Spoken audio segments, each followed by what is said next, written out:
nigga high as a motherfucker, by the way. Let me go fast forward. I am the nigga, young dog. This high ass nigga. They don't dance no more. It's all about the lean. Back in the day, crack was jumping on the scene. Now they slumped on the sidewalk. Can't talk. Golden era faded, but we still feel the rock. They used to be kings, now they lost in the scheme. Popping them bottles, throwing money, and living dreams. Now they zoned out and mumbling, fumbling. No rhythm in the city, the whole shit crumbling. They used to rock the house, they was riding through the streets. Remember there was dancing, sliding to the beat.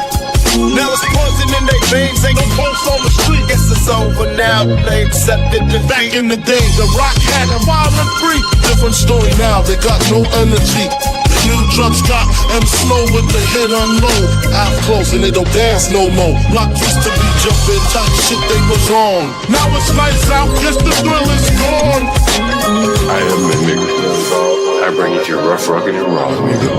They don't dance no more, it's all about the codeine. Back in the day, they was rocking on the scene. Back out of pop, even dancing in the rain. Now they nodding off, shit just don't hit the same. I am that nigga, young dog.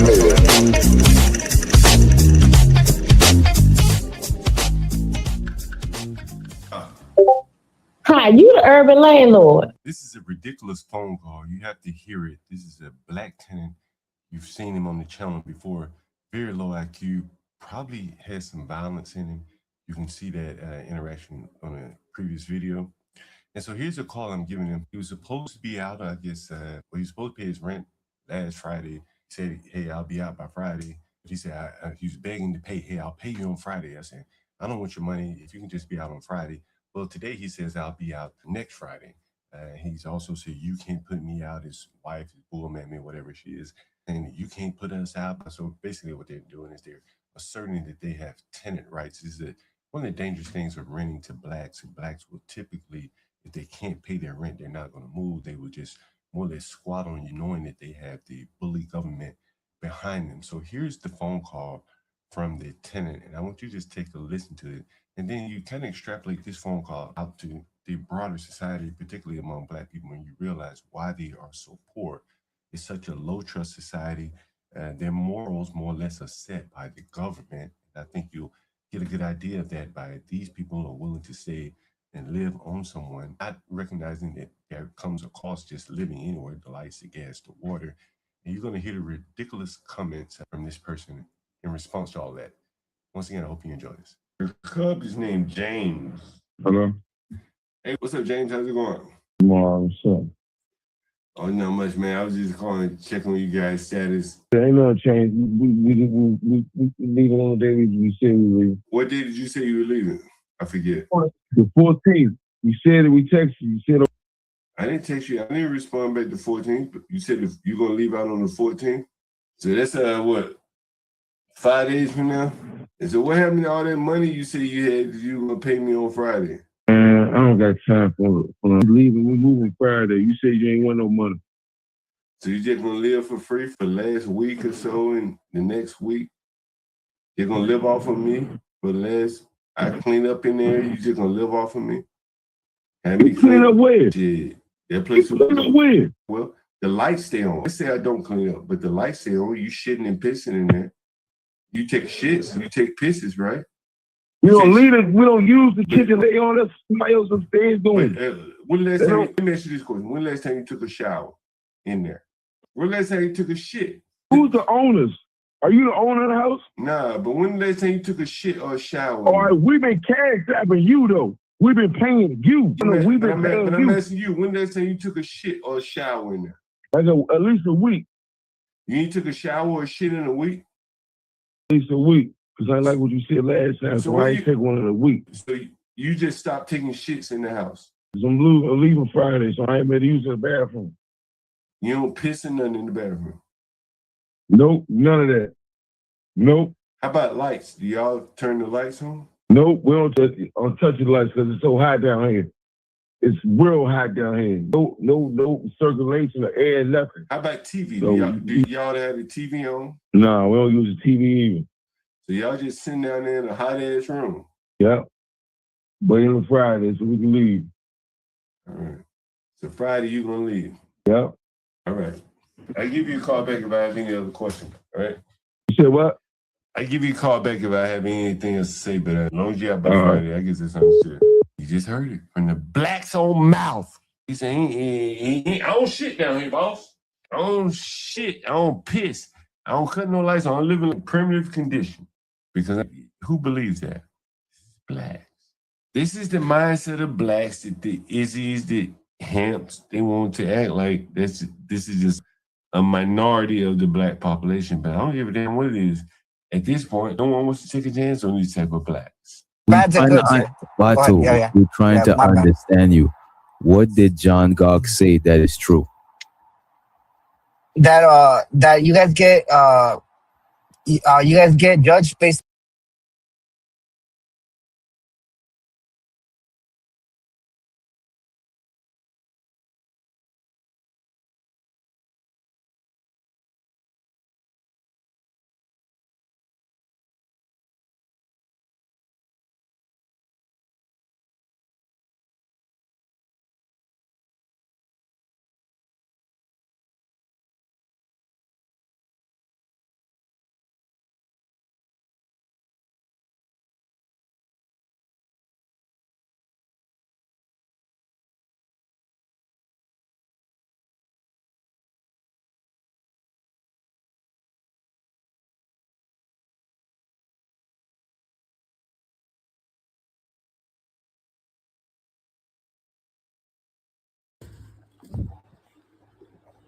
Yeah, what is the rent cover?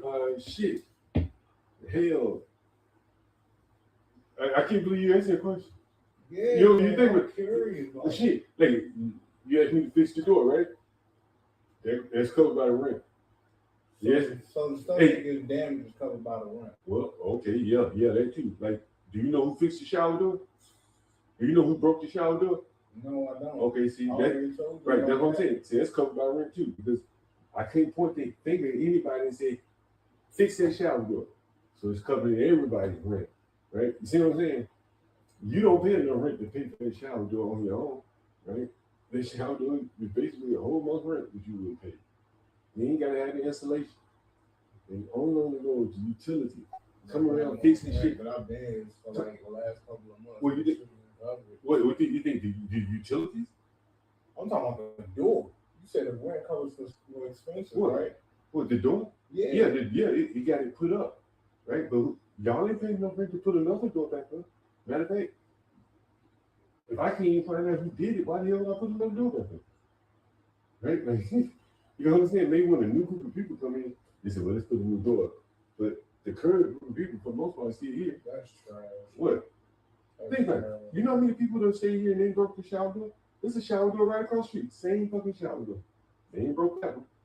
So clearly somebody over here broke the door. I got a shower door in my apartment. That one ain't broken. Right? That's what rent covers, bro. The fact that you can come in here. What does a motel cover? You know what a motel covers? Just for the room. Right, for the room, right? And see, you got more than a room. You got a kitchen downstairs, you got a front porch. All that shit is maintained. Do you know about taxes? Do you pay taxes? Who doesn't pay taxes? Okay, so now that's part of the rent too. You don't pay taxes as a part of your rent, right? What do you mean that's bullshit? Well, it's bullshit, but the government charges it, right? The government charges this shit, and you can't afford.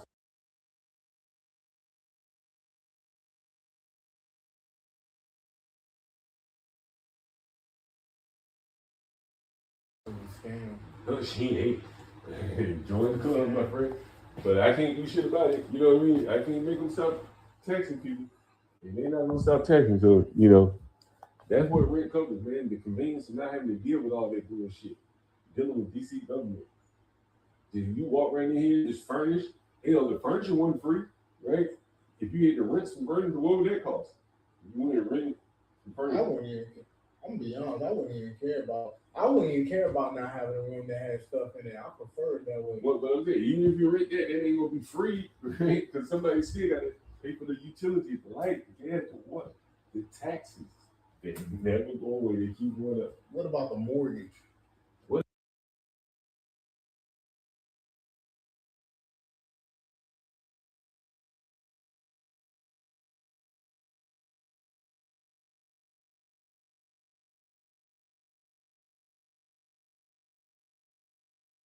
What does that have to do with it? They still got to pay for the utilities, the light, the gas, the water, the taxes.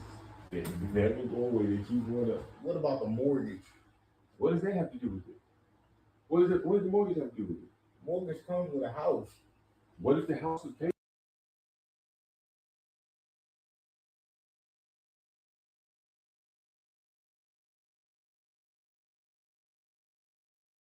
Paid off.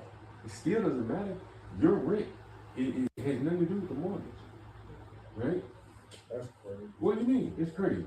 Well, some people who are homeowners, they'll have somebody move in and they'll use the rent that they're giving them to cover the mortgage. Okay. While they use their job to cover the utilities or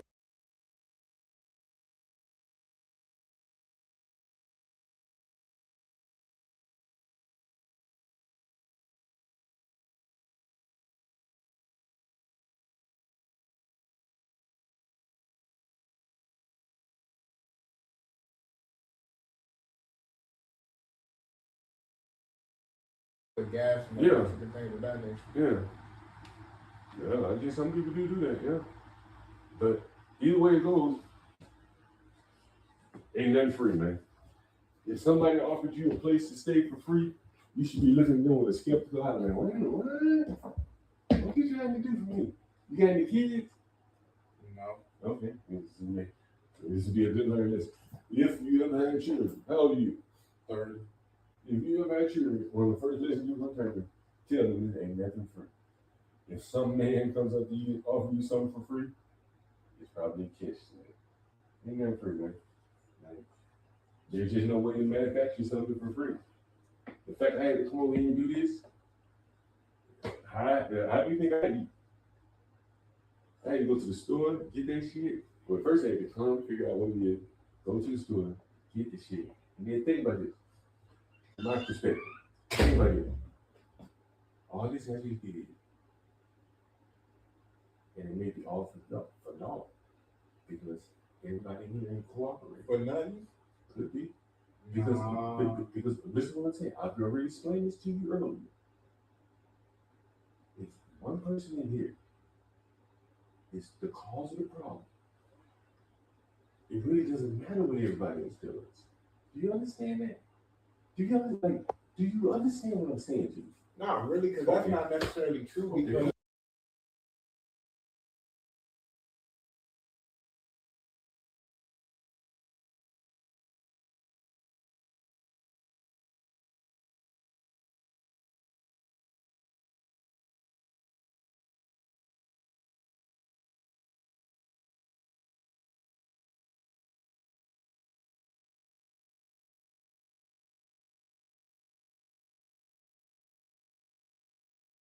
Okay. Because Okay. you can because like you said, this may be off number one you learned. We already learned that. Oh well, most likely it's not going on in this room. You already said downstairs it was already cleaned out with no issue, so you just narrowed it down to what the precise.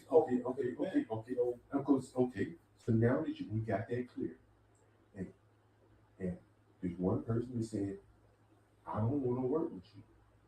I don't give a fuck about the rats. I ain't gonna cooperate. Oh, Doesn't matter who it was, but the fact that there's at least with one. that age to the problem. Look, the fact that there's at least one person, because I'm here, right? You see me here. I could have been doing this in their room if it's necessary, but I'm not able to. So maybe I solve the problems in your room, but that doesn't solve the problem for the house. Do you understand what I'm saying? So now,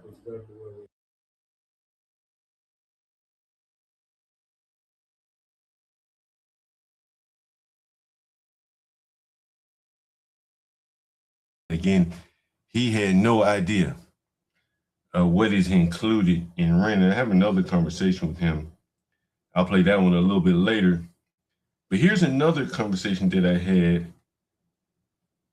Is it this one? Not this one. Yeah, I'll play this one. Yeah. I'll play this one here. I'm going to put this up on, not this one.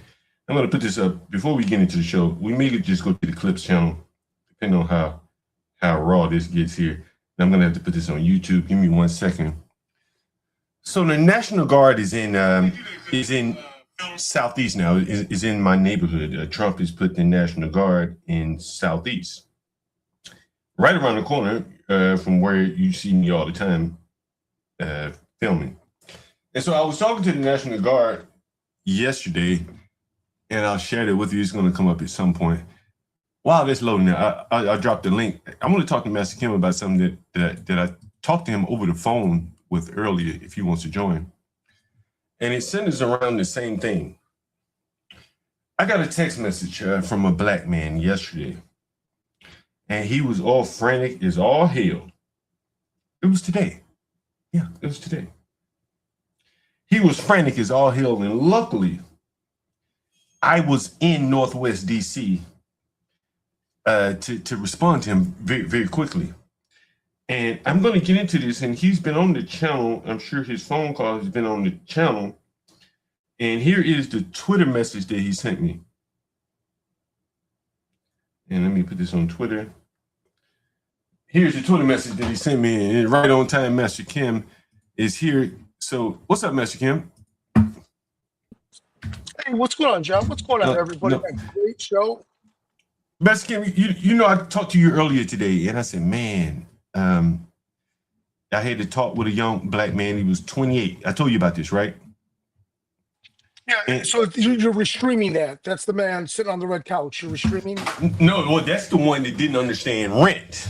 Oh, he said, man. He said, but what about the mortgage? He said, yeah, I don't pay utilities. You don't charge me utilities. So what are you talking about utilities? I said, I rolled them all up in the cost of your rent. Yeah, what? What about the mortgage? And he did not understand that you can't just live somewhere for free. He said, but isn't the house paid off? You know, like as if you could live there for, it was truly amazing. It's a 30-year-old man who did not understand more or less the components of rent.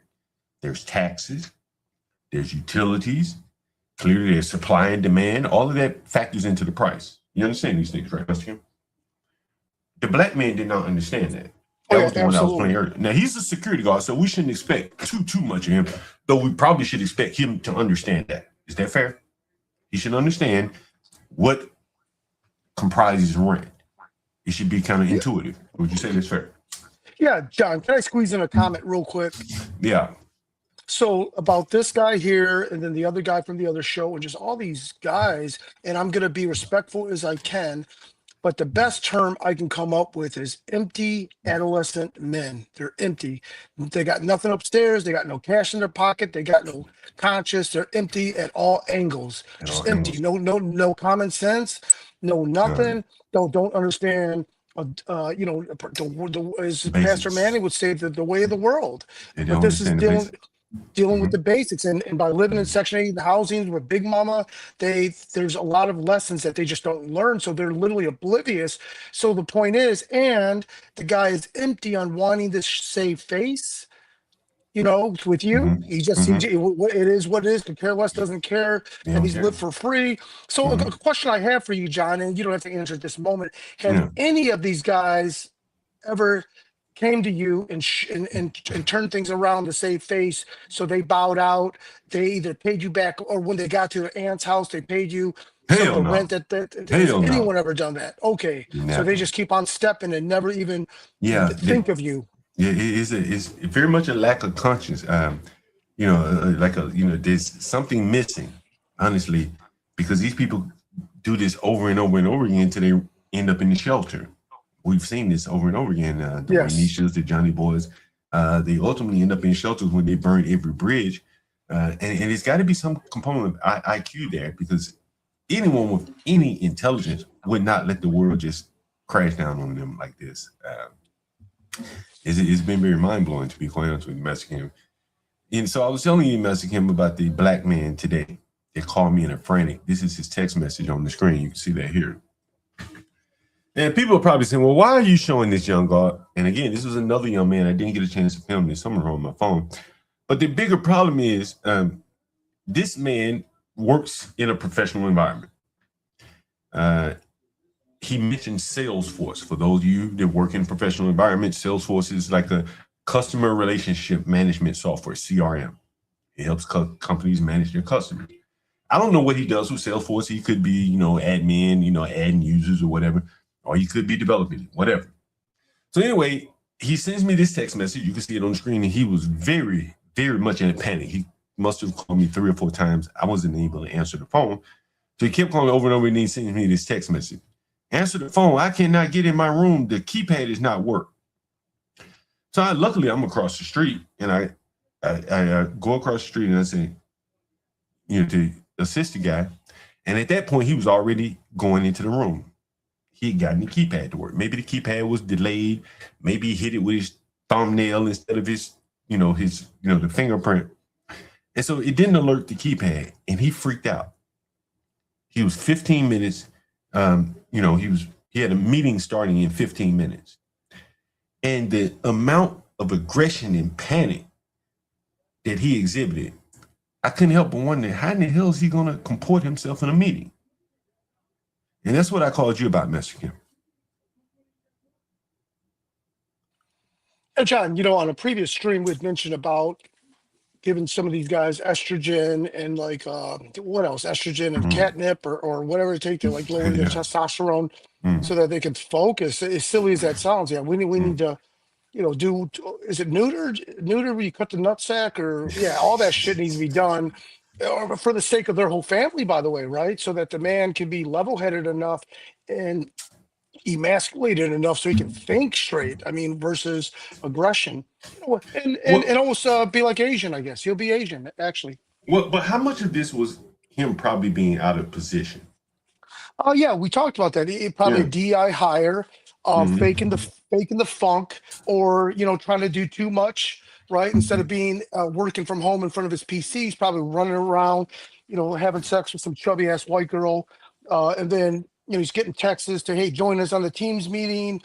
Please have this report ready, and blah blah blah blah. And he's just scrambling. He's probably punching above his weight. Correct. Right, punching above his weight. And he knows instinctively he doesn't belong. He knows this. Let me give you an example of what I mean. So I go in his room. I didn't know he worked from home. I didn't know what he done. I don't know what these people do a lot of times, how they, what they work and stuff like that. No desk. He's sitting on his bed. He got into the room, but he was so frantic. As you can see, he has a meeting in 15 minutes, he kept telling me. And I just hit him, and I kept saying to him, if people saw you this frantic at work over an assignment, a deadline, or something like that, that would make them hesitate on giving you plum assignments. You don't operate well under stress, young man. You're 28. You should have this under control by now. And he didn't have it at 28. And the level of aggression. And you know what else messed him? After his meeting, he was just standing outside on the sidewalk, just chilling like he's in the ghetto, but he's in the Northwest with a bandana, with a do-rag hat on.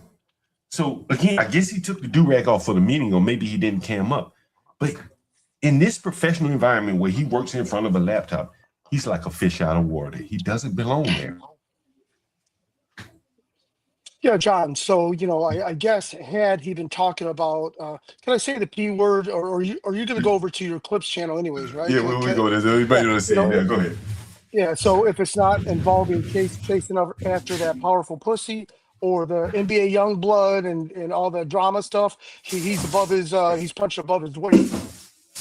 Yeah. And, I think Master Kim, hold on for a second.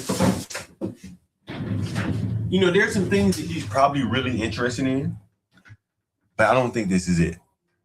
And if he were really interested in it, he wouldn't be scrambling to be on time to the meeting and stuff like that.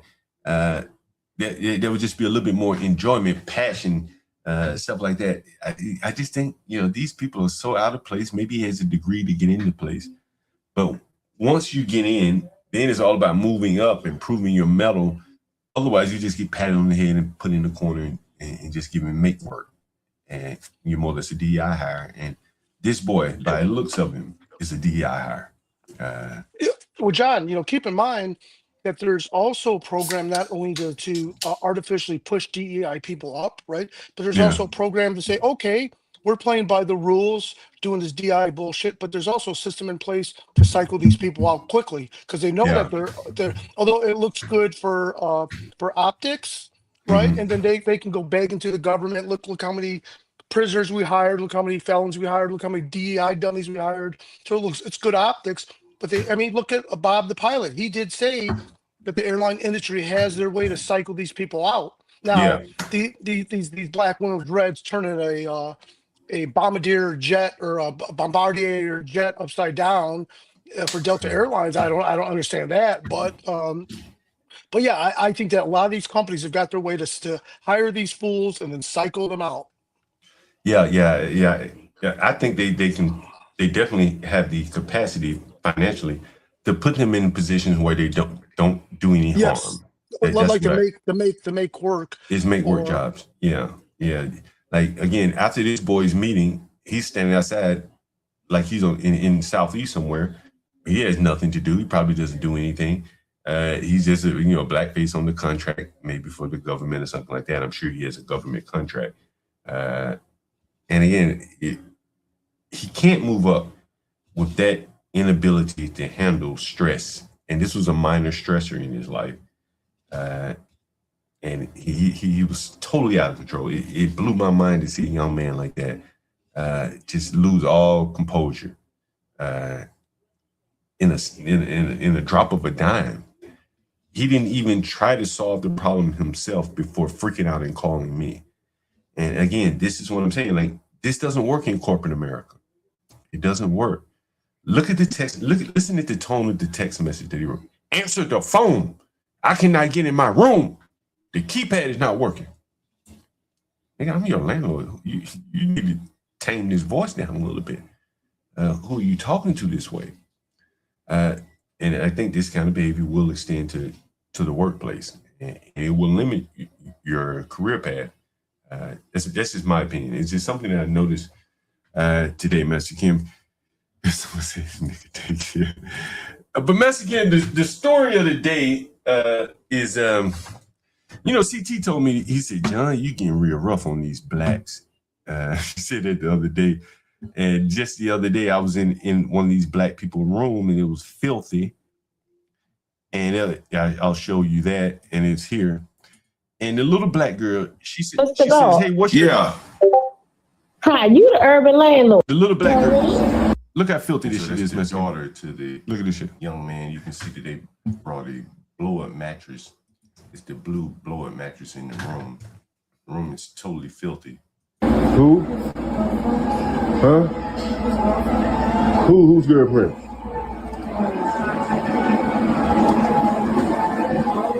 You who? And so I'm asking her, who are you? The young girl that opened the door. I'm like, who the hell are you? I didn't rent this room to you and your daughter and some other guy. And you look at how unattractive this woman is. In the middle of the day, it's 4 p.m. or so, maybe even later. She's in the bed in the middle of the day, 4 or 5 o'clock, give or take. In the bed, in the middle of the day, the child is running free, doing nothing. Really? Yeah. So who took these batteries that just locked? You don't know? It was like that when you got here. Yeah? You sure? So it wasn't you, it didn't have to be him. So it just, was it her? Okay, so it wasn't you. So it had to be him then. Why don't you give him a call right now? Give him a call right now. And you can see how filthy the room is. And so here's the lady, Master Kim. Again, I'm in Northwest today, and the black was supposed to move out today. Look at this. This is in Northwest DC. Look at this. I'm pulling up on the bull that was up in that nasty ass room. Whose house? This old bull done got up by 5 o'clock. It's probably like 3 or 4, 5 o'clock. Finally, these bulls and her little baby spawned them. Finally got up out the house. The bull whose house I walked into the other day. Here's the bull. Yeah, you see him right here, Mexican. Here's the bull and the little spawn. Get your black ass out the way. Get your black ass out the way. Ring the bell on that black ass. Get your black ass out the way. But anyway, Master Kim, CT said, he said, John, you can a little rough, man. He said, seems like you're getting a little rougher than normal. And that probably is the case, Master Kim, because these blacks are utterly despicable, which brings me to the title of the story today. This black that you heard, James and whatever the lady's name is, in the basement. They said they were going to be out on Friday or something like that. And so she sent me this text. Listen here. Woo, look at this. Oh, shit. Oh, shit. Hold on. Oh, fucking blacks. Look at this shit right here.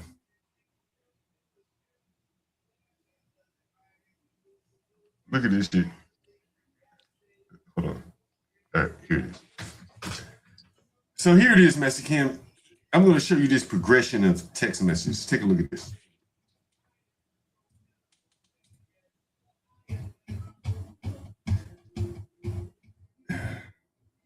So on Thursday, she said, you don't remember what you said? We will be leaving by the 14th. Friday, you don't like it? Call the police. You see that? Yes. Now again, this is Thursday, which would have been that would have been the 6th, correct? They didn't pay rent for this week, which would have been the 2nd through the 8th. So they didn't pay rent for that week. Their rent was due on Friday. They didn't pay it. They also didn't pay it on the 7th. So that's 2 weeks of rent now, right? Today is the 10th. They still have not paid rent. They're still there. They said, we're going to leave on the 14th now, which is 2 weeks without rent, correct? Yes. I think their rent was $425 or something a week. That's $850, give or take, right? They said, you don't like it, nigga? Call the police. And no thoughts about it. Think about the morals, the lack of morals in these blacks. You don't like it, nigga? I'm going to steal from you. If you don't like it, call the police. Huh? That's what she told me. I'm about to steal $400 from you. If you don't like it, call the police. She know what the police are going to do. She going to know the police are going to come there and say, well, there's nothing we can do. This is a landlord-tenant issue. And so she said she knows that there is no consequence to her stealing. So she said, nigga, call the police. Do what you got to do. Right? Is that not understood by what you're reading there?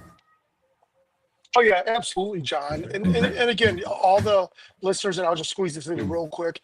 This is mixed with all the Twitter postings, all the Instagram postings, all the stuff on the news of people just getting extra retarded.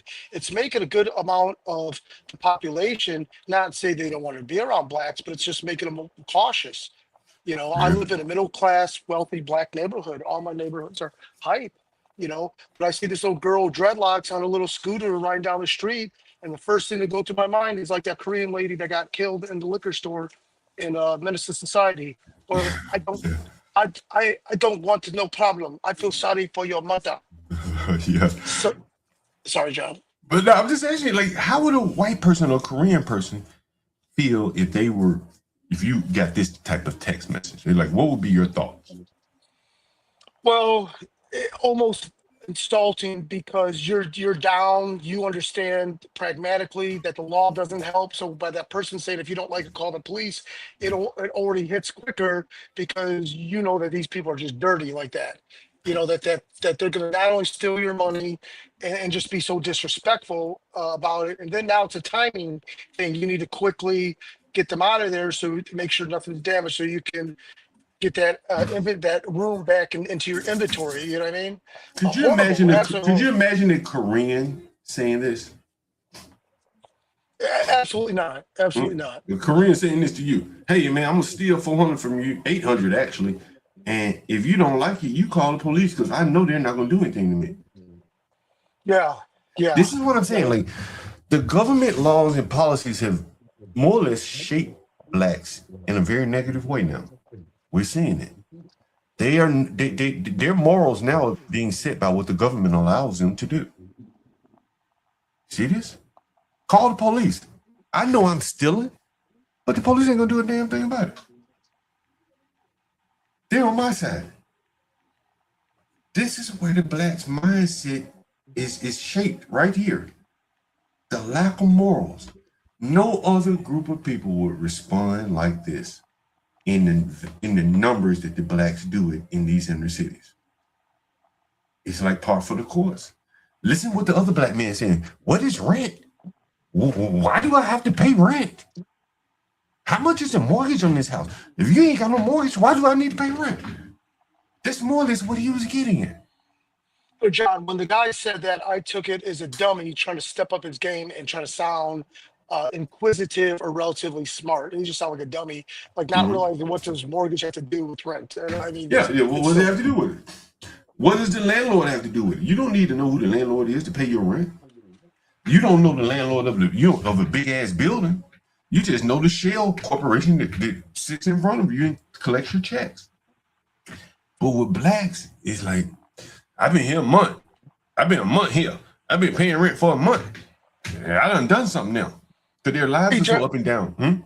John, can I squeeze in a comment real quick? And I know it was mentioned probably about 3 streams ago but I think Be Brave misunderstood why you don't say, hey, I'm the landlord, and it's done in business for negotiating, because if they think you're the owner, they think that you can just drop the rents and stuff by acting as a middleman. You eliminate all this finagling and negotiating and the amount. And they might try to rob you.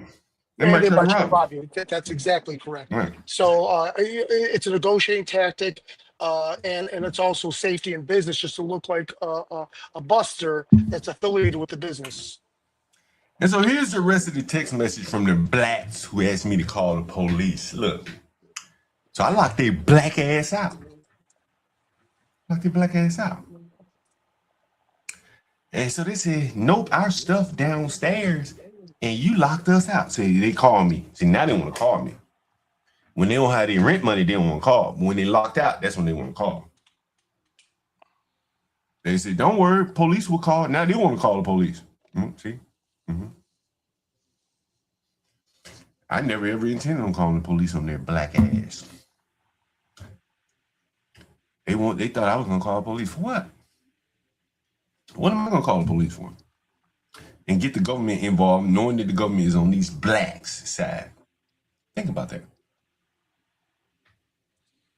You know, John, there's a term I used, and it's called like white guy accounting, right? Like for example, like how Donald Trump filed bankruptcy, and I'm not a Trump hater, by the way, but the white guy accounting. Oh, John, well, you can just put those losses in the loss column and write those off on your taxes, and all that is fine and dandy. But in the real world, this is real money being taken away from you and your family. In the real world, this is, I mean, you know, at your macro level, this is small potatoes, and I know that, but you know, no one can really do white guy accounting.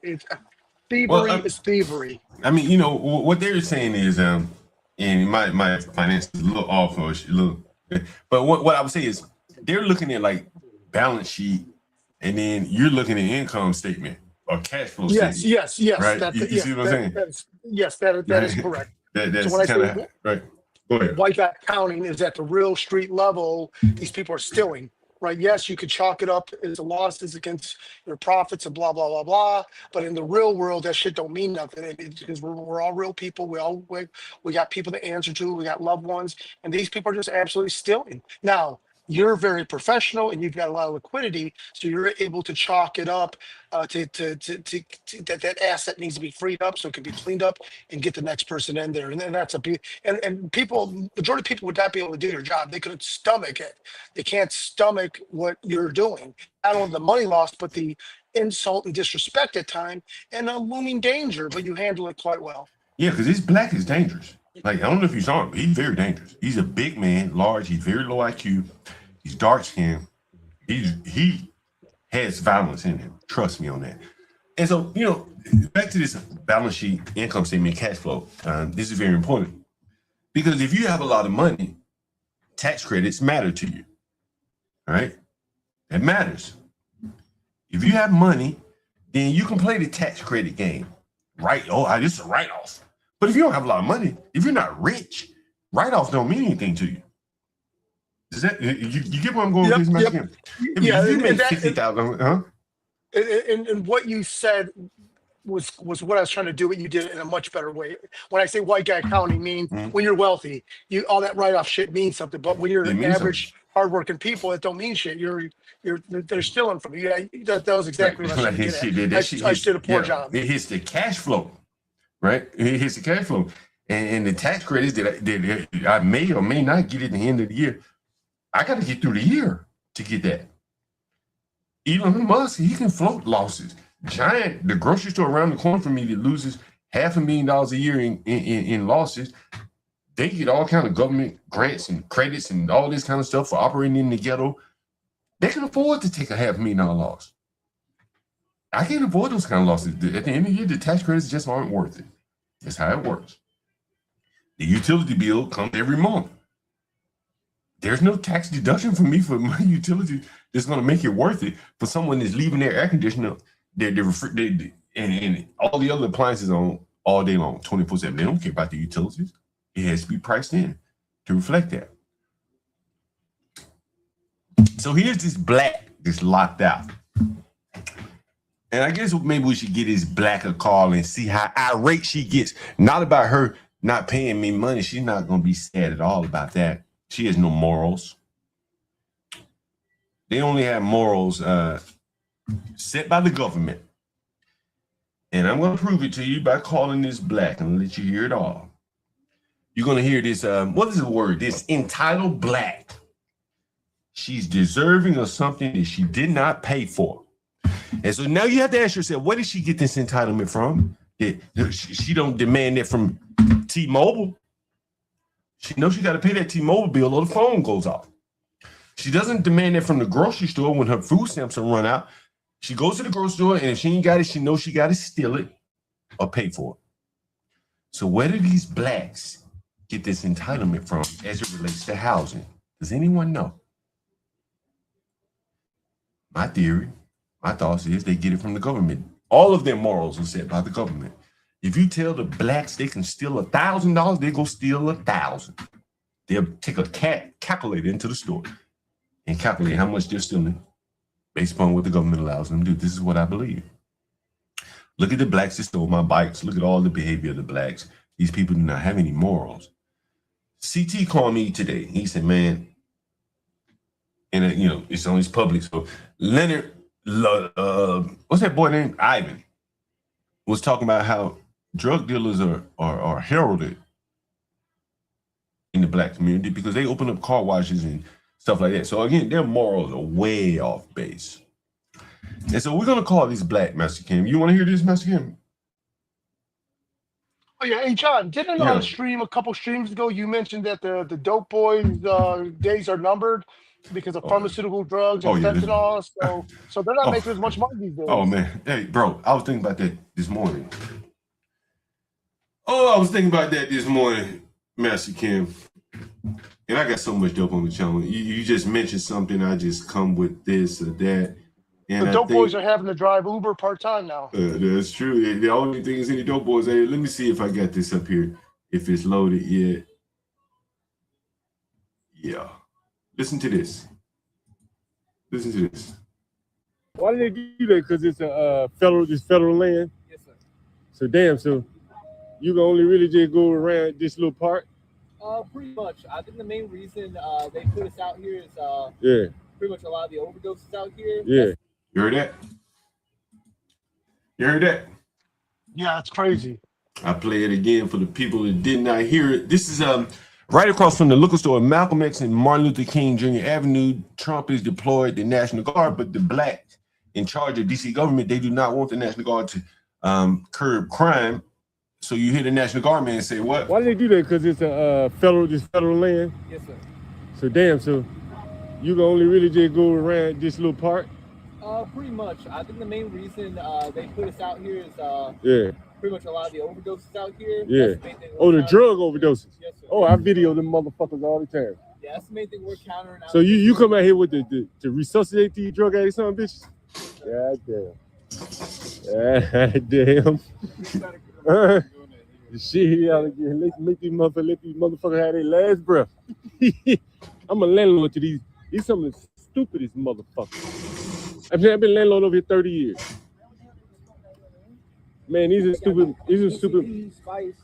Probably ain't no telling. These some of the stupidest black people I ever seen in my fucking life, man. Some of the stupidest motherfuckers. I mean, these are stupid black motherfuckers over here, man. Like they subhuman, man. Fucking Let me stop right there. Get to and I had to go to the clip. Anyway, so that was me talking to the National Guard about the blacks over here, and you also there was another clip. Who remember this right here? Who remember this clip? Yeah, look, listen to this. Remember this, Master Kim? Yeah. I just put up in that motherfucker. Those are things that folks back in my time sit up there and get taken out for. Yeah. You see what I'm saying? You owe somebody, you know what I'm saying? I never owed nobody nothing. I always bought my own stuff, let me rock my own stuff out. And when I need some more, I'm going to come back and get, nah. You see what I'm saying? That's how we go. These little youngsters, they just out here. They have no see wrong. Crack is still out there, but there's no money to be made in crack no more. Yeah. You don't see nobody smoke crack these days. All your crackheads, these niggas that sat up here and got rehabilitated because I knew some government workers that spent bread. Yeah. They're not doing that no more. They're not doing that anymore. Hello? Yeah. Hello? Yeah. And so that was the black man. They wanted to run the room again. He's repeating what you said. There's just no crack out here. There's no street level pharmaceuticals where these young black men can make money. So in effect, they're just hanging around. And so now they got the National Guard out here resuscitating these blacks when they overdose. And I'm showing you how many of these blacks have overdosed out here on the streets. Anyway, I guess it's time to call these blacks, get the drama started. I know the people want the drama. People want the drama, Mexican. You think we should call it now, Mexican? Oh yeah. Just after supper time. Now they're drinking half a bottle of Boone's Farm, so they're ready for a call from you. Now you heard her husband say that he don't use any utilities. They don't watch TV. They don't cut any lights on. No fans. Nothing. He says we just live down here in the dark. They're probably pooping in a Home Depot bucket in the room for you. Well, he said he pooping outside. That's what he said. He said you didn't hear him say that. No. He's lying. He's lying. Yeah, of course he's lying because I heard it. Listen, I heard them playing the TV. Mexican. Your comment, yeah. I heard the black playing the TV in his house, but I just wanted to hear him see how far will he go with the lie, and he said he pisses outside. See, he's been doing it for a week, and here he is. Here it is for the audience. Listen, we don't use the kitchen. They on us. Somebody else upstairs doing. When last time? Let me ask you this question: when last time you took a shower in there? When last time you took a shit? Who's the owners? Are you the owner of the house? Nah, but when last time you took a shit or a shower? All right, we've been cash grabbing you though. We've been paying you. We've been paying you. I'm asking you, when last time you took a shit or a shower in there? At least a week. You ain't took a shower or shit in a week? At least a week. Because I like what you said last time, so I ain't take one in a week. So you heard that, Basket? He said he took a shower in a week in the house. You know these black lines. I've heard him playing the TV in there. Laughing. John, and it's almost like, what was his point for just flat out lying versus conceding to your fact, being humble and apologetic, and try to gracefully bow out versus being an ass all the way through, flat out lying from beginning to end. That's what I'm saying. They don't have morals. These are liars. Fantastic said it. Mr. Fantastic. He said blacks are just liars.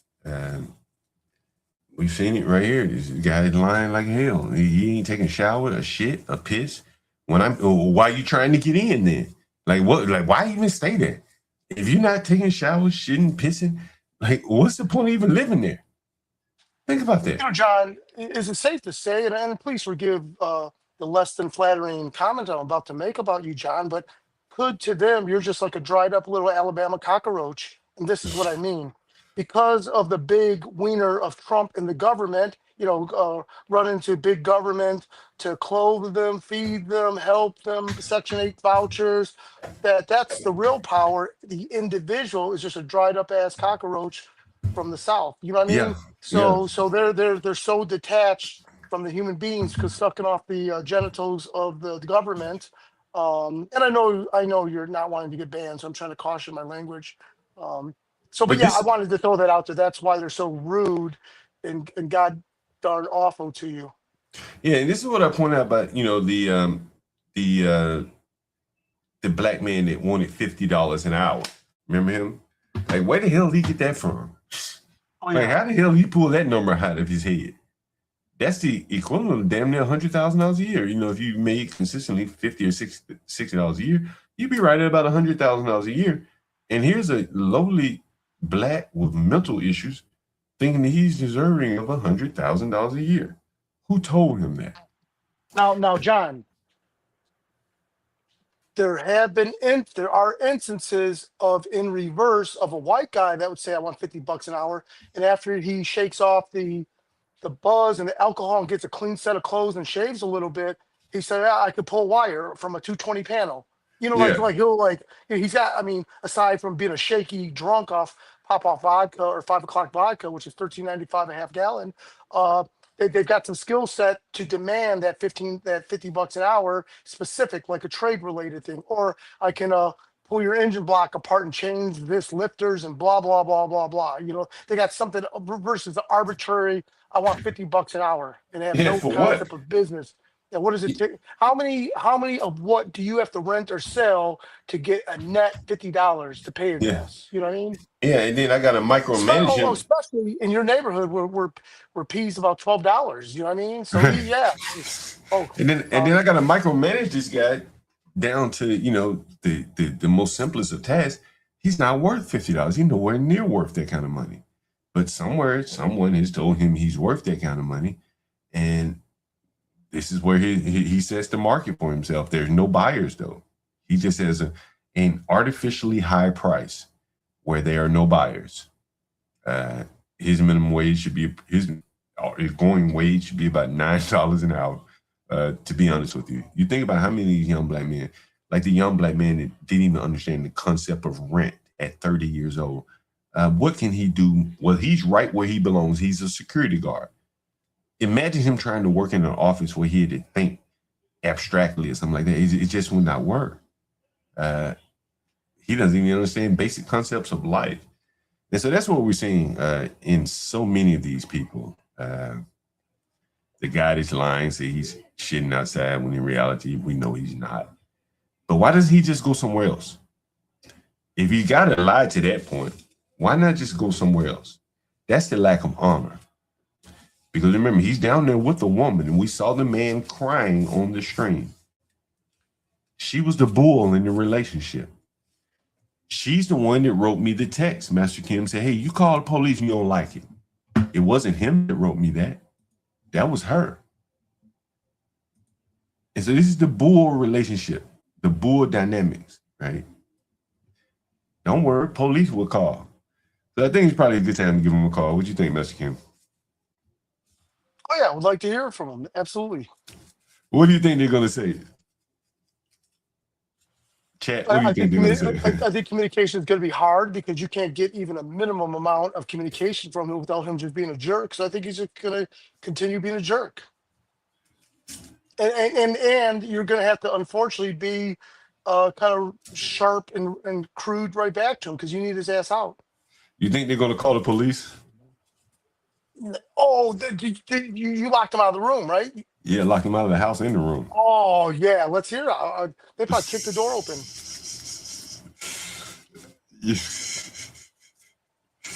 These blacks are unpredictable. They'll do anything. They're violent by nature. So it's going to be interesting to see what they say here. Well, I think she's just going to curse my ass out. I'm calling police. That's what I'm thinking. What you think, Mr. Kim? Chat, what do you guys think? You know, I think it's dangerous, John. It's dangerous, not just physically towards you, but how much is it going to cost to replace so many windows? Because now they're going to bust the window, going to bust the window frame. So instead of it being $300, now it's like $700. How much does a window frame cost? Probably $1,000 plus labor. Well, they're in the basement, so okay. They can't even crawl through the windows in there. Yeah. So, John, think about that. You know, the cat tranquilizer and estrogen patches or shots for your tenants. Maybe that's one Yeah, of the things going forward. You make sure they're taking estrogen and like some sort of they need it. tranquilizer of sorts. They definitely needed Master Kim, and I'm trying to see if there's something else I wanted to show you guys before we call these people.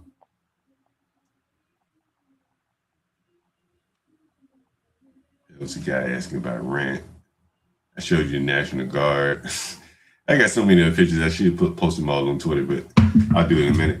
Let's call this guy. I'm gonna be kind of gentle with him.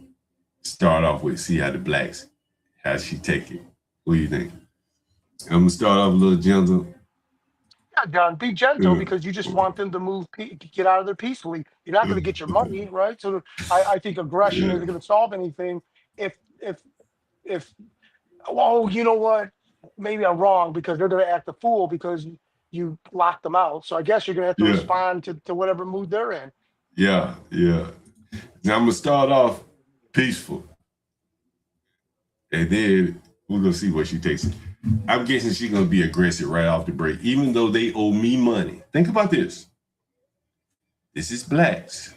They owe me money. I don't owe them a damn thing.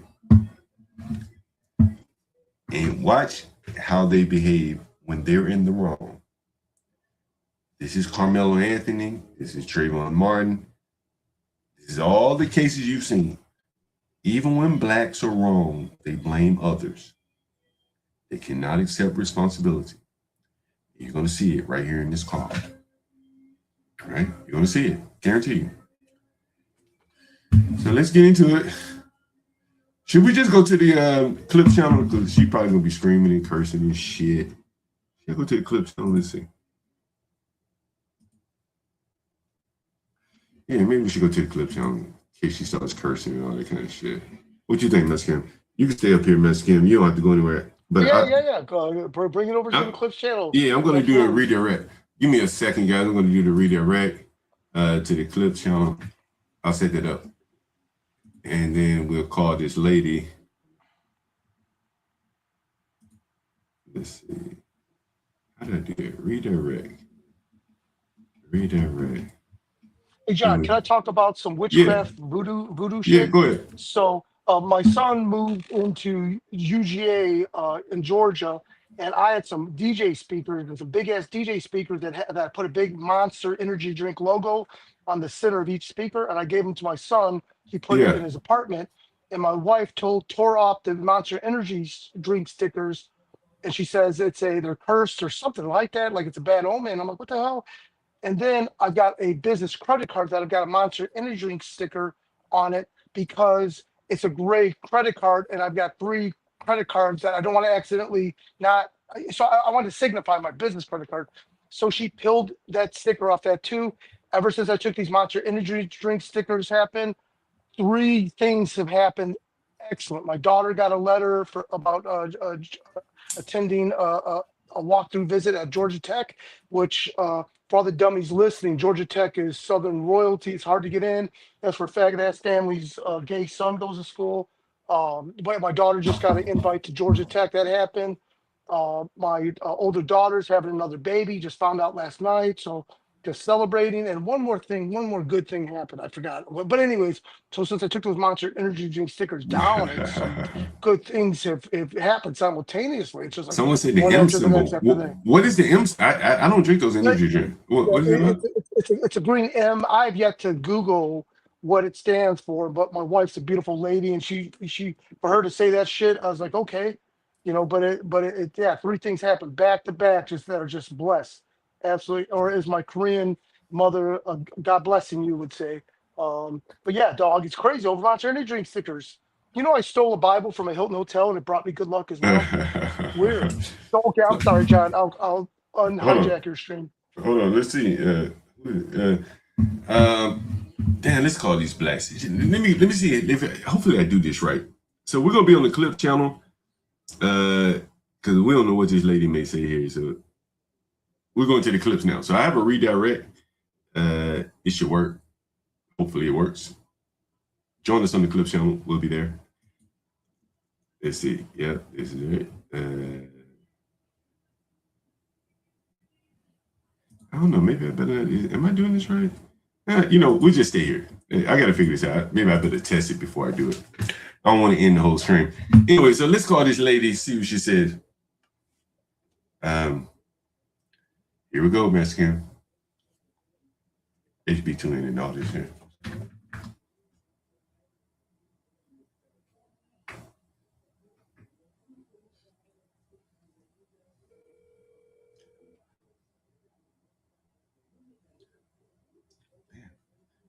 Is my Bluetooth? Hold on.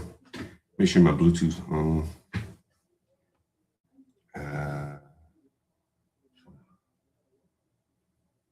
All right. Here we go. Here we go.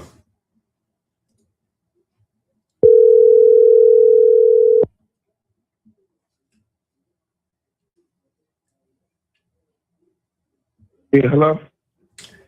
Hey, what's up? Oh, I thought this was your wife. Hold on 1 second. Give me 1 second. Hold on. Now, I thought this was your wife. Hold on.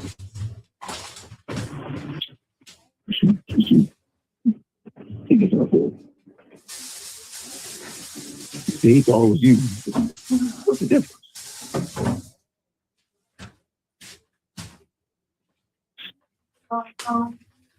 Yeah. Hello? Yeah. Well, what's the difference? What's the difference, Mr. John?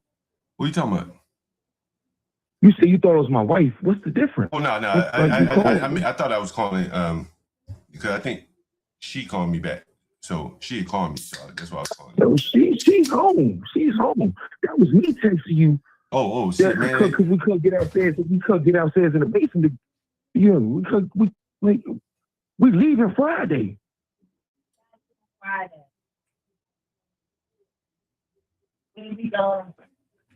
But man, don't you know you owe me money though? You're using all my utilities. Yeah, but shit. Yeah, but you also told me this is we've been paying you. Your name not even on the lease. You told me this last week. See, we've been paying you. Has that been a problem? Never get to talk to the person that. What you want to talk to him about? What you want to talk to the owner about? Because we've been paying you. You're not the owner of the house. Okay, so we've been paying you. What you want to talk to the owner about? We've been paying you. Okay, but what do you want to talk to the owner about? Because I wanted to talk to the owner if you wanted to take it more than how you're taking it. Like we can't get downstairs and to get our stuff. We're moving Friday, so I don't know why. I understand that the house door, but the room door, you could have waited. You could have gave us back $100 because you changed the lock fee. Because you changed the package code to the lock. Well, we should have get back $100 for that because we gave you $100 specifically for the lock fee. But don't you owe me money? Don't you owe me money? And don't you owe us money? What do I owe you money? Because it's a lease for the 2 months that we paid, for the 2 months, the $2,700 that we paid you, and you wanted to leave right now, right then and then. You owe us money. Because we didn't pay, we paid John. So how much we didn't pay the owner of the house. So how much? Hold on, John. We paid John. We ain't paid the owner of the house. So in order for you to do anything type of eviction, it got to be the owner. It can't be no nigga named John who's being house owner, who's being plate owner. You can't do nothing, John. You got to wait till we move on Friday. So all the little other stuff you doing, the little petty things, blocking the door, man, that's some stuff you would do. But you literally can't do nothing. When it comes to putting us out or getting us removed, you got to wait till Friday. So why you can't just wait till Friday so we could peacefully move instead of bringing you more problems? Instead of bringing you more problems, just let us peacefully move on Friday. We're not gonna bring you no more problems. But you acting like you could do something. You can't do nothing. The owner of the house got to do something, and we haven't even talked to the owner of the house. So when they do pull up, it's gonna show us see that we paid you. So you again committed another crime. What crime did I commit? Because when you're renting illegally, it's not your house. You're renting illegally. What do you mean a crime? That's a crime. Do you understand the law? And then you're doing weekly rates. That's illegal. You ain't paying Mr. Saying nothing. You ain't paying tax on the government. And then not even you're renting from another person. That's illegal, John. What the fuck is you tripping? let us peacefully leave on Friday instead of trying to bring us problems. That's like that.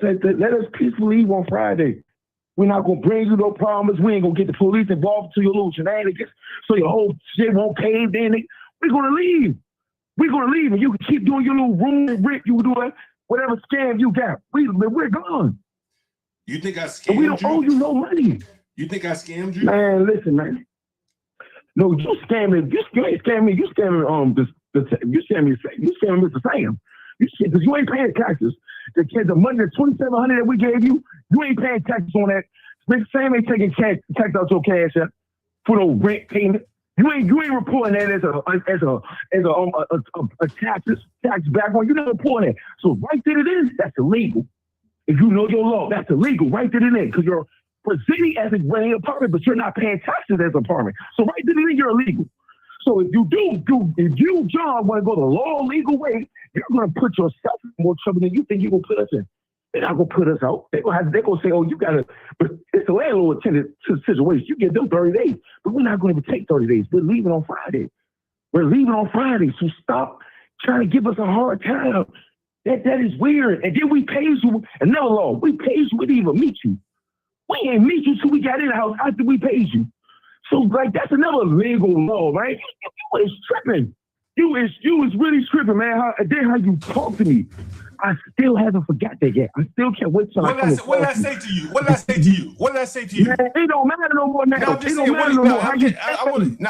look, if I'm not even talking no more. I'm not talking no more.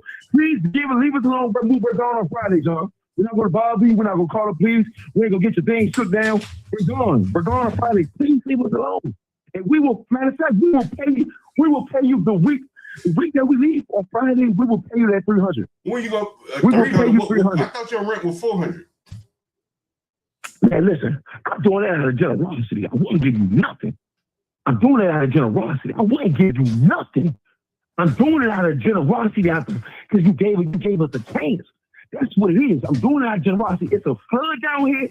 The stove don't work. It's multiple things that we could have gave us. We could have told you we could have got our refund from back on our money, but we didn't.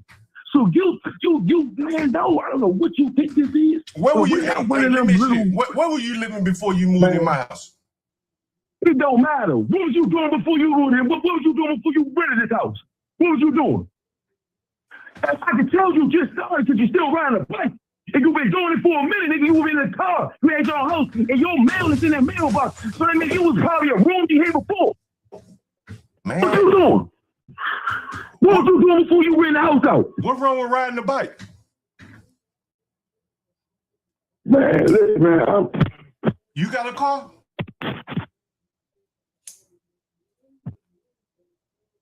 What's wrong with riding the bike?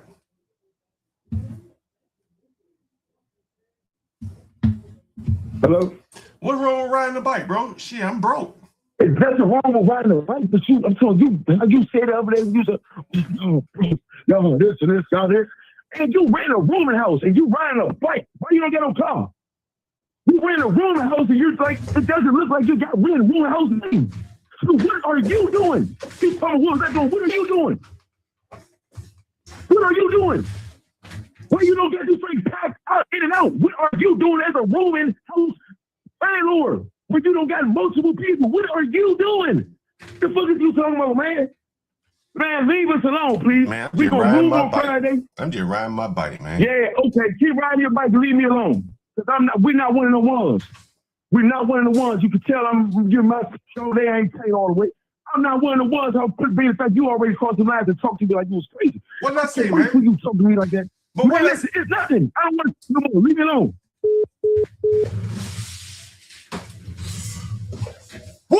I done brought you 2 low IQ blacks today. Have mercy on my soul. Hey, John, that was extremely compelling and interesting how lost he is in his own little logic of trying to talk about landlord, tenant, law, property, everything. And the scary thing about it, he really believes that. It's almost like the flat earthers. It's crazy. Now, I do think that there's a way that you can finesse him for that 300, right? Oh, these blacks.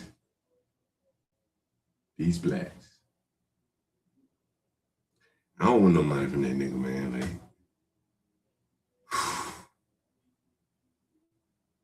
this is why I'm on medicine.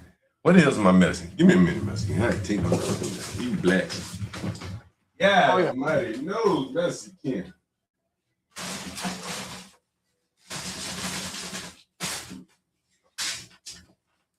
Fucking blacks got me on medicine, Mexican.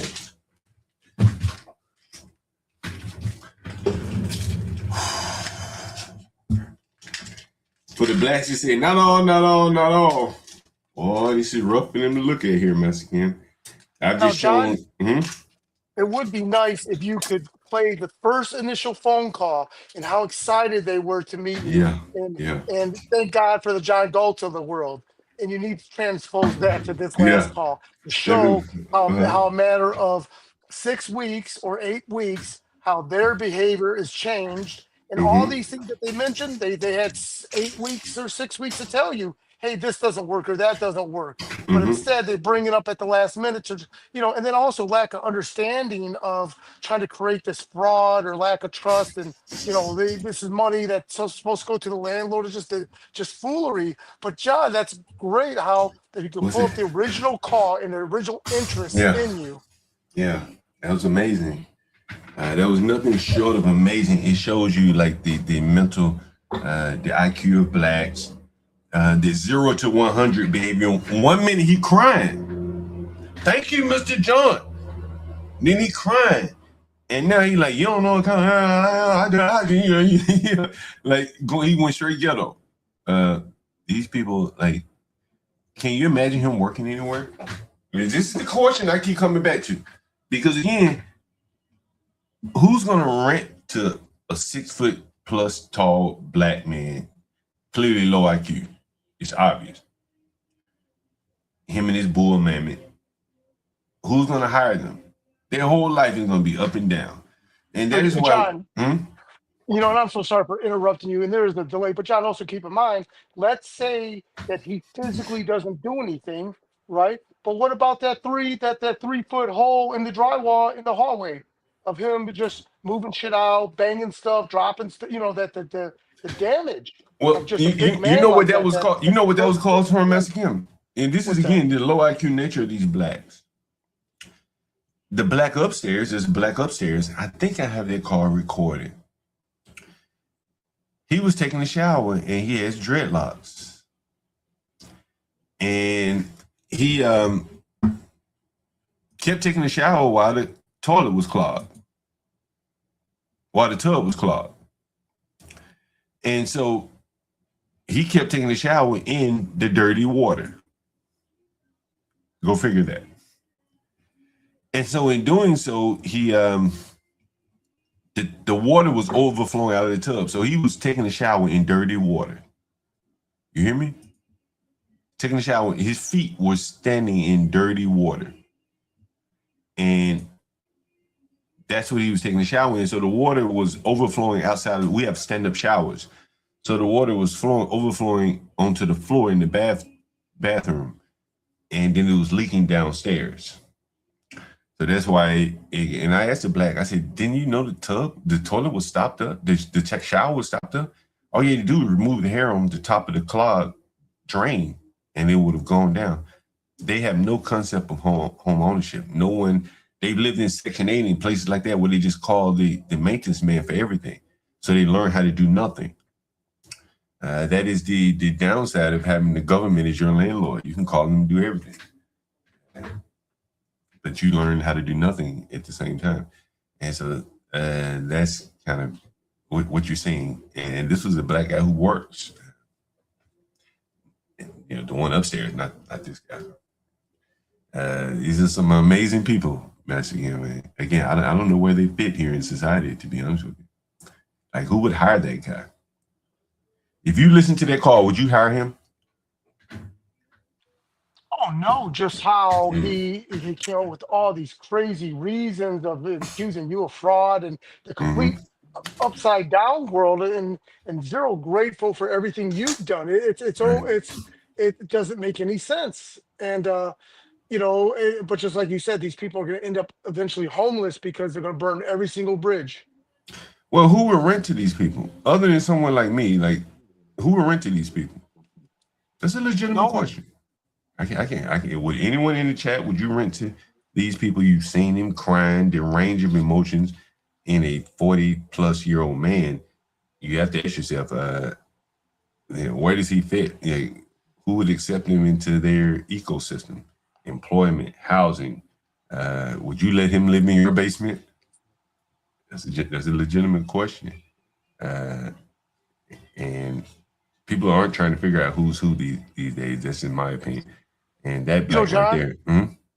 Just having a family and having like your teenage son or cop an attitude, and just how uncomfortable that alone makes the family dynamics, let alone a stranger that could physically try to overpower you or whatnot, and disrespectful and catch a case. Well, not to mention, no one's even mentioned how he's damaging and harming your relationship with the other tenants there as well, because they're probably talking shit and loud. And today, Master Kim, it was interesting. I had a day of interaction with blacks all along the spectrum. This is the low IQ black, clearly. And you heard the middle IQ black, middle tier black, the one who was the security guard one, where he's in his room. This is the same black that they said he was late on his rent once because he wanted to decorate his room, buy some furniture for his room. It's the same black. And so here is another text message that I received from another black person, and I'm going to fill in the blanks for you as we go here. I put this on Twitter. Give me 1 second. So I had a young black lady. She called me last night, and this is in the same house where the low IQ black was, the security guard. And she said that there's mice in the house. I said, okay, let me come up and look and see if there are any gaps, holes, whatever, and let me plug the holes. We have bait traps, stuff like that. I'll put those up. And so anyway, so she writes me this message, and she says, and you've heard her on the channel. And it's this upside down logic that the blacks have. She says, on one hand, she says, my boyfriend lives in Baltimore, so I'm never in the room. And she has a room with a private bathroom, which is one of the more valuable rooms in Northwest DC. But she's complaining about mice. So I said to her, well, if you complain about mice, you're planning on leaving, you're never there, why not just give up the apartment? Give up the room. And I heard that one. And then she shut up, right? Right, yeah. Just move then. If you're unhappy, just move. And so then she writes me this text message. And I want you, I think I have it here. Let's see. Let's see. Let me see. This is it right here.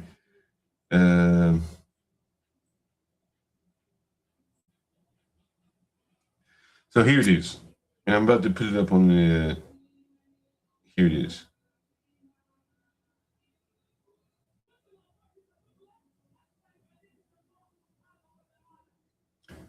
So listen to this. I want you to read this.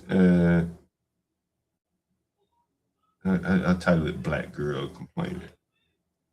I put it on Twitter. All right. So here's a black girl complaining.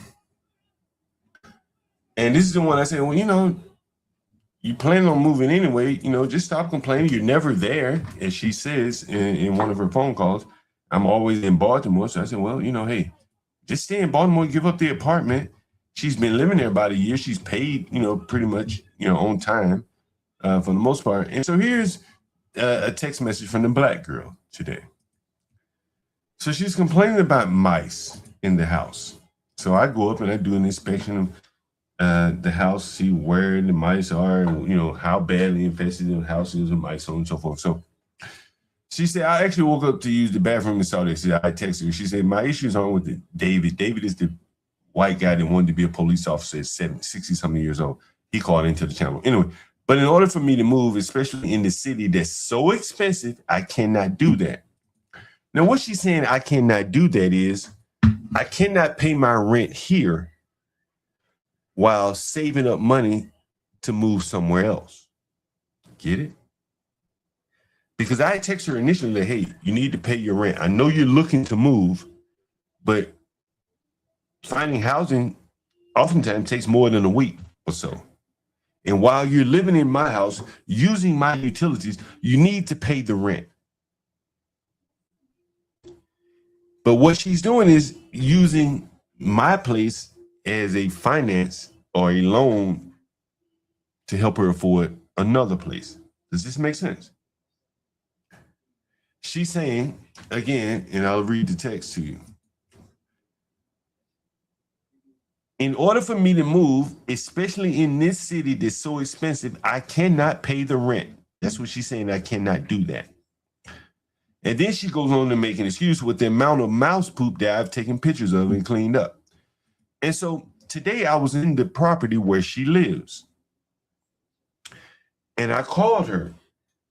I knocked on her door. I said, hey, I want to look at your property, look at your room to see if there are any issues that I need to address that may be causing the mouse issue. You know what she said to me? She said, what's that? Not today. Not today. I came up there to address the mouse issue. I brought bait traps, the commercial bait traps that you see outside of buildings and inside buildings and things like that. Here's a woman complaining about mouse droppings, and she's not paying her rent. Those are expensive too. Yeah, and you got to buy the poison, and she's not paying her rent because of the mouse droppings. But in reality, she's saving up her money to try to find better accommodations, maybe an apartment. But she can't afford it on her own salary, so she has to stop paying me rent so that she can afford to find someplace else. That's what she's saying in this text message. Because if you also read what she goes on to say, she says, I have a lawyer. It is a hazard. And legally, especially when I asked you multiple times to help me get rid of the problem, I have a lawyer. She got a lawyer, but she doesn't have rent. Nor does she have the money to go move into one of these proper apartments where they're going to charge her first and last month for credit, a move-in deposit, and all that. It'll be $4,000. She doesn't have that either. I'm her landlord of last resort. So for her to get into one of these proper apartments, she has to steal from me by not paying rent when she clearly has the money. This is blacks. John, may I make a suggestion, just really more so for the chat, whether it has practicality to you is different. So there's something called a COG, C-O-G, Novit, N-O-V-I-T judgment. Have you ever heard of such a thing? It's like a stipulated judgment. No. It's called a COG Novit judgment. And let's say it's a one-page judgment that, let's say if a tenant is going more than 2 or 3 days or a week behind, you would have them sign this cognovit judgment, and it's like an advanced judgment, right? And if they don't pay you, which they're not going to pay you, at least you got this $1,000 cognovit judgment you can take down to the county to try to collect that tax time or something like that. Yeah. So it's a sneaky judgment. So they're like signing away. They're agreeing to a judgment is what they're doing. Yeah.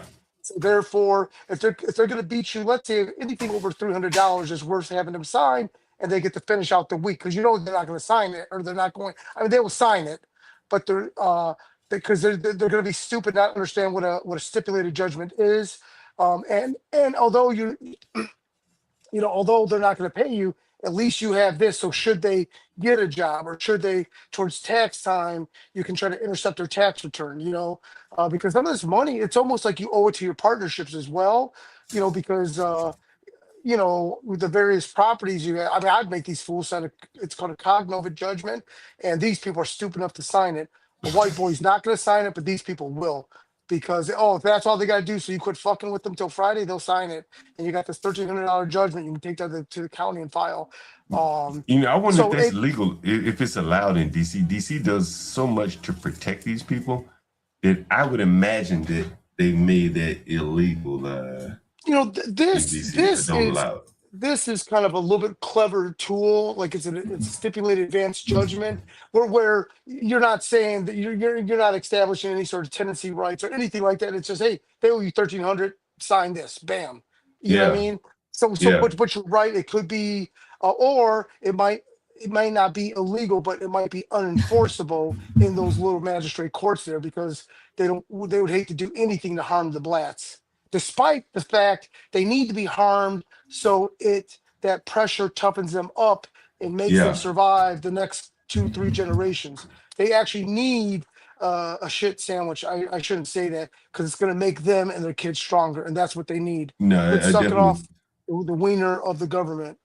I definitely think you're right, Mexican. Let me see. I wonder if these blacks. I wonder if someone let them into the house. I made them beating on the door so hard that someone let them into the house. They're probably already in there because he didn't ask you during that call. Unlock the doors. They No, he probably didn't. already gained entry. Well, he said something about I can understand. Let me see what it. Let's see. Basement door records. I don't know if you. I should show this to you. Look at this. So they did get in. Somebody probably let them in. What time is it? No. Maybe she was inside. Cause here is their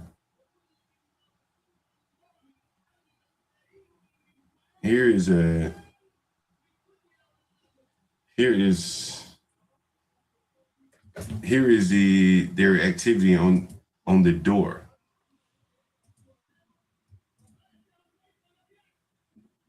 Hey, John, and Yeah. you can't just raise the rates to make up for these dummies that don't want to pay because you can't make yourself not competitive, correct? Yeah, the thing is that I think with a lot of them, and hold on, here's his failed attempts to get into the room. This is 7:00. See this? So I had to leave the passcode, and they tried to unlock it. But you know what's interesting, Mexican? Just the other day, I didn't mention this on the channel. I may not have been live at the time. I went down my roster of tenants, and some of them, they're kind of hard up on their luck. Like I have a Philippine tenant, and he chose one of the cheapest rooms I have because he's trying to save money. So I figured I could squeeze him without him looking to move because I had enough margin between where I price for that little small room and where he'd have to pay somewhere else. So I added like $35 on his rent. Not a lot. But if he stays another 4 months, that's, $35 a week, it adds up. And so I think for a lot of them, there's some room for me to squeeze some, marginal rent out of them. I'm also going to start charging them for laundry, man. Like I'm setting up 2 laundry spaces and charge them weekly for the ones that want to wash. You got to get your money back the best way you can out of the blacks. Yeah. Yo, Mexican, the guy texted me back. He said, don't call him. Should I call him back one more time? He said, leave me alone. Should I call him back, Mexican? I would say don't call him back because just have him reaffirm that he's going to pay you $300 and whatever. I would kick on the customers.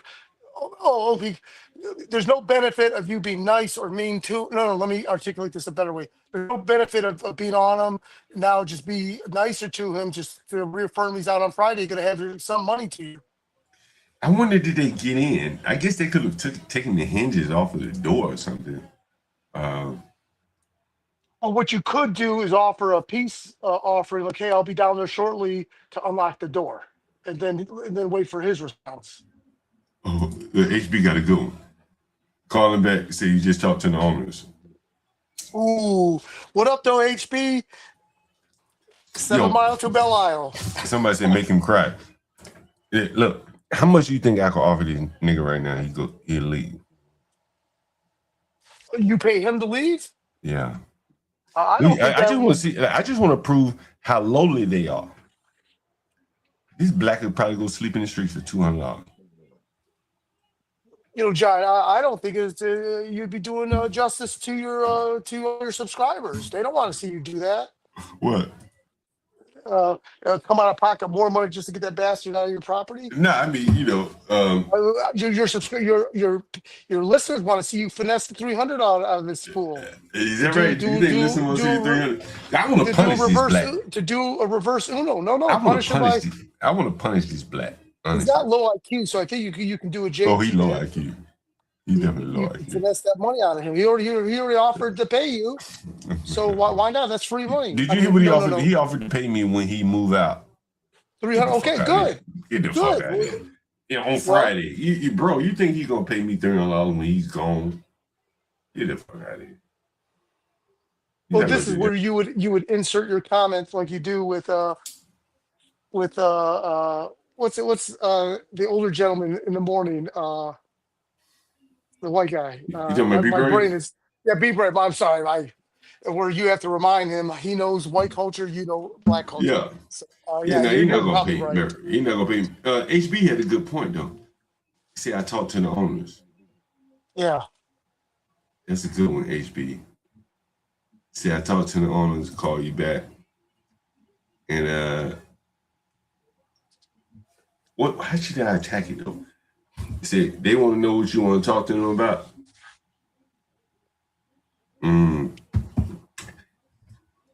How much money could they pay you to leave immediately? I want to find out if he got inside or not. I'm sure he did. Somebody probably let him inside. Let's call him back. Let's see if he answers. Oh, well, John, you are going to have to call him tomorrow to babysit and make the guy just reaffirm that they're leaving. You're almost going to have to call him every single day. So to touch bases with his ass, right? And that level of harassment is going to remind him he's got to leave, right? Yeah, damn, I need to call another black. Let's call him back.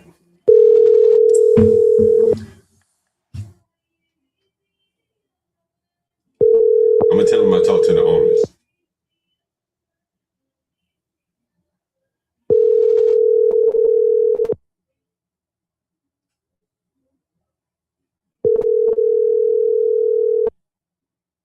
He may not answer the phone.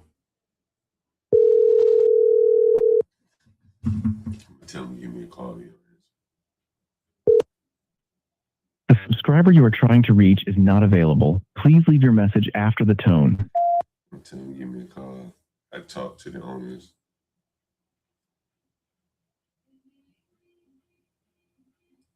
Let's see if he call me back. You think he's gonna call me back? Let me call it.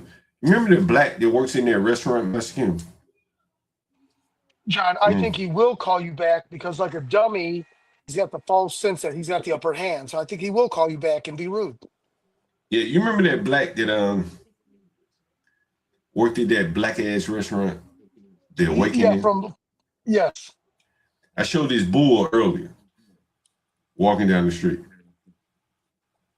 So he sent me a cash app or some Zelle or something today.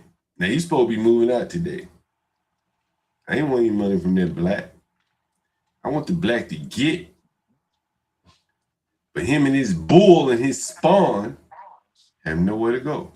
Look at all that bullshit they had in my room. Did you see that video? All that bullshit them blacks. Yeah. See, one of the things why I furnish my places, because I don't want them blacks dragging all that shit in my house. This black done drag a bunch of shit in my house, blow up mattresses and shit. You saw that shit. He fucking wonder, you know the reason why I don't do this shit? These fucking blacks to get your ass bed bugs. That's why I don't do it. That's why I furnish my own shit, my own mattresses. Don't bring none of that tattered ass mattresses that you've been dragging around from homeless shelter and in your mama's house. Like I provide the mattresses for them, strictly for bed bugs. All like no cloth couches, everything vinyl or that pleather, whatever the hell they call it. Like nothing fabric where bed bugs can get into. These damn people are one step away from the streets half the time. Look, Waynisha came from the shelter, remember? You fucking bed bugs in the shelter. So that's one of the reasons why, like, I furnished the places. If anyone's curious. But yeah, so the black and his bull, well, the bull and his spawn were walking down the street. I showed you that earlier. So this black, he think he can just send me whatever the hell amount of money he want to send me. So he sent me a partial payment. Most of it, $50 short, but nevertheless, let me call this black. I thought he was moving out. Ain't nobody gonna take this dumbass black working at a dumbass black ass soul food restaurant.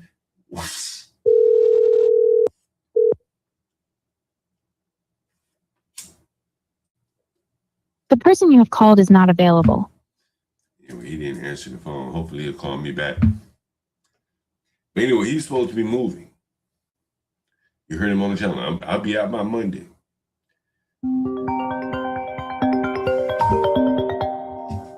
I should tell the nigga, I saw your bull and your spawn walking down the street in my neighborhood.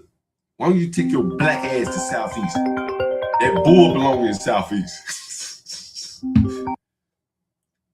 Hello? Yes, hello? Yeah, hey, how's it going? Hello? Hello? Can you call me? Yeah, I call you. What's up? You sent me a partial payment. I sent you 200 and I said the rest is on Cash App. Oh, you did? Damn, you had to send me look, man. I'll handle it in a few minutes. If you didn't see it, I'll handle it in a few minutes. I'll check it, but I'm working right now. But you got majority of it.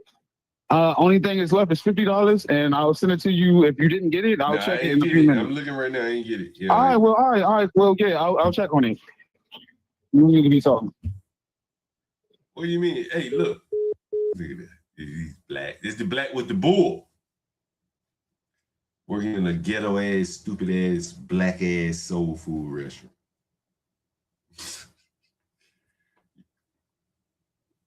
Jesus Christ. Anyway, I think I've proven my case here. I got a couple of things I probably can cover, but here. What do you think about all this so far, Master Karen?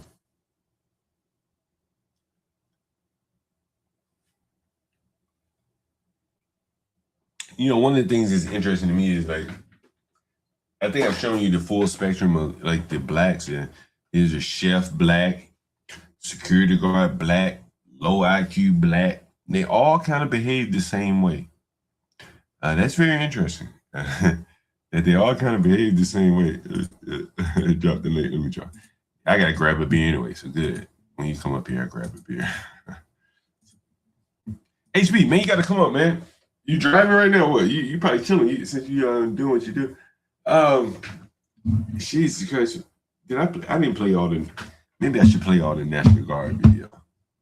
They put the National Guard over here for the blacks, but they won't allow them to address the crime. So here's the rest of the video. I'm grabbing a beer. To these motherfuckers. I had a nigga in one of my houses right down the street. I can show you pictures of it. Video. 1,000 bottles of piss in one room. Gatorade bottles, big ass jug, piss in the room. Right? Video. That's what I said. I prove a point. I prove a point these niggas are lazy as a motherfucker. So I go over here to the liquor store, all the little ghetto ass stores, and I say, any of you niggas want to work? They lazy as fuck. They're doing nothing. I said, any of you fucking niggas want to work? I got a job for you. No application, nothing, nigga. Just you got 2 arms, 2 legs.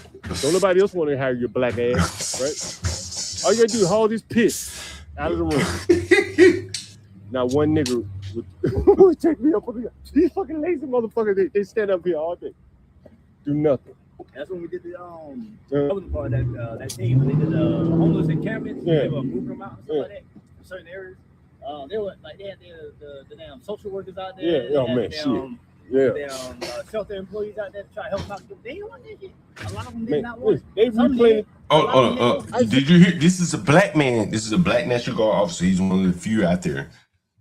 And listen to what he's saying. I hope you can hear this loud and clear, because this is what I've been trying to explain to you guys. And he's gonna tell you kind of in amusement or bewilderment here. Listen. Homeless encampments, they were moving them out and stuff like that for certain areas.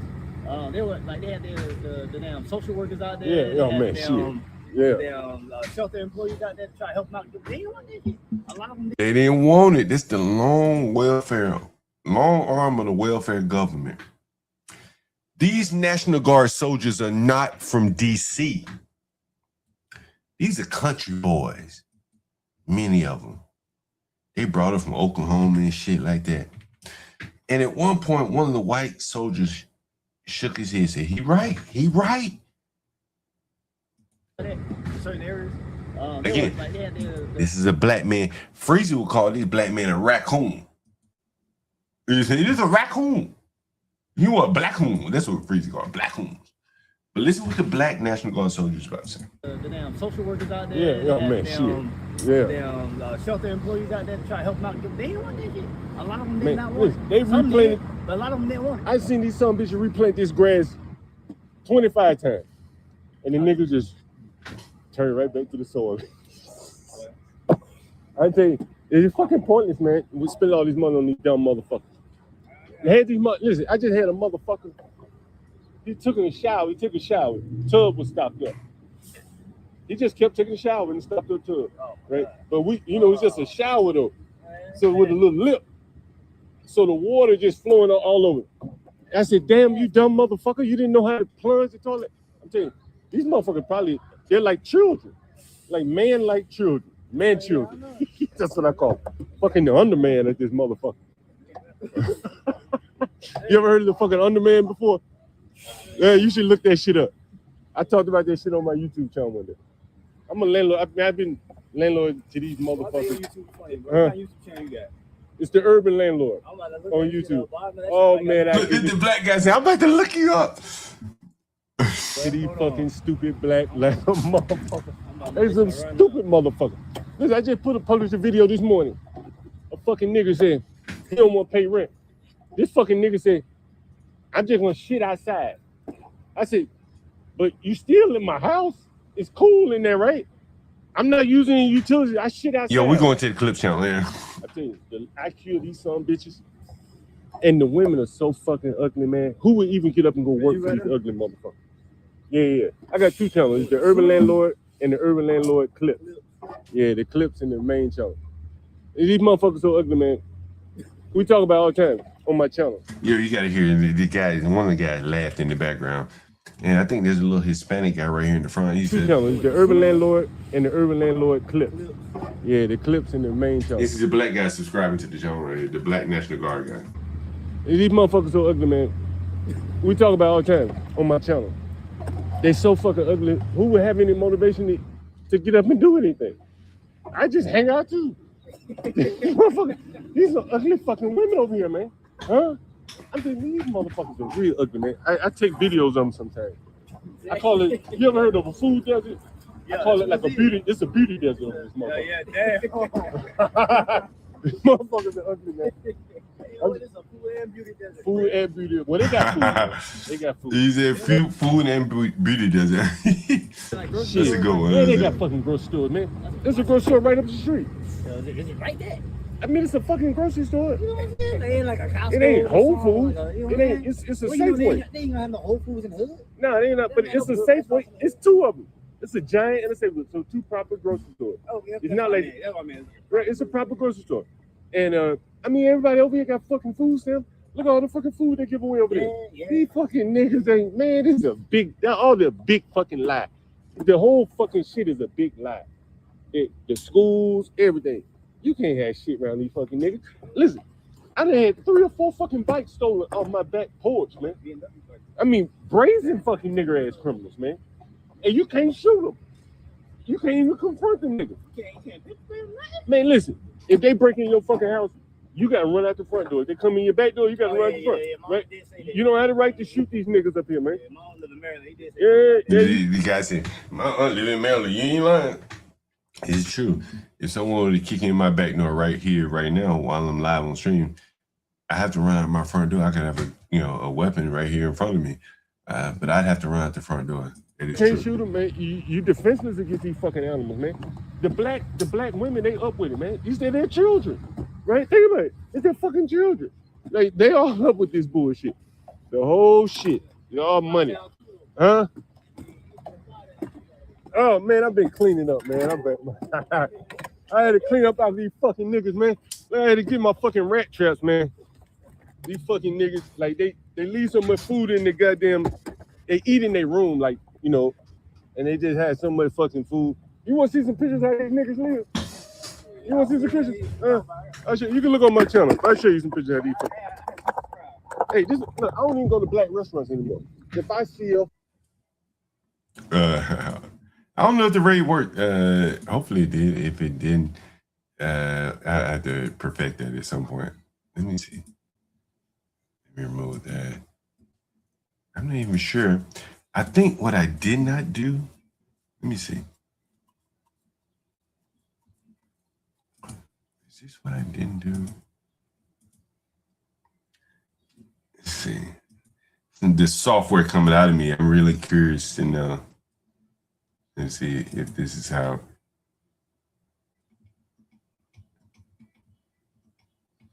Let's see. Let's see if the raid worked.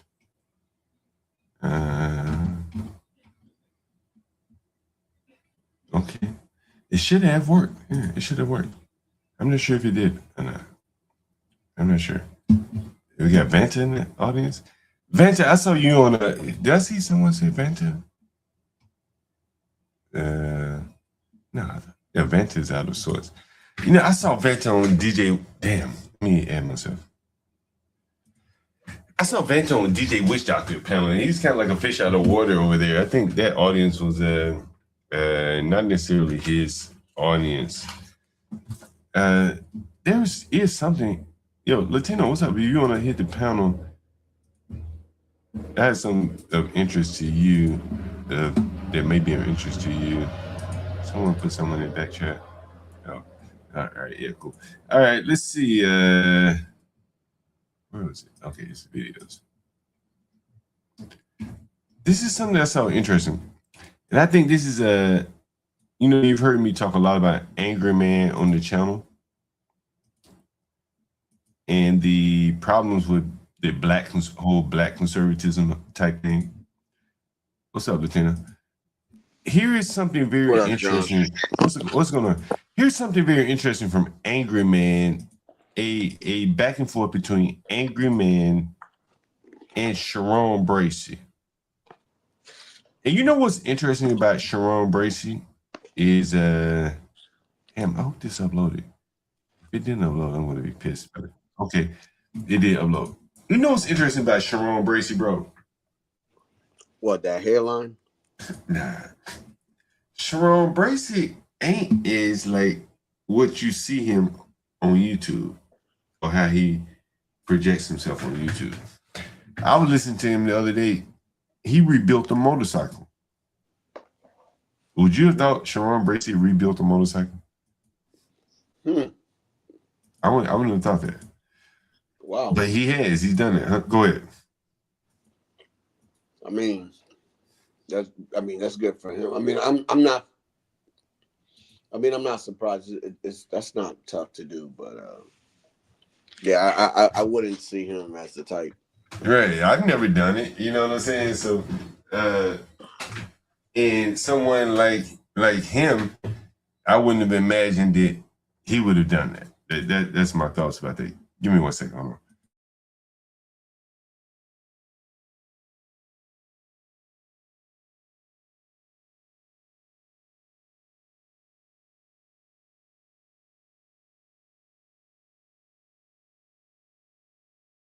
Yeah, sorry about that. Yeah, I wouldn't have imagined that someone like him would have built a motorcycle. You know, he projects himself as like a womanly type guy. Anyway, so before we get into that, I want to ask you, what did you think about those black guys, the black people that profiled on the channel so far today? This disgusting behavior, bro. It's disgusting. Their priorities are all out of line, dude, and out of whack.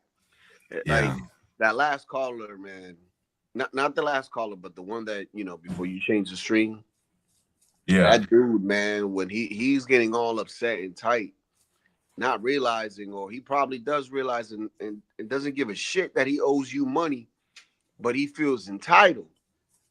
And I'm Yeah. just like, this is fascinating, man. At one point, he asked me for money. He said, "You owe me money." But yeah. I heard that. Right. I heard that. And another thing that I've been noticing, bro, like a lot of these blacks only live somewhere for like 2 months, and they have to move on. They lose their job, whatever. They break up with their girlfriend, whatever, and then they just move on to somewhere else. Let me see if the guy texts me back. I'm gonna call him right back. The crazy one of the week was that big bull that dumped that dude. That was crazy. Which one? You said the dude had a white chick, and she was fat as hell. The mom was calling her and telling you that she's like, yeah, she left him because he ain't got no job or nothing. I'm trying to think which one was that. I think it was like yesterday or 2 days ago. Wait a minute, you talking about? That was the street interview where the lady was like, her son was like a little touched. Yeah. And he died. Yeah. That shit. Yeah. Man. I was like, ugh. Yeah, he died. That's the second interview from a mother on Franklin Avenue that had a son killed. They told me a story right there on Franklin Avenue. I wish I could find it. Let me see if I can find it. Let's see. It may be like this. Man, what's crazy is my wife was on the phone with her cousin today. Yeah. And her father moved to Florida, right? And he purchased another home, so he has 2 properties here, right? And one of the tenants moved out, right? And she was saying like how destroyed the property is, and like how her father put the effort and time to fix it and money, and it only took 1 year for that girl that lived there with her kids to destroy it, right? And I asked her, I was like, who you happen to rent to by any chance? I'm just wondering. And she's like, oh, they African American. Yo, they rough, bro.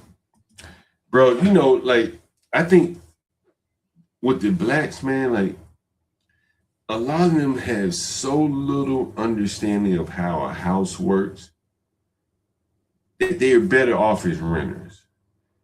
But they're terrible renters. Like, I mean, you gotta conserve, dude. Like, conserve the property. It's not yours, man. You gotta be grateful that somebody gets your place. Well, I'm saying, like, like I've had tenants flush microfiber towels down the toilet. I've had tenants.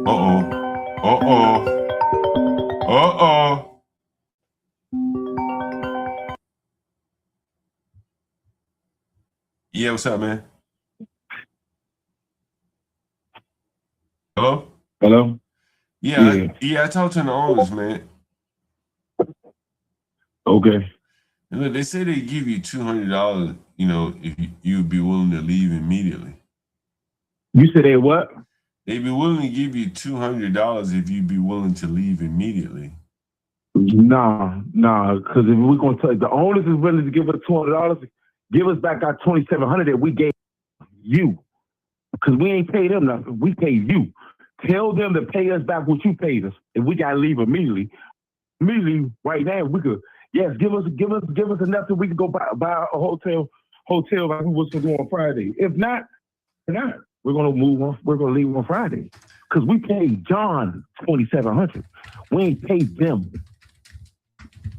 So what y'all give us some money that we can go get a hotel. So wait a minute. So let me get this clear. So I know what to tell them.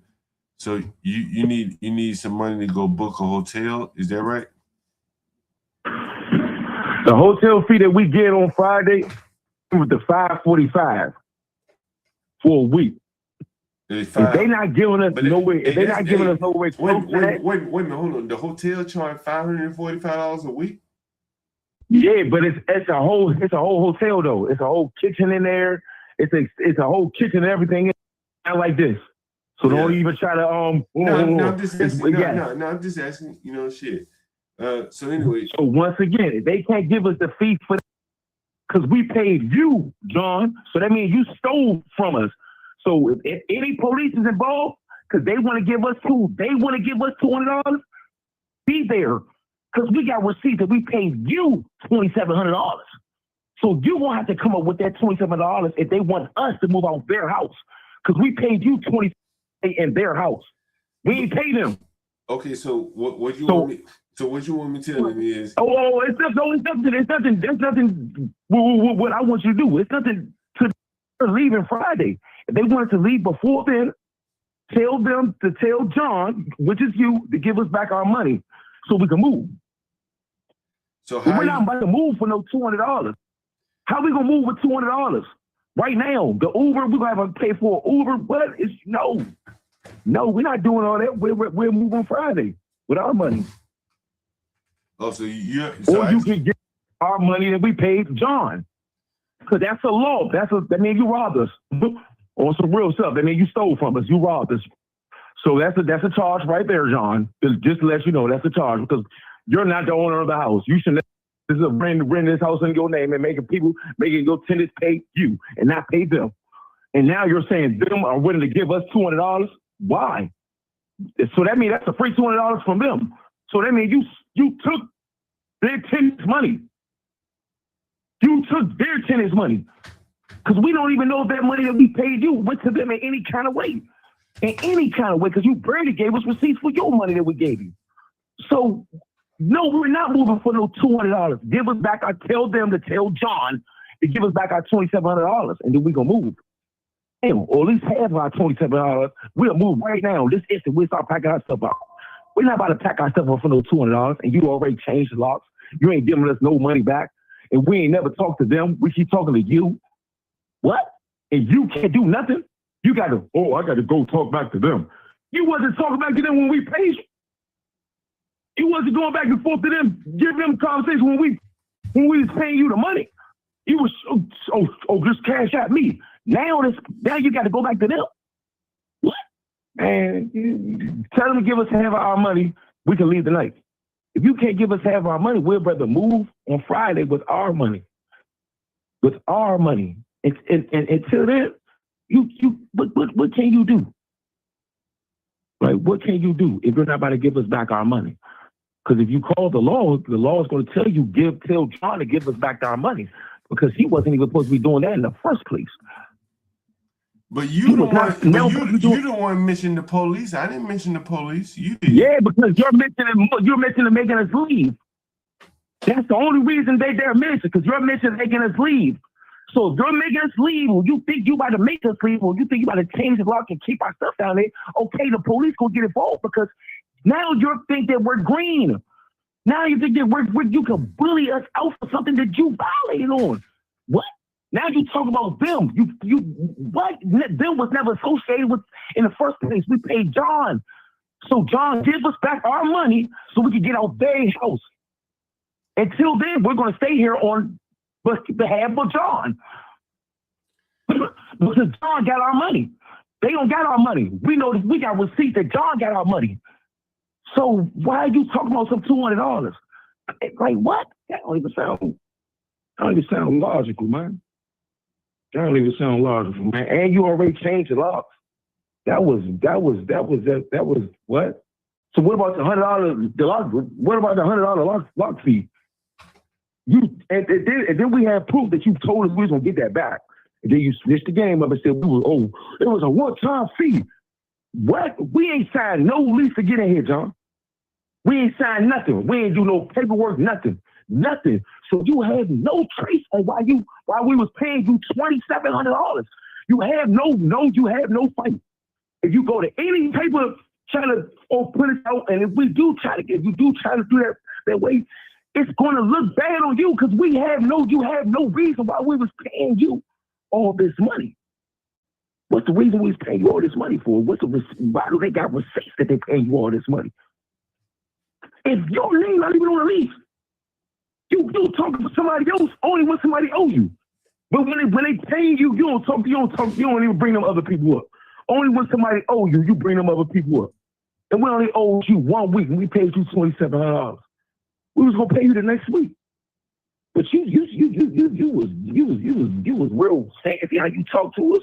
I don't know what was wrong with you that day, man. But if you're not about to give us back half of our money, what did I say though, man? Like, if you don't mind me asking, you was talking how a landlord not supposed to talk to a tenant. What did I say though? That's what I'm saying. So I don't say it again. Specifically, yeah, y'all broke.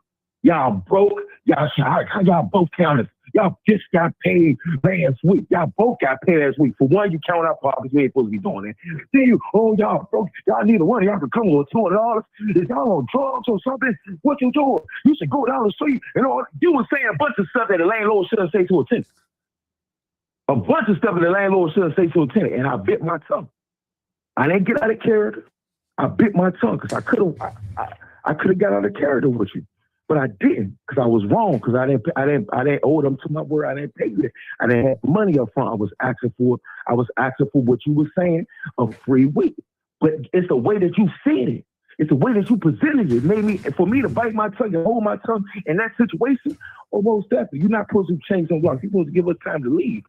So we won't be some irritated tenants and stay at home. I make a nigga bite his tongue. If you really want to be I made that nigga bite his tongue. We're going to be no mess up tenants. We're just going to leave. We're not going to bother him. We're not going to bring no attention to his operation. We ain't going to bring no attention to it.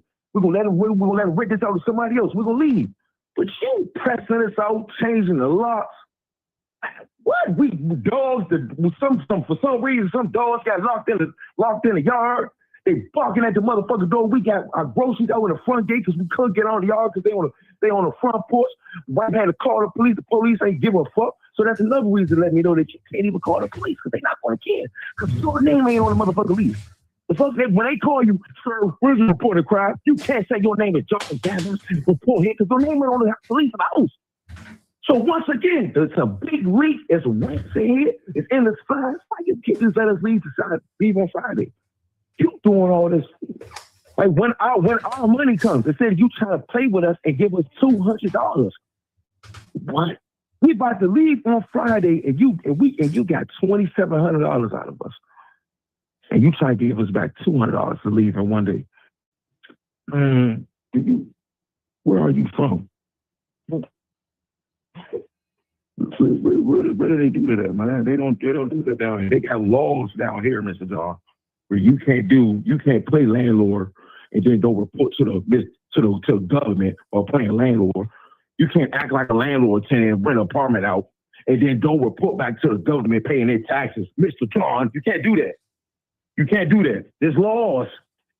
So when you try to out the blue bring the law, man, no, you can't do that, man. What is, man? It's nothing to really talk about for real. Because it's nothing, you can just let us go to Friday, but the more and more you restricting us to leaving on Friday, we're gonna make it hard for you. We're gonna call the health inspectors. We're gonna call whoever we need to call to get this house shut down if you want to put us out right there.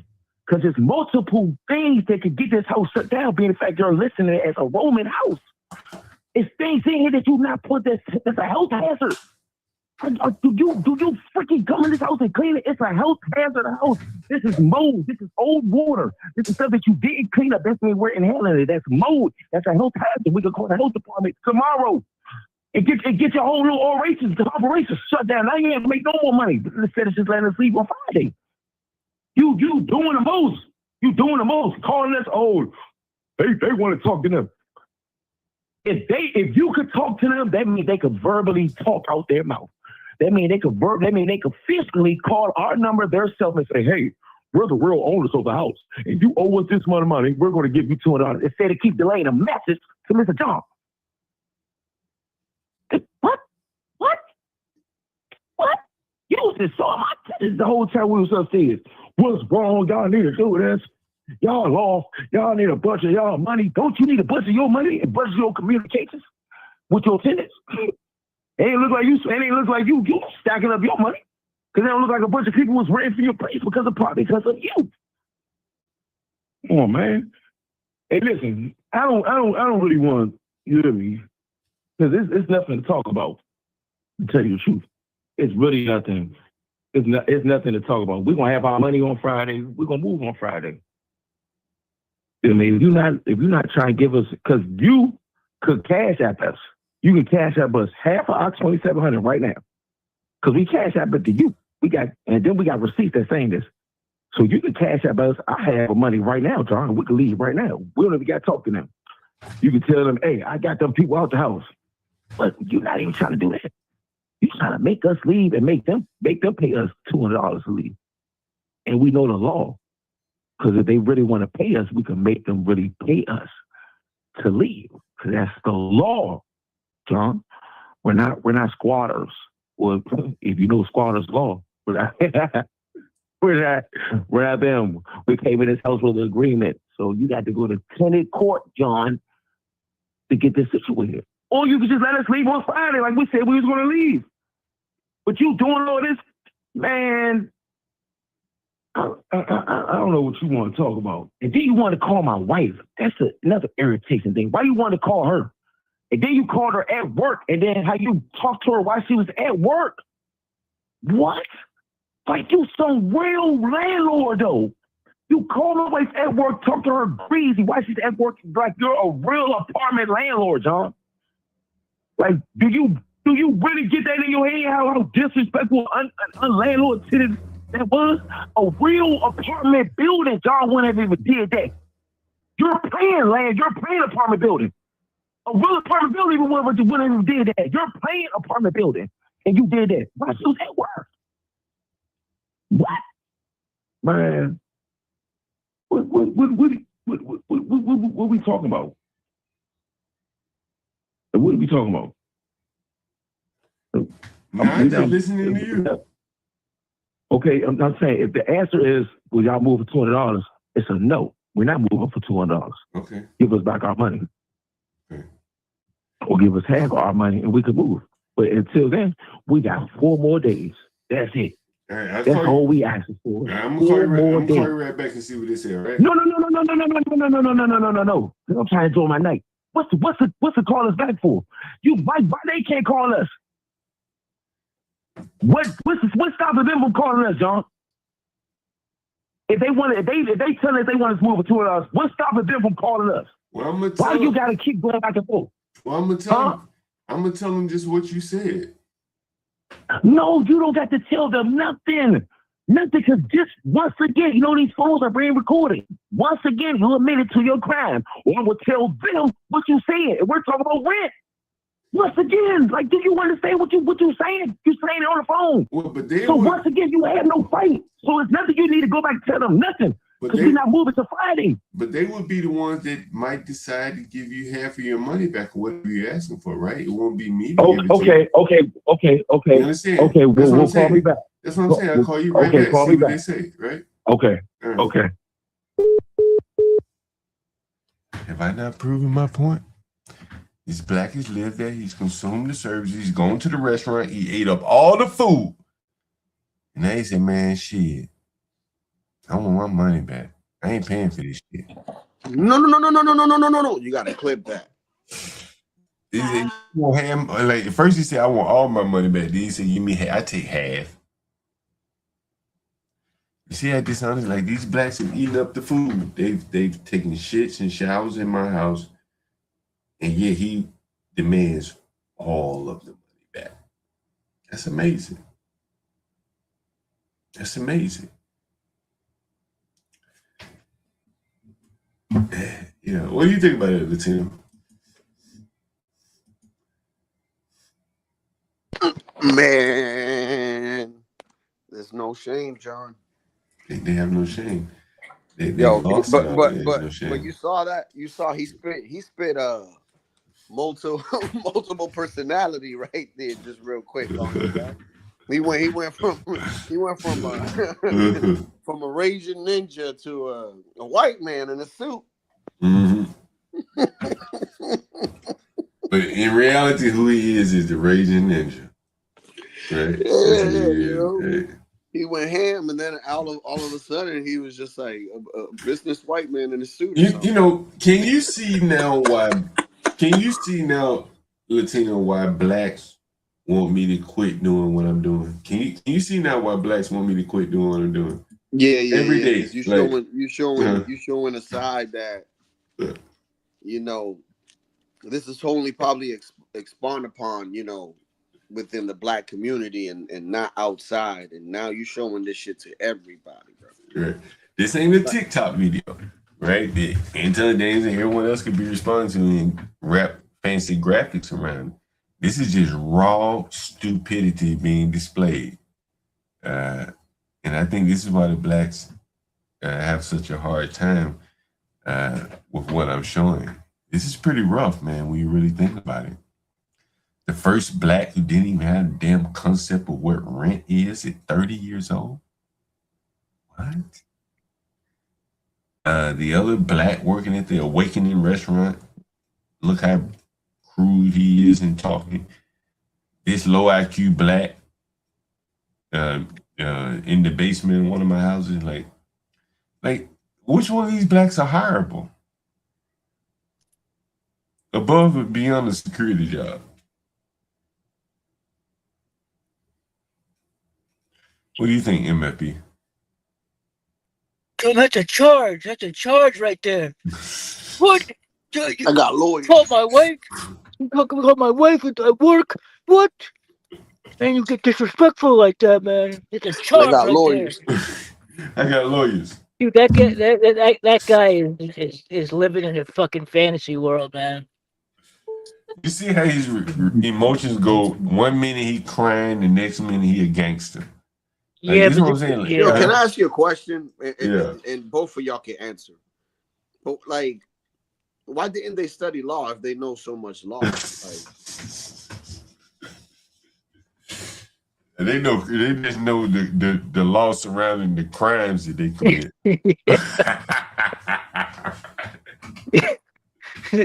They just know the law about, regarding the shit they get themselves into. But it is true. Like, hell, I had a gun charge. Shit, I know a good little bit about gun laws, so that would make sense. That hell, you're a shoplifter. You face so many shoplifting charges. Shit, You understand the law. I know the DUI laws in Massachusetts like better than almost all the lawyers, man. So that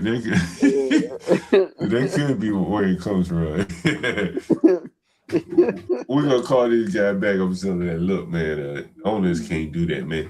But do you understand the depth of what he's saying? Like what he's asking me? He said, "Hey man, I've lived in your house for the last 6 weeks or so.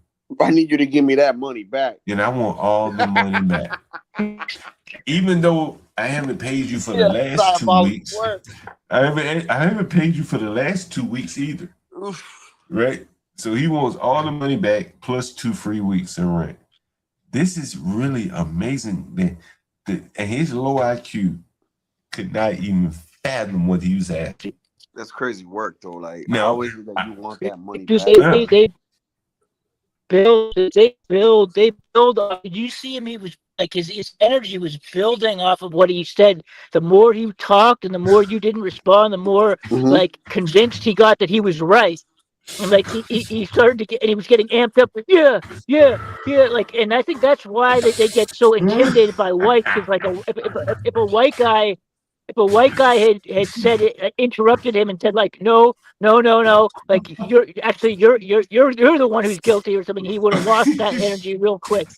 Yeah, he might have beasted on you in public because he's a big black guy. It would have been like that Boondocks episode. Yeah, Wait, man, these people are real dumb, man. Like today was, I don't know, MFB, if you heard about the black man who supposedly has a smart ERD job. I don't know. I don't think I did. So I get this text message from a black, and he was freaking out. And I'll show you the text here. Let's see what it text. It's right here. This black was freaking out, man. I mean, like, I would have thought the world was about to end. And so here's the text that he sent me. Look. Answer the phone. Yeah. I cannot get in my room. The keypad is not working. You know, sometimes these keypads can be a little sensitive. If you touch it with your nail as opposed to your finger, it may not come on. Yeah. It could be a little delay, whatever. So I'm across the street talking to this low IQ black security guard. And here's another low IQ black having a problem with the smart locks. The locks were smarter than him.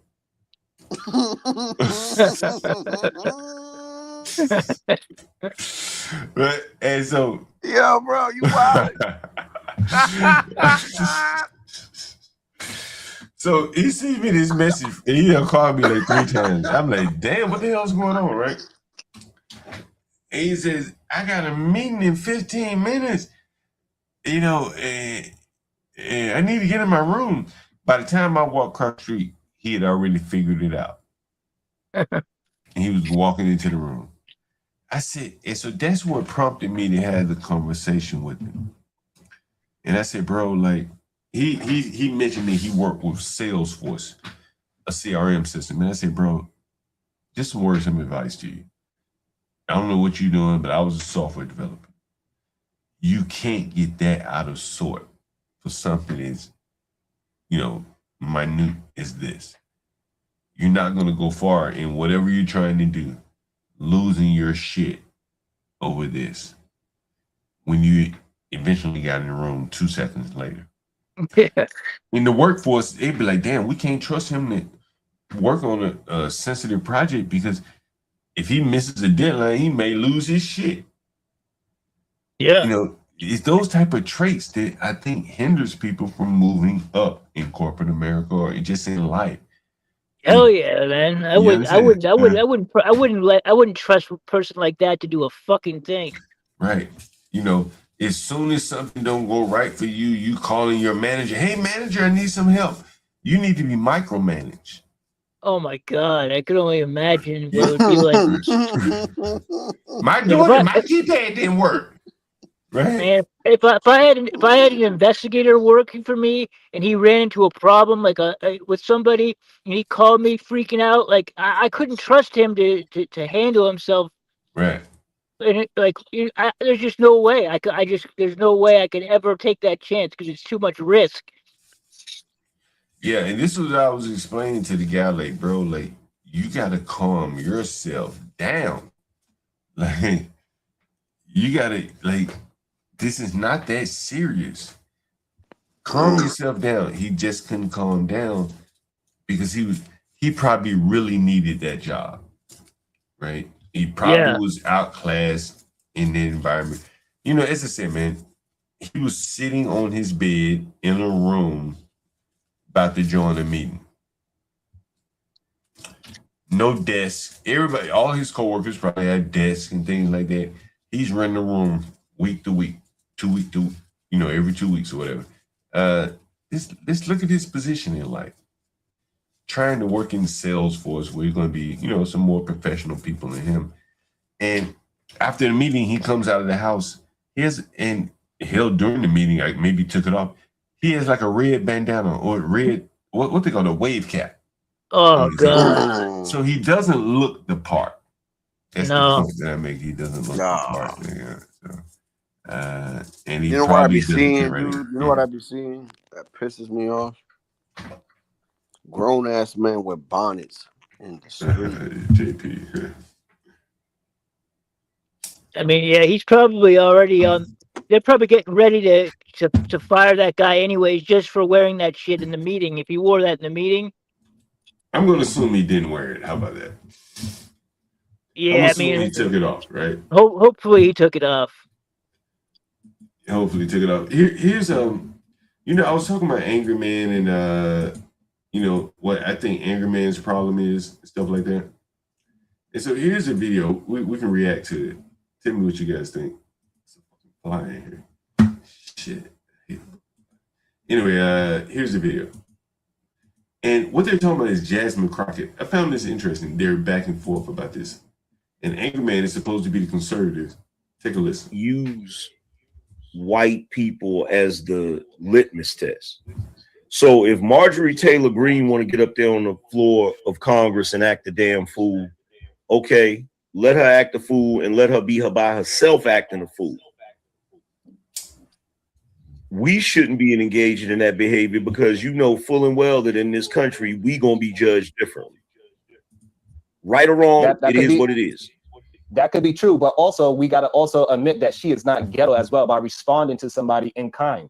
That's my She whole actually argument is is. that yes, she's willing to get aggressive with somebody else that's getting aggressive with her. However, we cannot say now that she is ghetto because she's responding to somebody.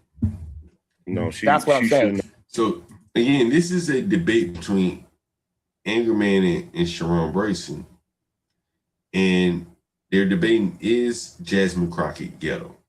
I think all of us would agree, hell yeah, she ghetto. Hell yeah. Right? Cream of the crop. But Anger Man is trying to fit into this Democrat black crowd as a conservative. And look at what he has to go up against. They can't even agree that Jasmine Crockett is ghetto as hell. And this is what I mean, that we cannot act as if she is a bad representation of black folks because she responded in kind to somebody that was being disrespectful. You be disrespectful to somebody, the other person is going to be disrespectful back. So therefore, she is not ghetto or ratchet. She is somebody that we should be like, hey, I don't agree with that moment or whatever. If she had 5 moments, if we don't agree with those 5 moments. Also, though, we cannot allow people to try to act as if she's representing black folks in a ghetto way.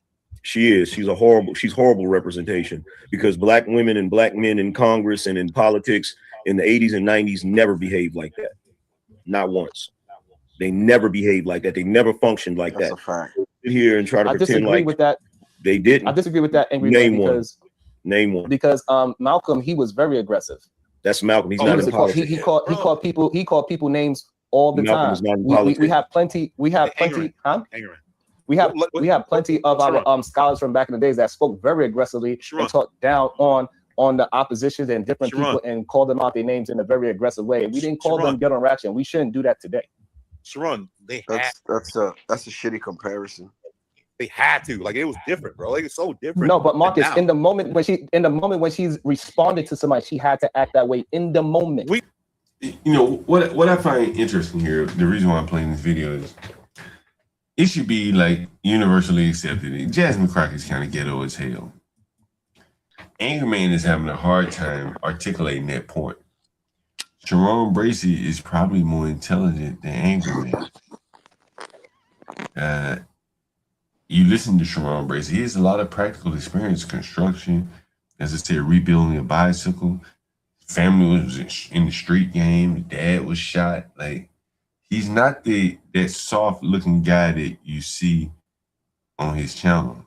Like, there is some level, some complexity to him, to be honest with you. And Anger Man, who wants to be this leading black conservative, you know, he can't compete with a Democrat like Sharon in the intellectual debate.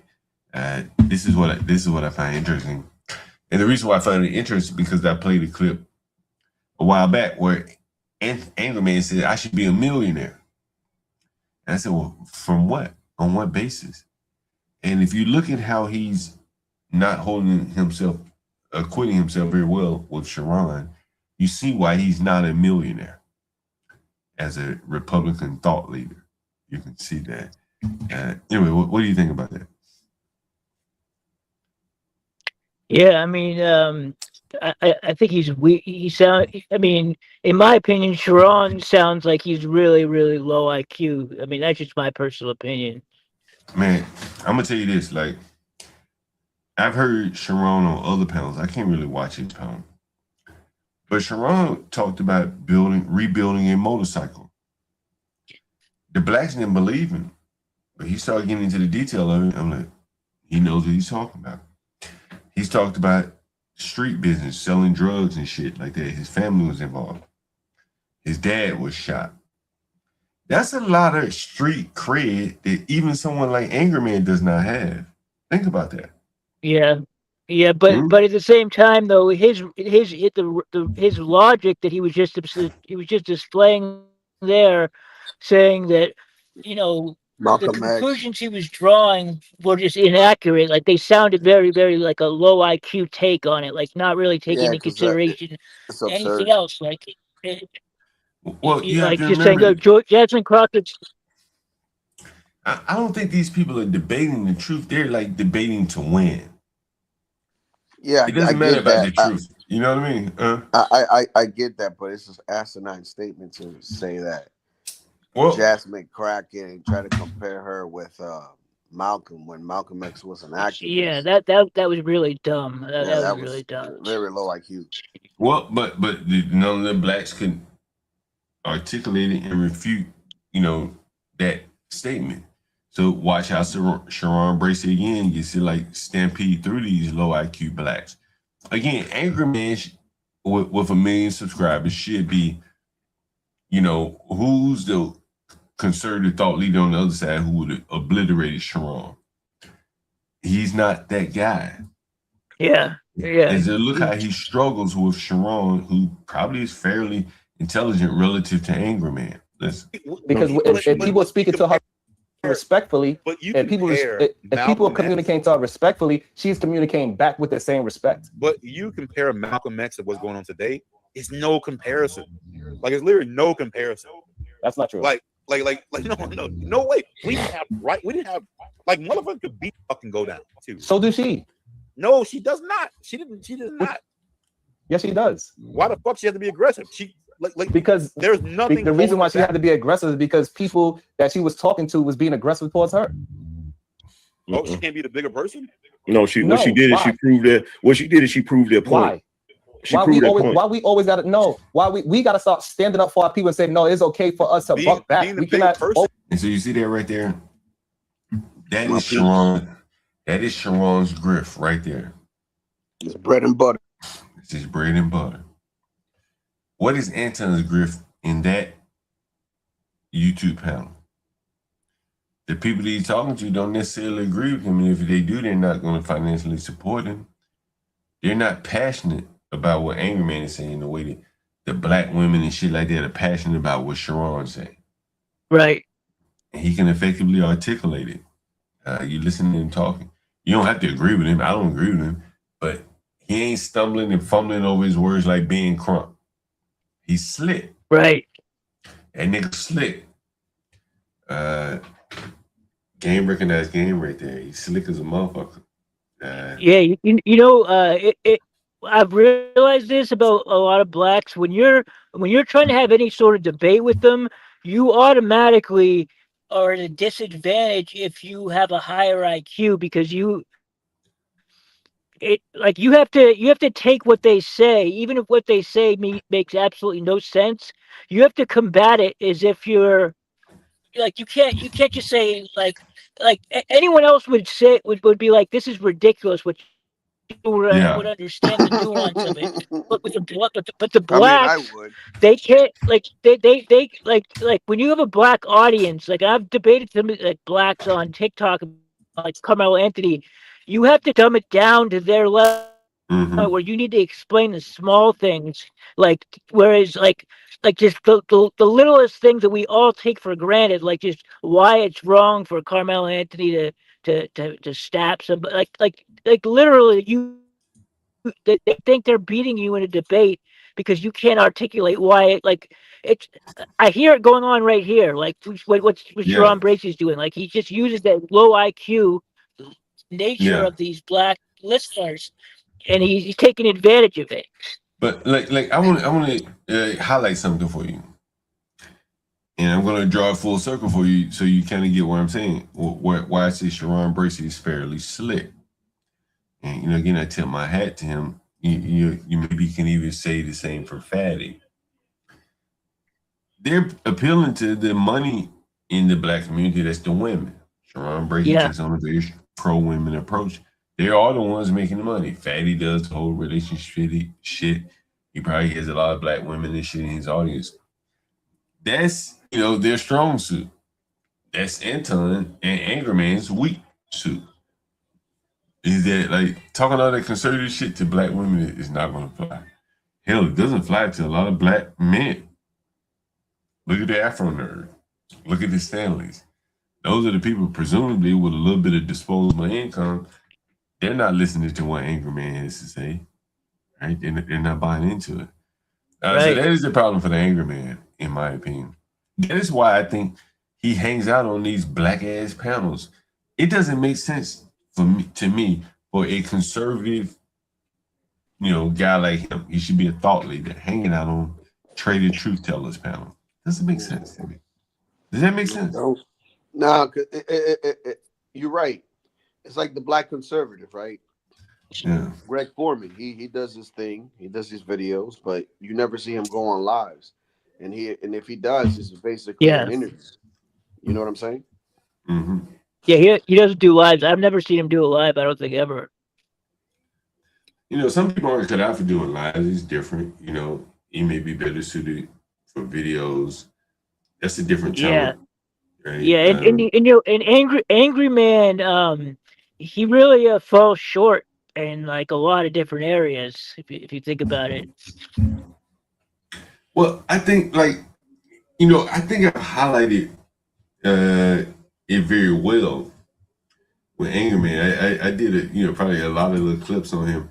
Anger Man thinks he should be a millionaire, but he also thinks the black community is trash. Well, why are you going to trade the truth tellers panel? They're trash people. How are you going to advance your agenda going up there being buddy? But when I go up there on them niggas panel, I'm trying to rile they black ass up. I ain't agree with you, black. Yep. You are always. He going up there they trying to, mollify the blacks. I don't think that works. If he's trying to push this, I'm a conservative. He should stick to entertainment, like hip hop and shit like that. Yeah. This streamer, a big streamer, this guy has like 80,000 subscribers. He emailed me. I ain't gonna say his name, but he emailed me. He said, John, I want to have you on my show, whatever, something, blah, blah, blah. And he asked me, are you conservative? I said, I've never voted. I live in DC, nigga. Like, I see what it is for what it is. MFB, did you see the National Guard in DC? Yeah, the shit you were just playing a few minutes ago. But did you hear what they said? I heard you. I heard you what you were saying to them. I didn't hear what they were saying in response. Well, listen what they said. Listen, Latino, what do you think? What do you think about this? Listen. Pretty much, I think the main reason they put us out here is pretty much a lot of the overdoses out here. Yeah. Oh, the drug overdoses. Yes, oh, I videoed them motherfuckers. Right. So he said what? He said they have us out here for the drug overdoses. Listen. Listen. Why do they do that? Because it's a federal land. Yes, sir. So what I'm saying is, why are you right here? He said, because it's federal land. That park where they're standing, we see all the blacks begging, they hand out free food. That's federal land. It's a small park. It's a small park, but it is federal land. The reason why it's federal land, I would imagine, is because Bowling Air Force Base is down the hill. So this land, this park right here is elevated to the point where you could, I guess, shoot a missile down at Bowling Air Force Base. Right. You know where Pulaski Park is? No, where is that? It's called Freedom Plaza in downtown DC. Right. Yeah. So that's federal land too. Because I used to skateboard back in the day when I was in college, and the park police, the park police in DC, they used to, they were the ones who would come in and fuck with us, because it was federal land or something like that. Yeah. Like, so this is Trump's response to, I guess, the overdoses you heard the National Guardman say, right? What did he say? So you can only really just go around this little park? Pretty much. I think the main reason they put us out here is pretty much a lot of the overdoses out here. Yeah. Oh, the drug overdoses. Yes, sir. Oh, I video them motherfuckers all the time. Yeah, that's the main thing we're countering. So you come out here with to resuscitate these drug addicts, son, bitches? Yes, sir. God damn. Who got dope like that? You gotta be honest. Is anyone else on YouTube? This is just my regular day-to-day, bro. Is that what the guy? Is that what he said? He said he's there. What? You want to hear it again? Did he say we resuscitate these guys? Listen, this is what they there for. How many damn overdose drug addicts I've shown you where they got the DC EMTs out there and be brave, like, look at them dreadlocks on their EMT. No, no. So now this is where they all pass out at. This is the intersection of Martin Luther King and Malcolm X. It should all be coming together for you guys now. Yeah. This is it. This is it right across the street from the liquor store. Right? Are you getting it now? For the people in the back of the classroom, a little slow in the uptake. Are you getting it now? DC government never sent police out here to police this shit. They're okay with it. They're okay with it, bro. They know they can't do anything about it. So Trump said, well, I'm going to send the people at least out here to resuscitate the blacks that John Galt is showing on his channel with their asses out. How many of them are showing with their asses out?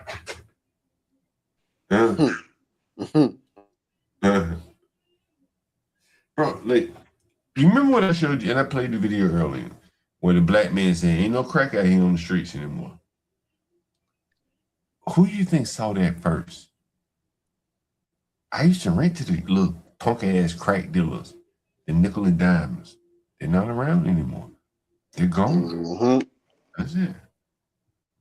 So now they got the National Guard out here to resuscitate the people who are taking pharmaceutical drugs, which, and I've also shown you this as well.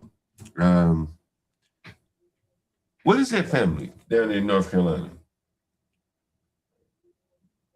The drug family. The drug family? Which one are you talking about? The ones that sold the Purdue Pharma?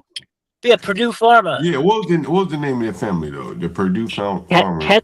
Kessler or something? What was their name? I forget. I know who you're talking about though. Yeah, they've been, all the lawsuits have been on them. Let me show you something though. I've shown this to you before. The Sackler family. Sackler. Let me show you this. Like, people that, like, this is why I'm not even political. Bro, when you see this shit, it's gonna blow your mind. Well, you should, but it may not. And I've shown it to you before. Here it is. Let's see, I don't want that. I want this.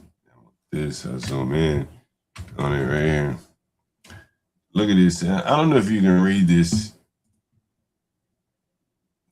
This is the Sackler Museum of Natural History or something. Yeah. Right? This is right downtown DC, right around the corner from the White House.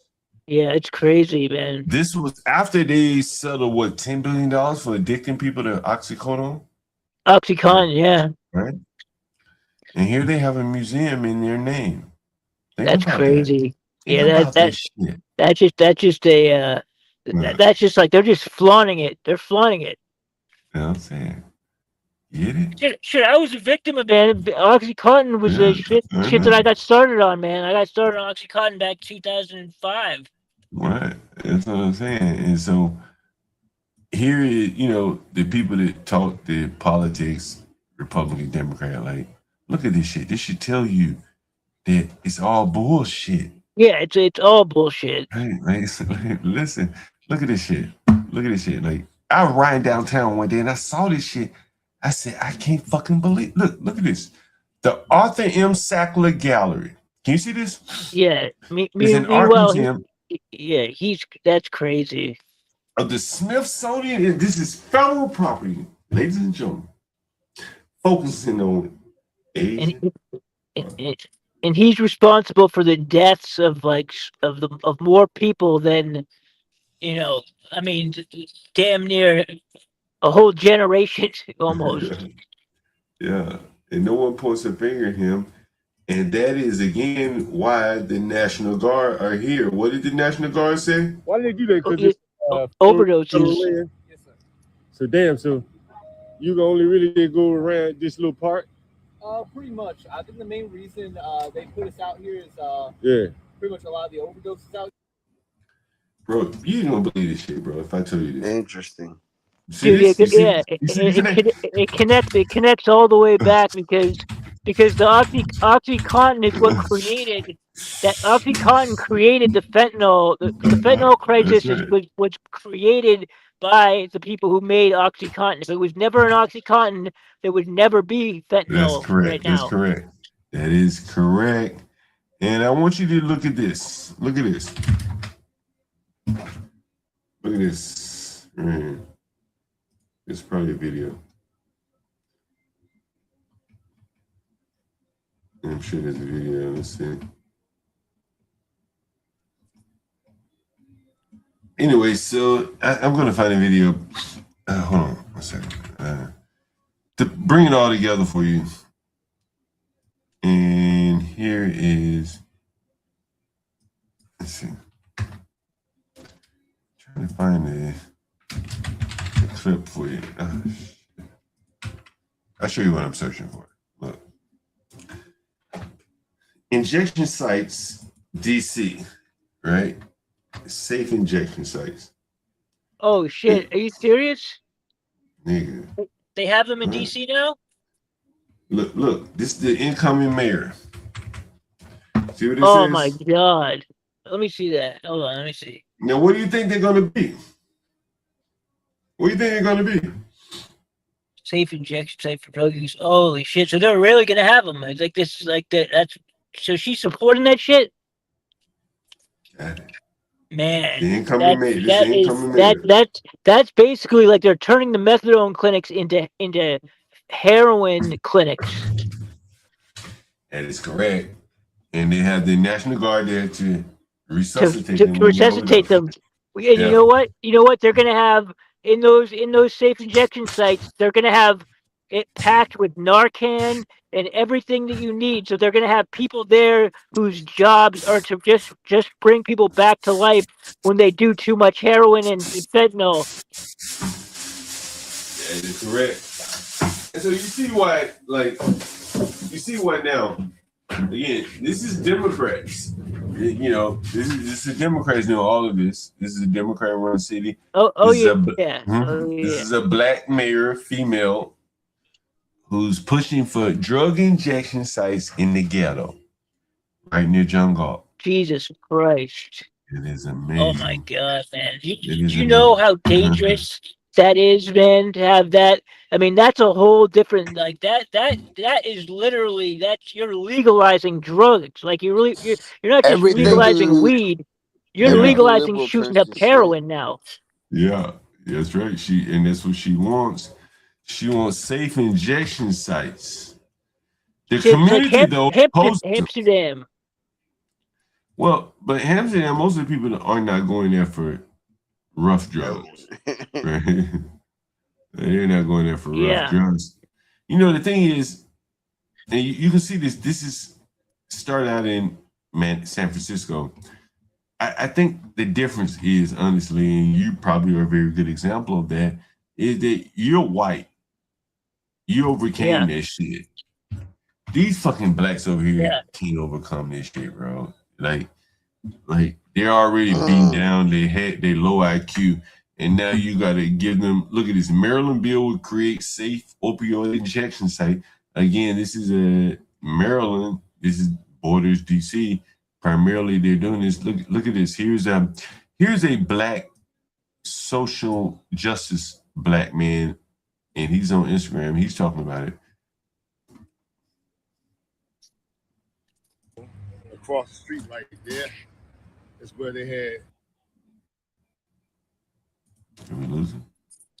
And y'all know, across the street right there is where they had the meth center. Ran by people from Texas who didn't give a damn about our community. We have these beautiful businesses here now, by the way. And we had to fight for over 10 years dealing with people coming and leaving this spot, getting shot because the drug dealers came, sold drugs to them, people fighting, shooting, everything. All right, just like this happened over the other day on Minnesota Avenue where they shot through the windows of the DGS government building. And they want to do something similar to this, but even worse, because the people are going to be going inside to inject instead of meth. They're going to be injecting themselves with heroin. and other things of that nature, right? So we finally get this cleaned up to some degree, and now they want to put it in our community. So Tommy Wells, who's Janice, came. Tommy Wells is a white liberal man. He can't go against these blacks. If they want drug injection centers, he got to go along with it. Campaign manager says that he supports it. He lives in Capitol Hill. My question is, will Capitol Hill, that's white area. you put it in your community? Will you put one of these centers in Capitol Hill? And what's the next council member who will step forward and say they want it in their community?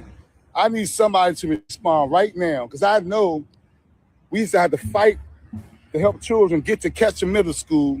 People out here nodding, doing all type of things every day. I know we had to fight to keep businesses going. Go ask Enlightenment, okay? Employees will not even come to work. People are defecating, leaving here, defecating outside of the businesses. All right? All this stuff was happening right here on MLK. It was happening right there on North Capitol Street. It was happening right there in Deanwood, where they fought it from coming back, right? My buddy Philippe owns a property in Deanwood. You probably heard him call in. He's an AI guy. He works for Claude or some shit like that. And man, he refuses to rent his Northwest properties to blacks. Outright refuses. He don't give a damn. And he told me, he was on the channel.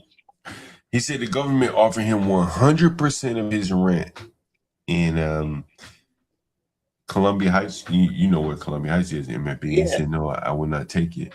And he ended up renting it to a white person instead.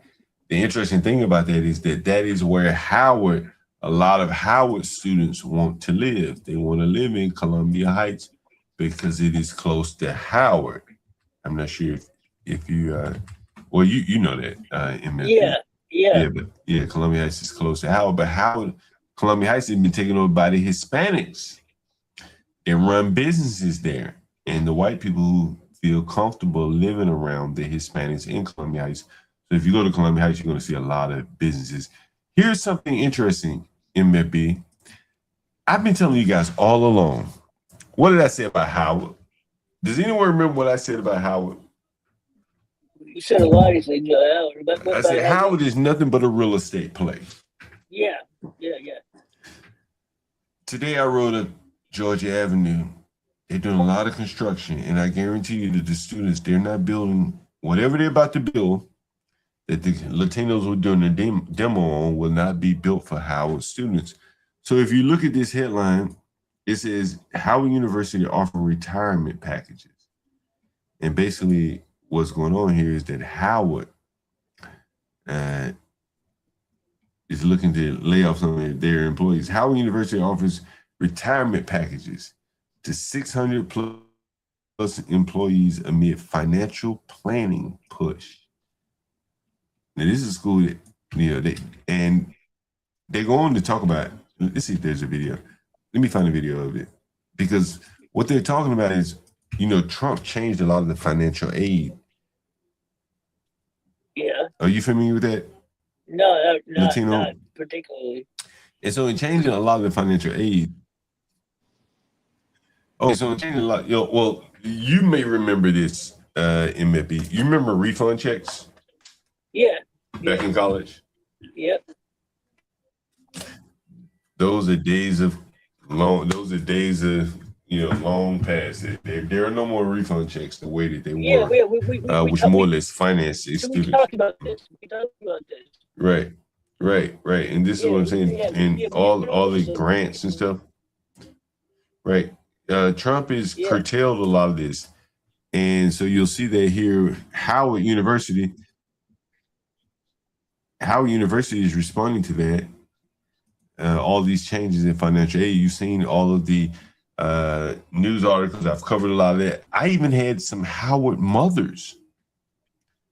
How many of you remember the phone call from the Howard mother who talked about Howard children having to live all the way out in PG County?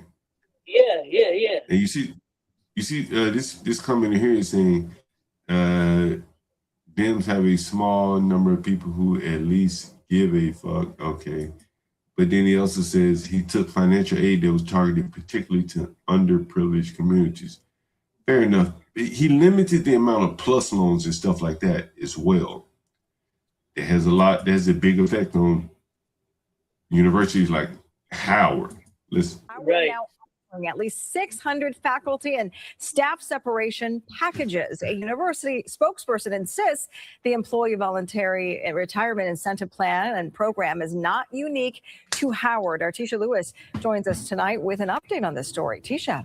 Well, Sharon, Howard says the decision to offer the voluntary retirement incentive program is, quote, part of its responsibility to plan thoughtfully for the university's long-term financial sustainability and continued academic excellence. We're told the program is targeting eligible faculty with significant years of service to Howard. Those faculty and staff are being offered the opportunity to consider retirement with additional financial support and additional benefits. A Howard University spokesperson says 16% of the school's employees are eligible, going on to say Howard has previously offered voluntary retirement incentive programs back in 2009 to 2010 and 2013 to 2017. The school also says the goal of this early out program is to focus on Howard's workforce planning efforts, including assessing organizational structure and making strategic investments. Enough about this. Anyway, here's what I found interesting. I was riding up the street from Howard today, right on Georgia Avenue, which is the main artery for Howard. And I saw all this construction being done by Hispanics, and I couldn't help but think this. Does Howard have a construction management, construction architecture program where they could have their students? Probably not. Probably not. Right. And so here's this. This is interesting. Howard University does not have a standalone nationally ranked legacy degree program specifically for construction management. Instead, the College of Engineering and Architecture offers interdisciplinary coursework and a minor in construction. Now, what's interesting about this is that if you were Tuskegee or Alabama State or something like that, you know, there's not much construction going on. But if you're at Howard, there's $1 billion worth of construction that's probably happened in or around Howard's campus in the last 3 years, 5 years. At least. And so how did they not take advantage of that by providing a pathway for their students? This is what I'm saying. They're out of the box thinking. Yeah, they ended up with a school with 70-30 women, when all around them there was billions of dollars of development. How do you end up with 70-30 women? It doesn't make sense. Yeah, that's pretty poor planning, man. That's very bad. Right. That shows the lack of future time. What do you call it? Lack of being able future time orientation. Yeah. Future time orientation. They just don't have it. They can't even see it. Like I mean, like you said, there's millions and billions of dollars worth of projects and developments going on right there on their own campus. Right. They can't think of how to connect that to maybe. They see there's a source here for a lot of income, but we're not going to set people up for that. We're going to get a bunch of females and a bunch of bullshit. It's going to lead them nowhere but into debt. Yeah. And have them major in sociology and all that kind of shit. Yeah, psychology. And they'll be and basically Howard University is dwindling down, man. They're going to be. I mean, seems like they're hanging on, like they're hanging on by a thread. Yeah, I think so. I think, as I say, like, it's a real estate play. As I was riding up the street from Howard today, it's like you see the construction going on.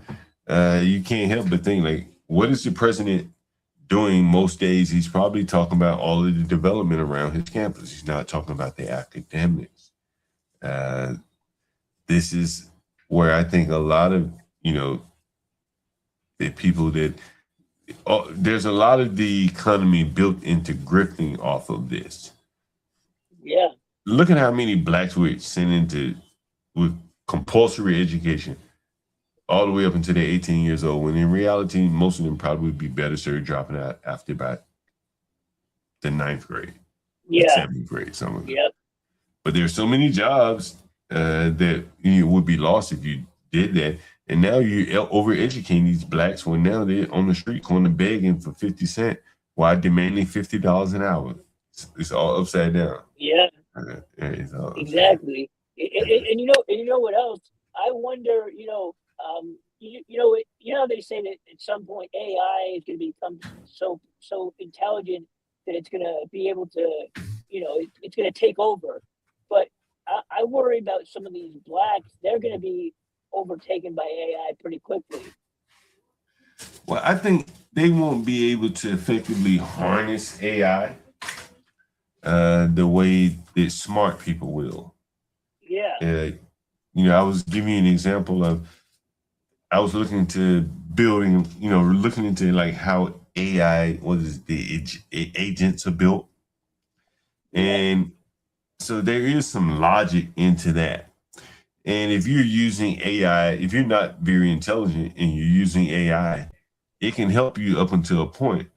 But and Master Kim was telling me a story today. This is very interesting. I'm going to tell it because I'm sure Master Kim doesn't mind. And I want to say he used AI to come up with something that worked. But in creating the charts, it looked at 2026 and it compared it to previous years, but 2026 is not complete. Yeah. Into 8 months of 2026. So if he hadn't had the knowledge and understanding to analyze what ChatGPT gave him back and said, wait a minute, this 2026 looks off, then he would have looked like an idiot. Yeah.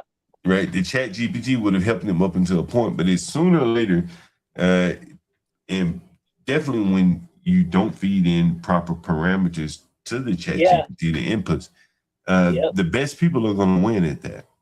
I talked about this right here. Let's see, it was here.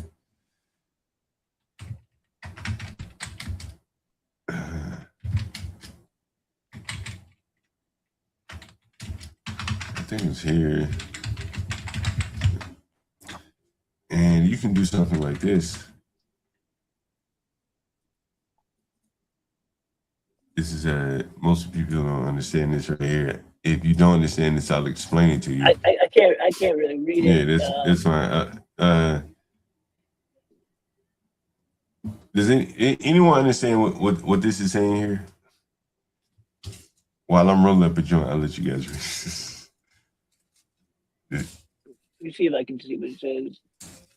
I'll zoom in a little bit more so people in the chat, anyone on the phone can read it. Let me zoom in one time. Okay, there you go. Can you read that?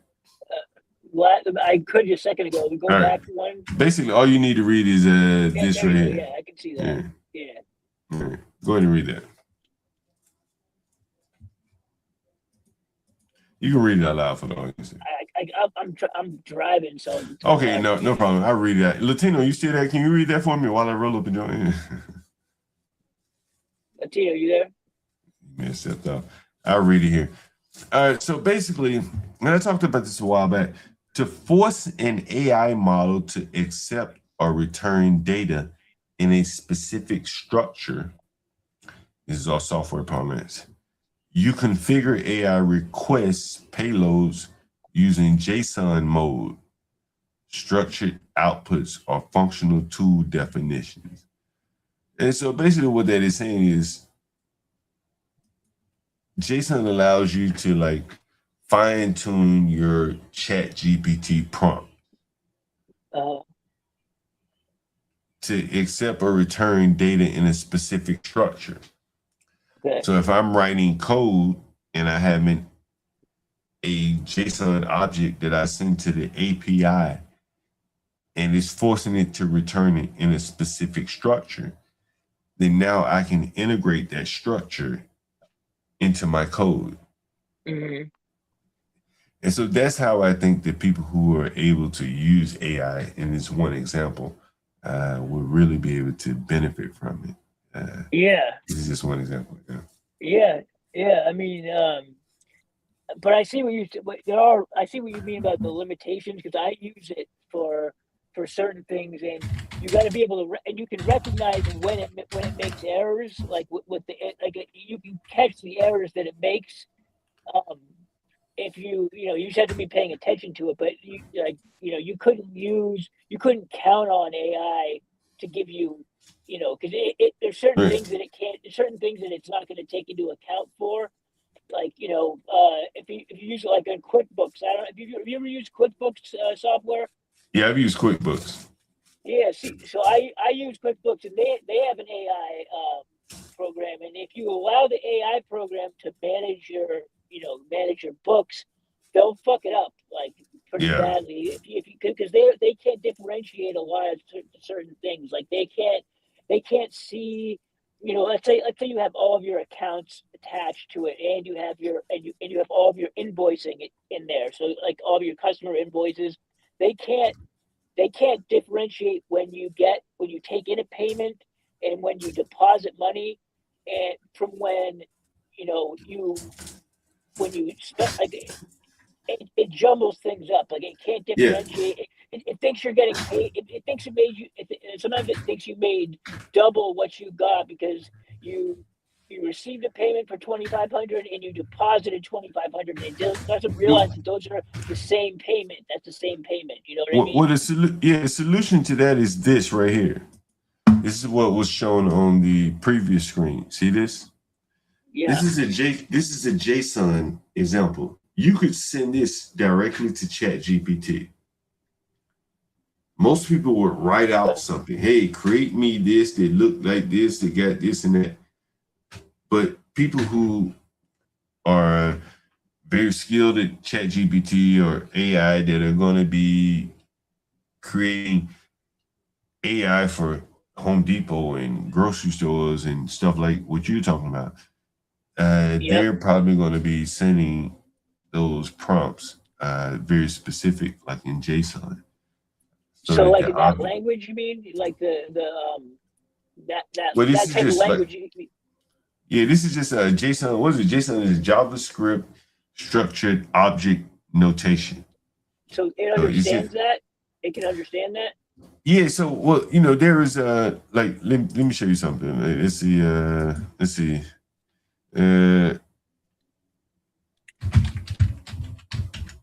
see.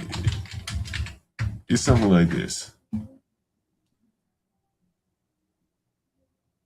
Let me give you an example. It'd be something like this right here. Let's see. All right, this is it. And I'll zoom in a little bit. So let's say you had some JSON like what you saw here, right? Yep. And you pass that to the AI. And right here, you say it will serialize that JSON. And then it could write it out or perform any other functions on it. It could, create an order, whatever. Yeah. Create a row in your Excel spreadsheet, a PowerPoint slide. But the magic, I'm sorry, damn, I was sharing it. Here it is. It's right here. JSON serialize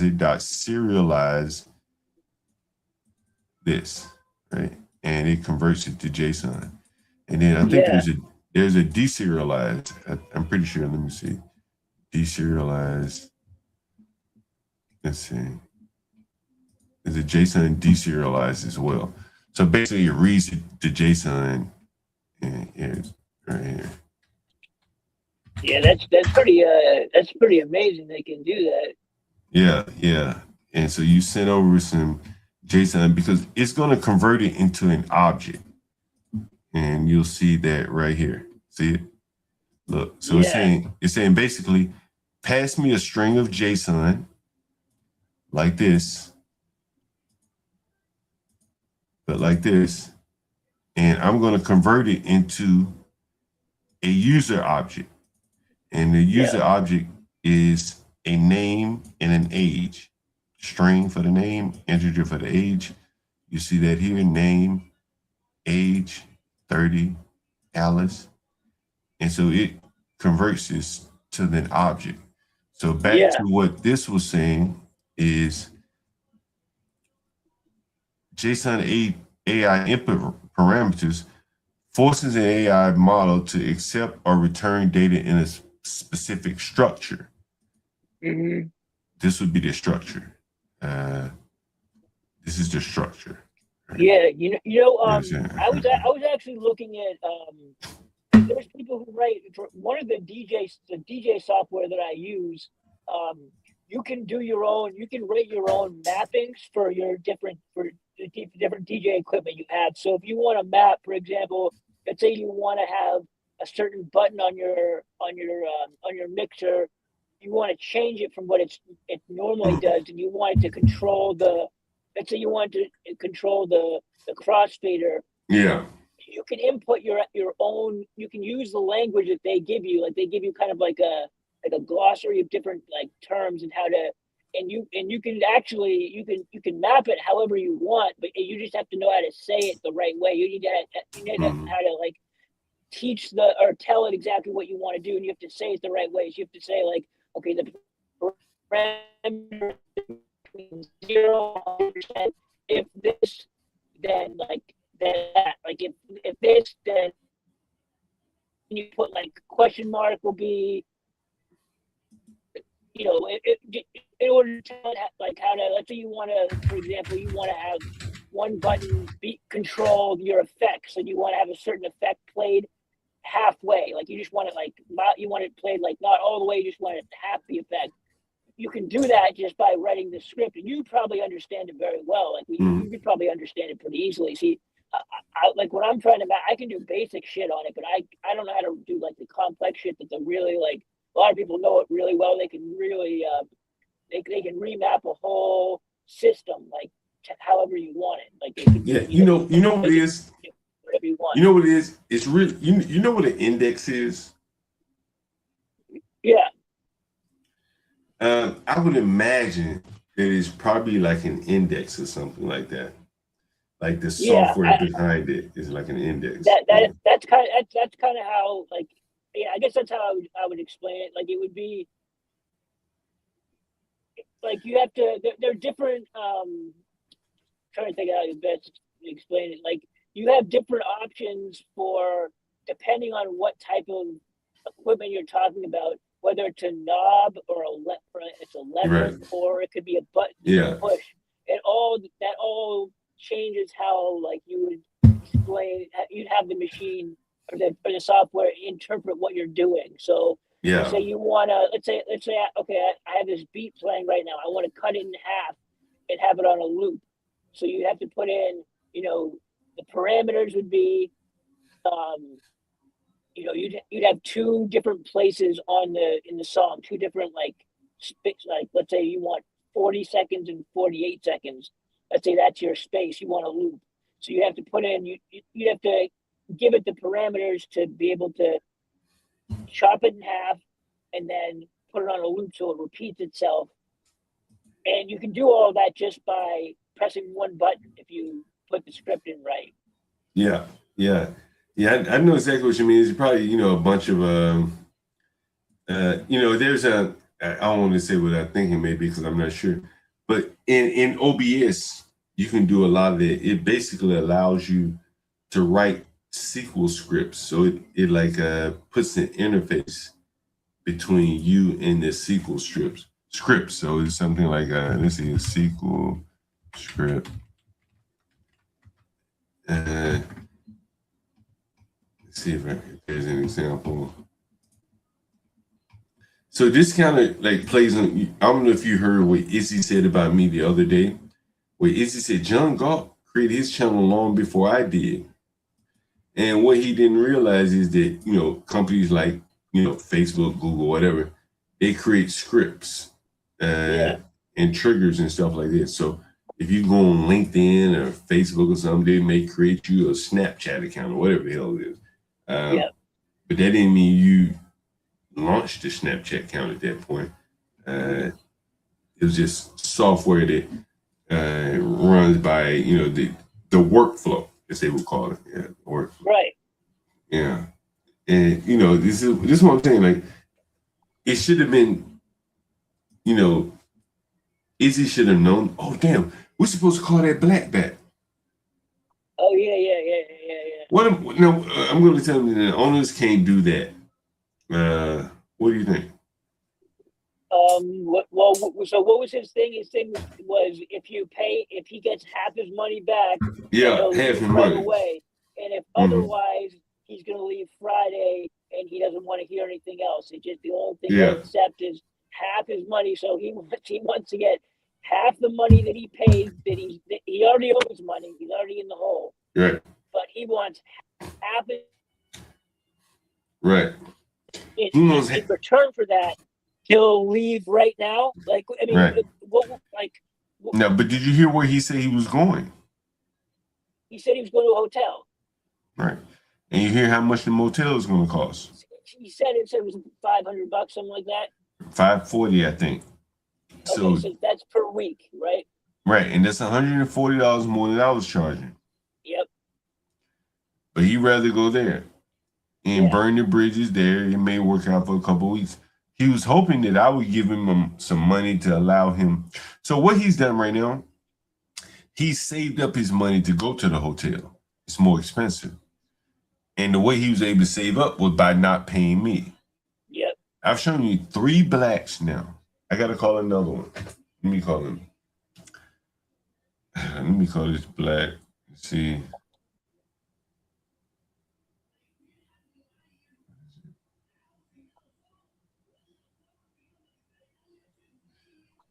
Somebody just asked me, is the DC tap water safe to drink?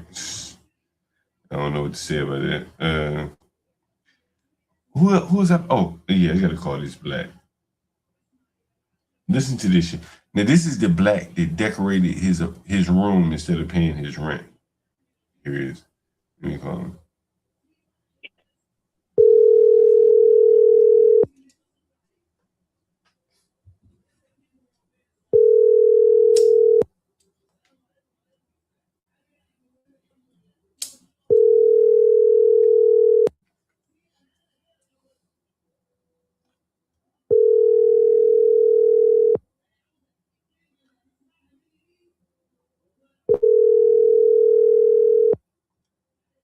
Call has been forwarded to voicemail. He didn't answer. All right, so should we call it the violent black back? And what should I say? What should I say to him, MFB? How much do you think he would take to leave right now and go to a motel?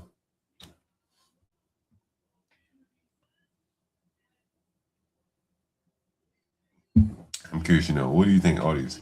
How much do you think he would take right now to leave and go to a motel? Motel 6 near you. Let me call it black. Anybody want to join the panel, by the way?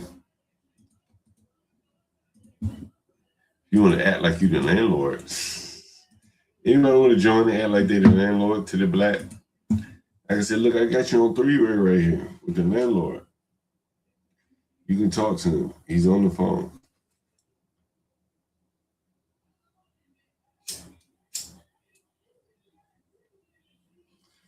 King Shinar, you want to come talk to one of your fellow blacks behind on their rent?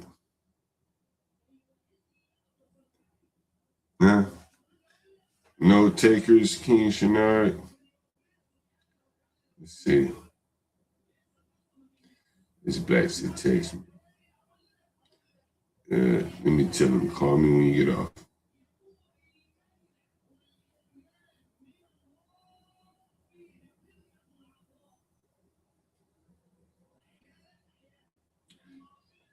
Make some content out of him.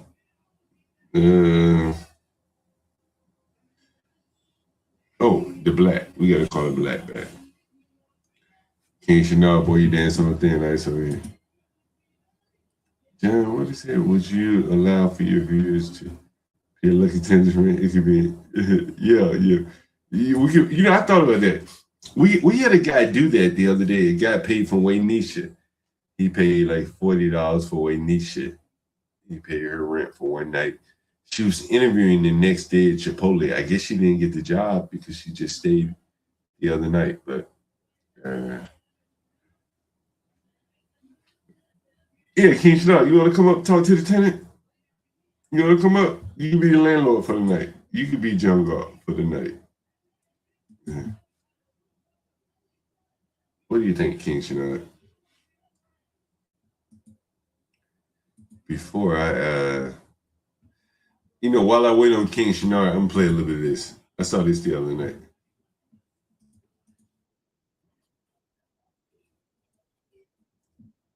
Income is. That's not a group of people, sir. Median household income. A husband and a wife. This guy is telling you that he doesn't know what that is. An Uber. That makes no sense, sir. That makes no sense. Yes, it makes sense, sir. Do you know what a median? Sir, y'all live 40. All right, so he drops the guy because the guy just pulled his cover. He doesn't know what median, household income is. He doesn't know what that is. So let's bring in the panel. Panel, welcome to the show, Kidola, Chukwu, and St. James.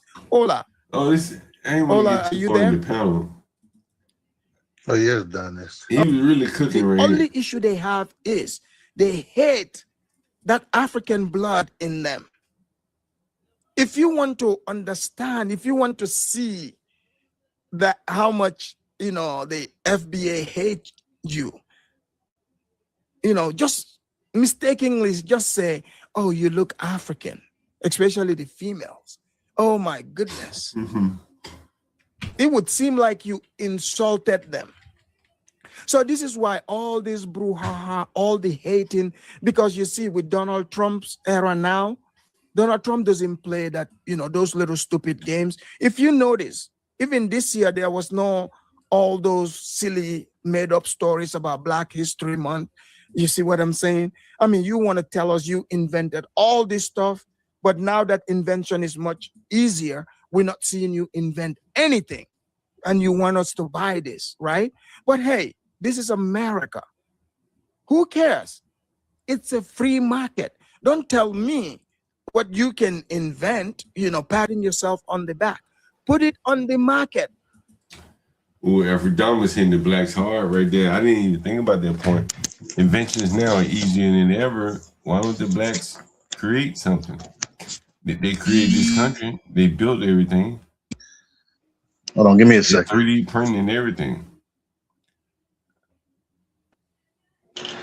Man, I gotta call this black back. I think you trying to keep me from calling this black back. I think you embarrassed by what. Yo, you took him for 2,700, right? For 8 weeks. How long has he lived over there? You just said 8 weeks. 8 weeks, right? For a room that only costs $800 a month. That's only worth that amount. 400 a week. Yeah, but you know that room is only worth $800 a month, right? Why did they agree to pay $400 a week? So you offered? Did it start from? Did they start paying bi-weekly or weekly? Weekly. That's all they could afford. Okay, so why did you offer them broken shit? Why do you think blacks so broken shit? Did you offer them? Did you offer them the monthly rate? They were too. No, we don't do monthly. Hey, let me ask you. Why do you think blacks so broken shit? Why do you think blacks so broken? Yeah, but why do you think blacks so broken shit? You don't offer monthly rent to black folks. You don't do that, right? You see, they can't do it. Plus, nah. No money. I see you do it for white. I see you do it for white. Hey, you think they would have paid me that much money in 8 weeks if I charged them by the month? Hell no. How do you know that? Dumbass. I fleeced that dumbass. Nigga, of course you did. Listen, bro. Listen, bro. I charged them $400 a weekend together. If I rented them month to month, $1,500 a month. That's twice. Boy, you ought to take this. You ought to take this and try it in Boston. Why don't you take it and try it in Boston? Hell no, yo, they do that shit all over Boston. I know a landlord that. Why you don't do it? I'm not even gonna tell you what happened to that landlord. Why you don't do it? Because I'm not a snake like you. I'm not greedy like you, bro. Money is not everything. It's not everything, bro. You don't hear me talk about money. You're greedy. You think so? And I bet you got them a few times with that daily race shit, didn't Nah, you? they ain't do that shit. They should be paying daily right now, shouldn't it? They owe me 2 weeks rent. Huh? Yo, you a slimy ass dude, man. Slimy. Listen to this. Grimy ass dude. Called the African booty scratcher. They said they call themselves that. In fact, that tells you when they were brought here from Africa, because they said they were calling themselves that before we even got here. So how did they know to call each other the African booty scratcher? So they are the foundational black booty scratchers of America. That's why they call each other that. Which is why you see the blacks would be upset about, even the Wakanda movie. But Wakanda is in Africa. The blacks do not have land here. The Wakanda movie was written by an Austrian Jewish man, Austrian guy. So the blacks are like, oh, how dare you, Africans, sold us into slavery. Well, sir, I wasn't there, but from what I read, from what I've read, it's possible that your grandfather stole chicken or yam from the village and he got caught and got sold into slavery. That was one of the punishments. We don't know this. All right, turn this tap dancing shit off, But man. they call themselves booty scratchers, African booty scratchers. They are the foundational booty scratchers. So next time they call you African booty scratcher, call them foundational booty scratchers.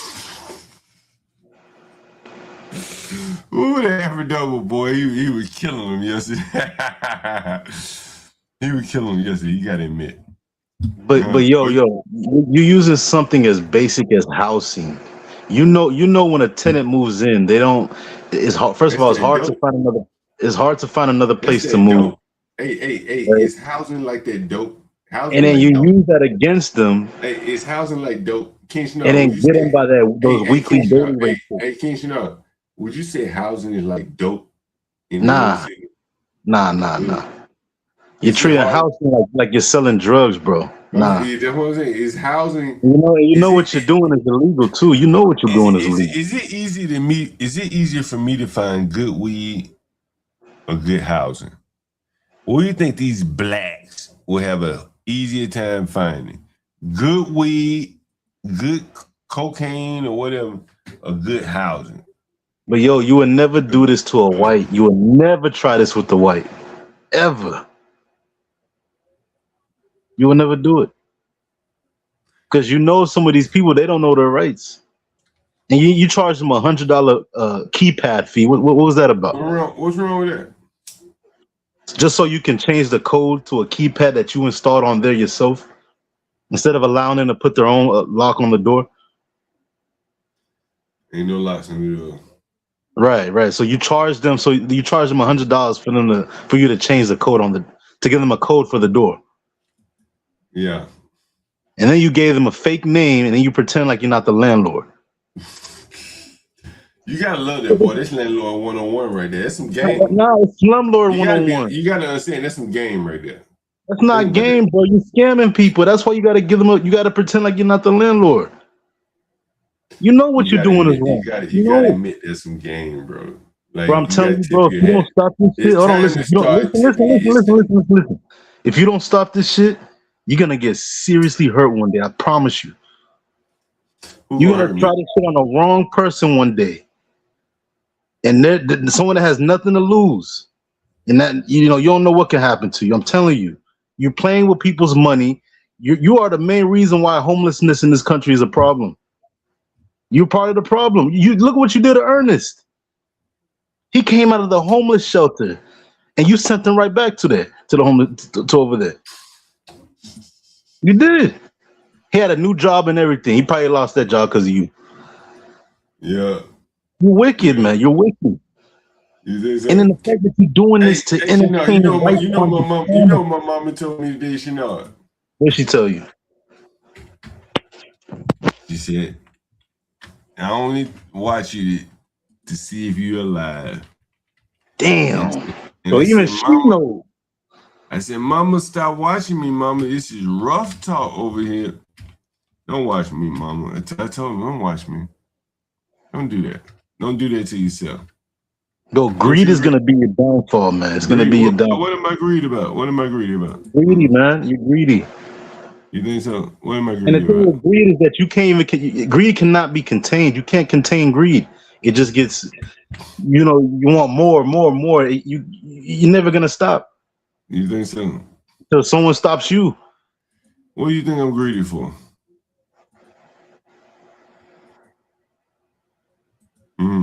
Crazy, man. What do you think I'm greedy for? You don't see the shit in the news when some of these landlords get killed and stuff. Why do you think they get killed? Why? I don't know. Why do you think? The shit that you're pulling, the type of shit that you do. Yeah. Yeah. You're playing with people's livelihoods, but damn. But and then you called this dude's job. You try to get him fired. You say I got some information for somebody that works for you. They probably know who you're already talking about. Yeah. Right. Yeah. And then you got your money. Hey. And then let's take a commercial break. Put them online. Let's take a commercial break. Hi, you the urban landlord. Yeah. Who's calling? This is Lisa. You just got finished talking to me and my fiance Steve. John is a flea, a slumlord flea. And fuck you. Fuck you. I'm talking to you. You know who I'm talking to. I'm talking to you. And if I was in front of y'all, I'll beat the shit out your bitch ass. I'll piss, man. I'm telling you, man. Listen, man. I do not fuck with these people. I'm telling you. And these people are so fake. They fake. They fake. That's why I stay my ass over here. You think I'm finna be around these fuck niggas? You think I'm finna be around these fuck niggas, though? Hell no. You goddamn right, John Galt. I would rather hang around Carmelo Anthony than a lot of you black coon ass ninjas. You goddamn right. I seen your shit, nigga. With your drunken ass. With your drug habit, drunken ass. You're goddamn right. You're goddamn right. With your drug habit, weed. All I want to know is this. All I want to know is this. All I want to know is this right here. What happened when the griff run out for Freezy? Where the dope gonna come from? What are you gonna do then? Shit, everything I damn near showed you tonight was from today. No news clips. Hey, it's straight John Galt. A day in the life of John Galt. Nobody has that. Freezy ain't got that. That's why he gotta lie and griff and play the headline that Nolan Wells, Carmelo Anthony shit. Nobody else has that. None of these other guys up here doing it, whatever the hell they doing, they don't have that.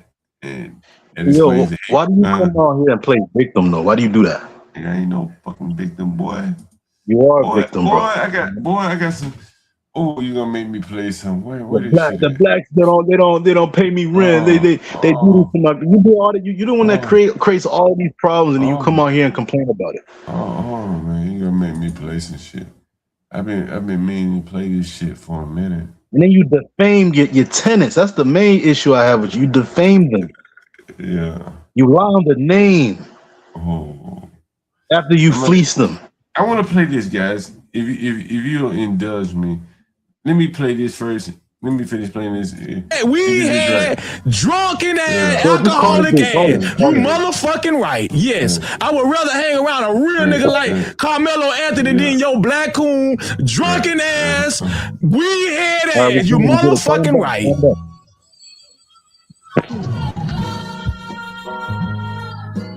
Y'all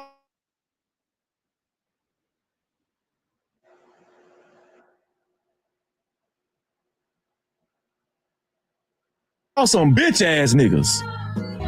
And you know you a bitch. Not just John Galt, but a lot of you John Galt know they bitch. He'll come up and holler at me. Turn my vocal up. Turn my vocal up some more. Turn my vocal up. Turn the music up too. Hello, Mr. Galt. Yeah. Hi, you the urban landlord. Yeah, who's calling? This is Lisa. You just got finished talking to me and my fiance Steve. Say my name, baby. Oh, we yeah. live in Charles County. Yeah. Yeah, I just I'm friends that I got your number from initially. Yeah. In the beginning, and I was looking at it and saw your Tell us the rooms you saw, to look baby. at some of the properties. You hit the Tell link. us some of the rooms. Yeah.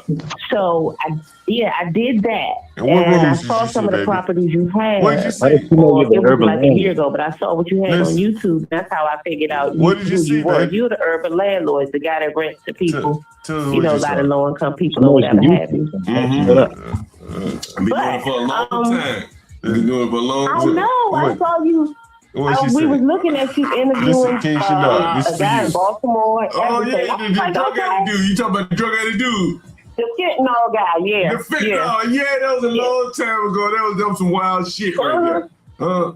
Yeah, that was some wild shit. So we actually was looking, you know, on the link that was on there, so we could kind of, and we saw the Marley room and some of the The Marley room, The Marley room. Jack gonna put his mind creating the Marley room. What kind of come see somewhere? Shit, whenever you want to see. I'm interested. We are very interested. Whenever. I tell you what I said tomorrow. What was it tomorrow? Listen what she about to say about me. Well, no, he got she end up moving in? Listen what she about to say, King Shannon. You have, and he don't get off till 4. So Yes. Wednesday will be a good day, but you still got to send me an address. Oh yeah, I forgot, man. I gotta see this shit though. And I sent you the text message. So Yeah. send me the address, please. Yeah, let me send to you right Please. now. Give me 1 minute. Okay. Hey, you know she begging for that dope. I'm telling you. Did she move in? She begging for that dope. Stream, by the way. All right. Stream, by the way. I'm live right now. Oh, I'm sorry. No, you fine. Hello, hey everybody. Did she move in? What you I'm impressed actually by? quite impressed with the work that you're Listen, doing. boy, listen. I'm I can't I'm actually quite impressed. What you I'm impressed actually by? quite impressed with the work that you're doing. In terms of what? I'm Quite impressed impressed. with the work that you're doing for the people. It's a lot of people who need help. You ain't doing And shit a lot for of no people have to go like through that. Man. You don't know what you're really doing. I was the first one to call out the scam. And the first time I called it out, you off the She channel. said she really impressed. You know, I've been putting together a compilation, guys, and this is something that I want to do around some themes and patterns and stuff that we see on the channel. And I am a guy that sees patterns, and here's one of the patterns that I've been seeing. Let me see if I can share this with you. Here it is. Call the dude back. Call him back. It's getting late. Oh yeah, damn. What you want to tell me? You want to pitch in some money on him? You want to pitch in some money? So he said that if you offer him half of the 2,700, right? Because 2,700, that's How much you willing to that's offer? more than that's about 3 months worth of rent, right? Yeah, how much you willing to offer? A little bit over 3 months worth of rent. So you already got him for that. He's only been there for 8 weeks. How much you willing to offer? I'm So asking you. give him what is it, $900 back? But not even half. It's 900. Oh, you willing to put in up on the 900? 800 back. 800. So it can match up to $800 a month. What he should have paid. Are you willing to offer anything on that? Bro, just give him the 800, bro. You already scammed him, bro. Are you willing Stop to being offer? greedy. Are you willing to offer up anything on the 800? Why would I give money to a slumlord? What is your problem? Why are you asking me stupid questions? You giving him money? A greedy ass slumlord. Why would I give you a dime?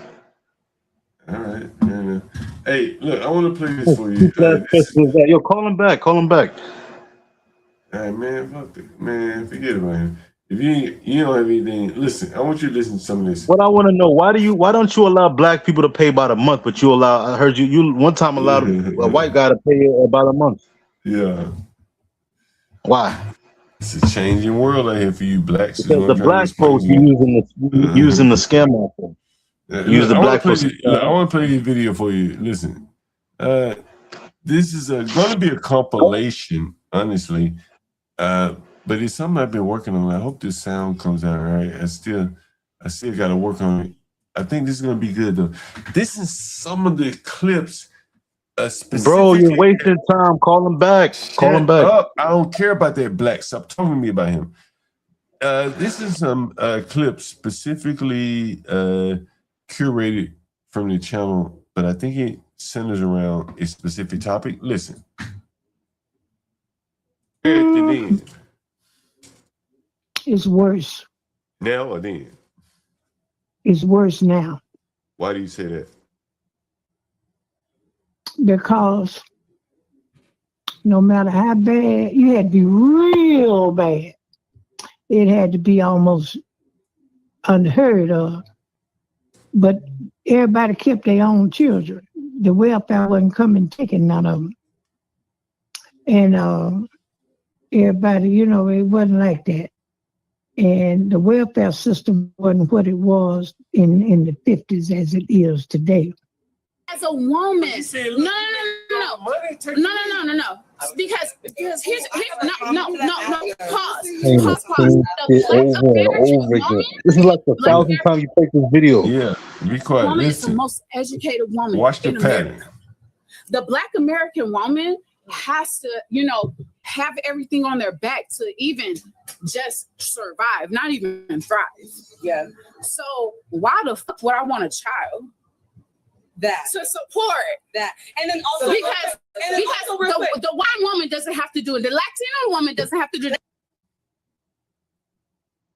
The Asian woman has to do it. Like, why do we have to do it? Why? We have to do it. Wait, because we're strong. Hold on. Wait,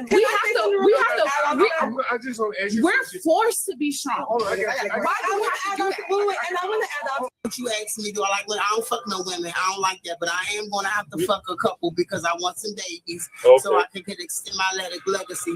But I'm a gay man. Well, I'm a man who likes men. Yeah, I tried it before. I tried it with this girl. She lived in Alabama, and I wasn't fucking with a lesbian woman, and I did it in the cut. She paid me $1,500, but it didn't work. But also, I'm glad it didn't work because she wanted me to, release the rights to, the child if it did happen, and that's some fuck shit. I wouldn't choose to be a fuck nigga because that's some fuck nigga shit. Not taking care of what you put in the world or what you put out into the world. Yeah, exactly. But everybody want to hear about the big dick. Everybody want to hear about the big dick. Those people that Everybody want to hear about the big dick. The big dick is in Georgia. Everybody want to hear about that fucking big dick. The big dick is in Georgia. If you want to have nothing going for yourself, no type of relationship, go to Georgia, get dick the fuck down. Dick down. Dick down. If you can handle the pain, because most of y'all can't. Y'all, I want a big dick. But you can't even deal with 6 inches, baby. Hello? Hello. Yeah, you okay? I'm okay. Thank you. Do you know who are you able to did you call the police on those people that attacked you? I did, but I just didn't. You say you did or you did not? I did not. Are you gonna call the police on them? Because you got it. Yeah, the trash can is right there in the back of the house. You guys could bump into them again. I know. And you say I just didn't think that if Go I ahead. didn't think they would do anything if I called. You mean the police? Yeah.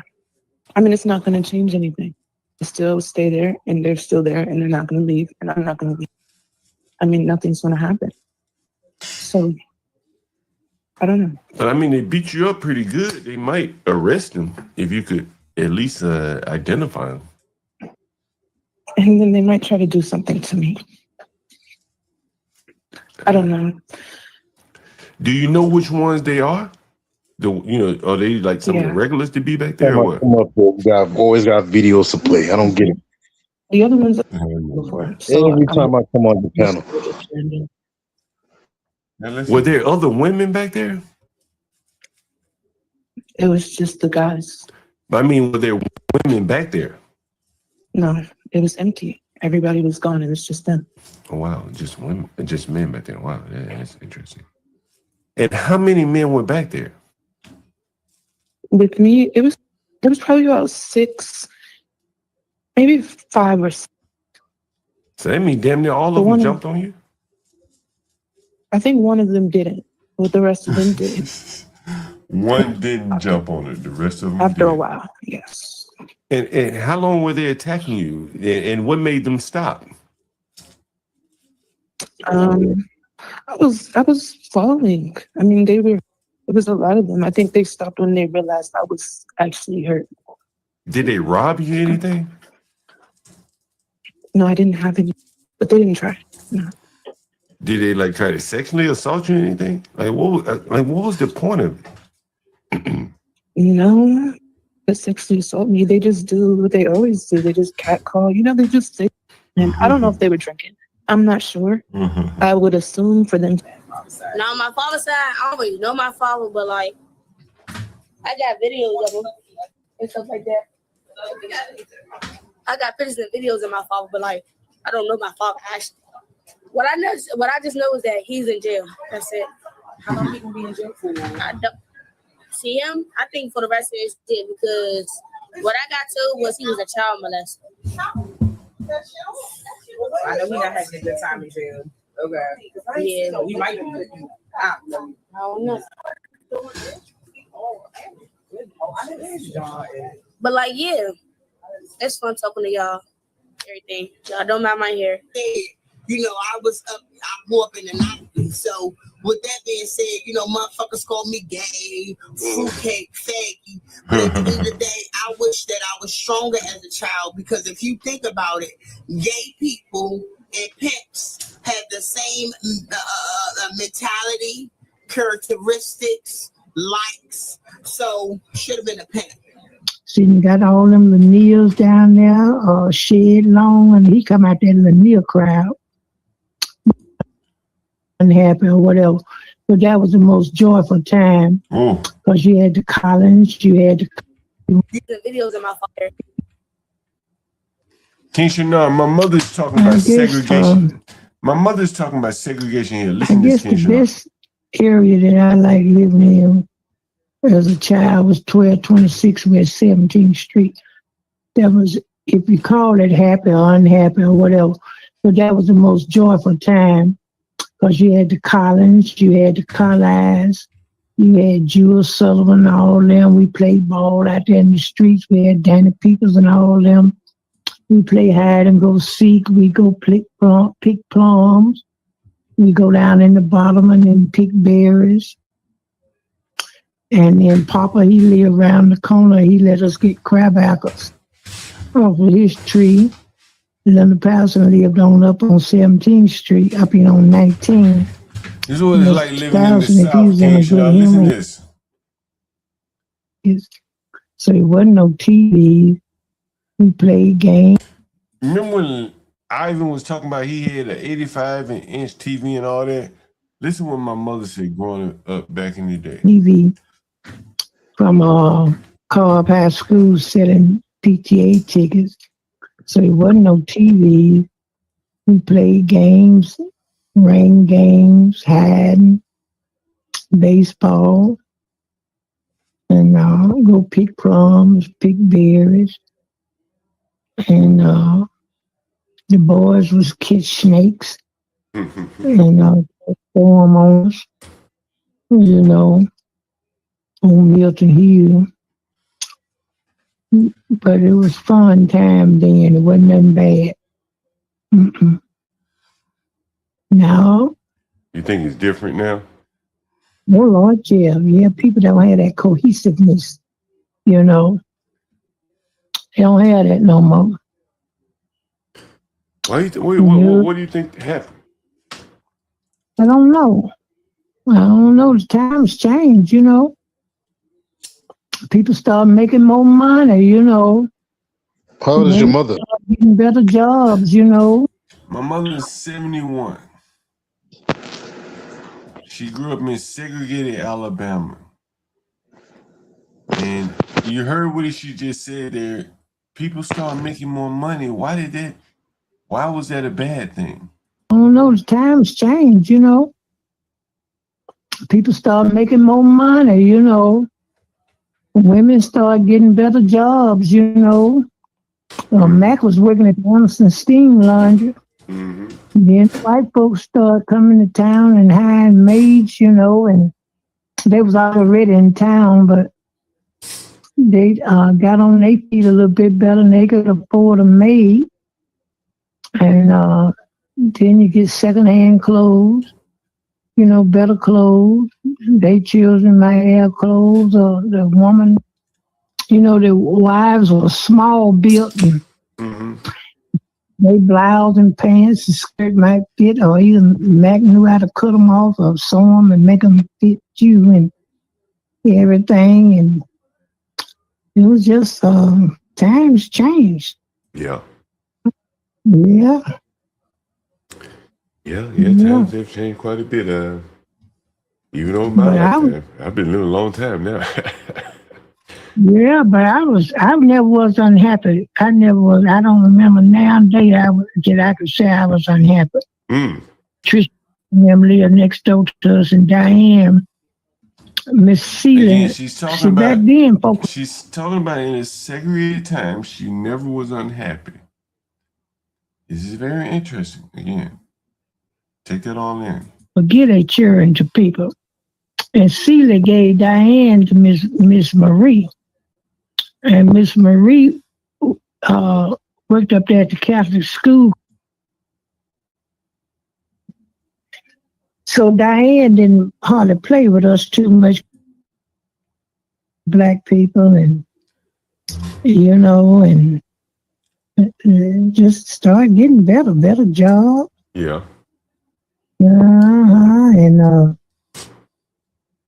And then Reverends and them came along, did the civil rights sit-ins, and people showing up, got jobs, hired at kitchens and masons and everything, got jobs down there in them stores. Because I remember I had never even put in a job for kitchens when they used to be right there on the corner of 10th and Nova.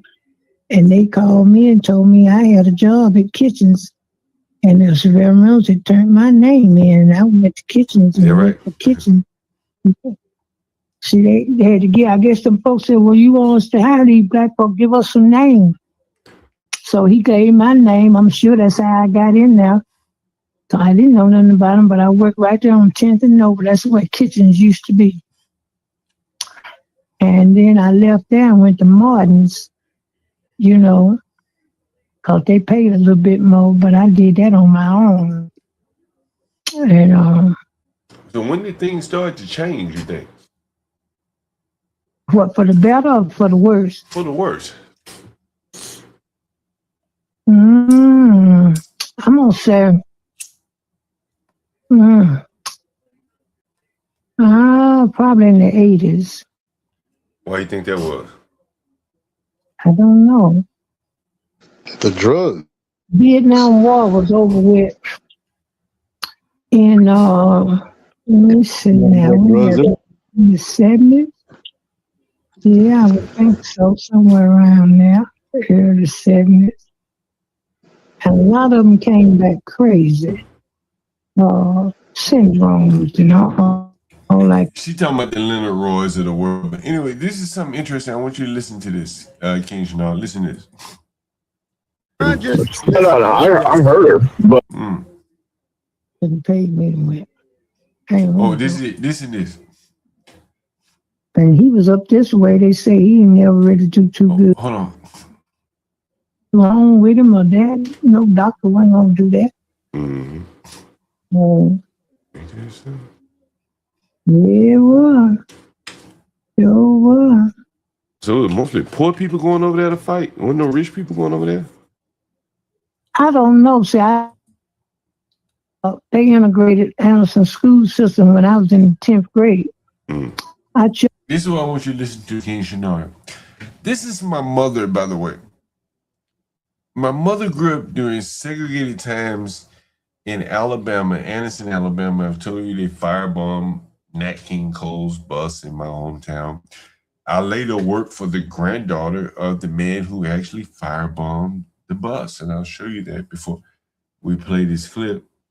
You worked for the granddaughter of the dude that firebombed Nat King Cole's bus? Yeah.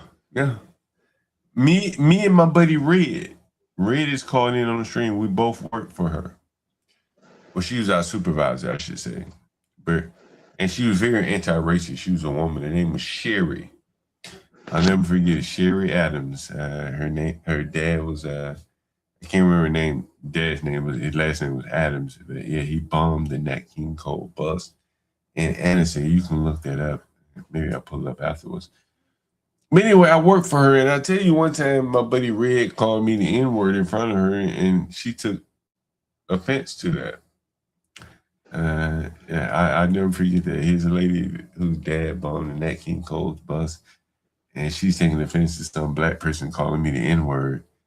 This is 50 years of John Galt's living. Anyway, so this is my mother talking about segregation in my hometown. And I want you to listen to what she says here.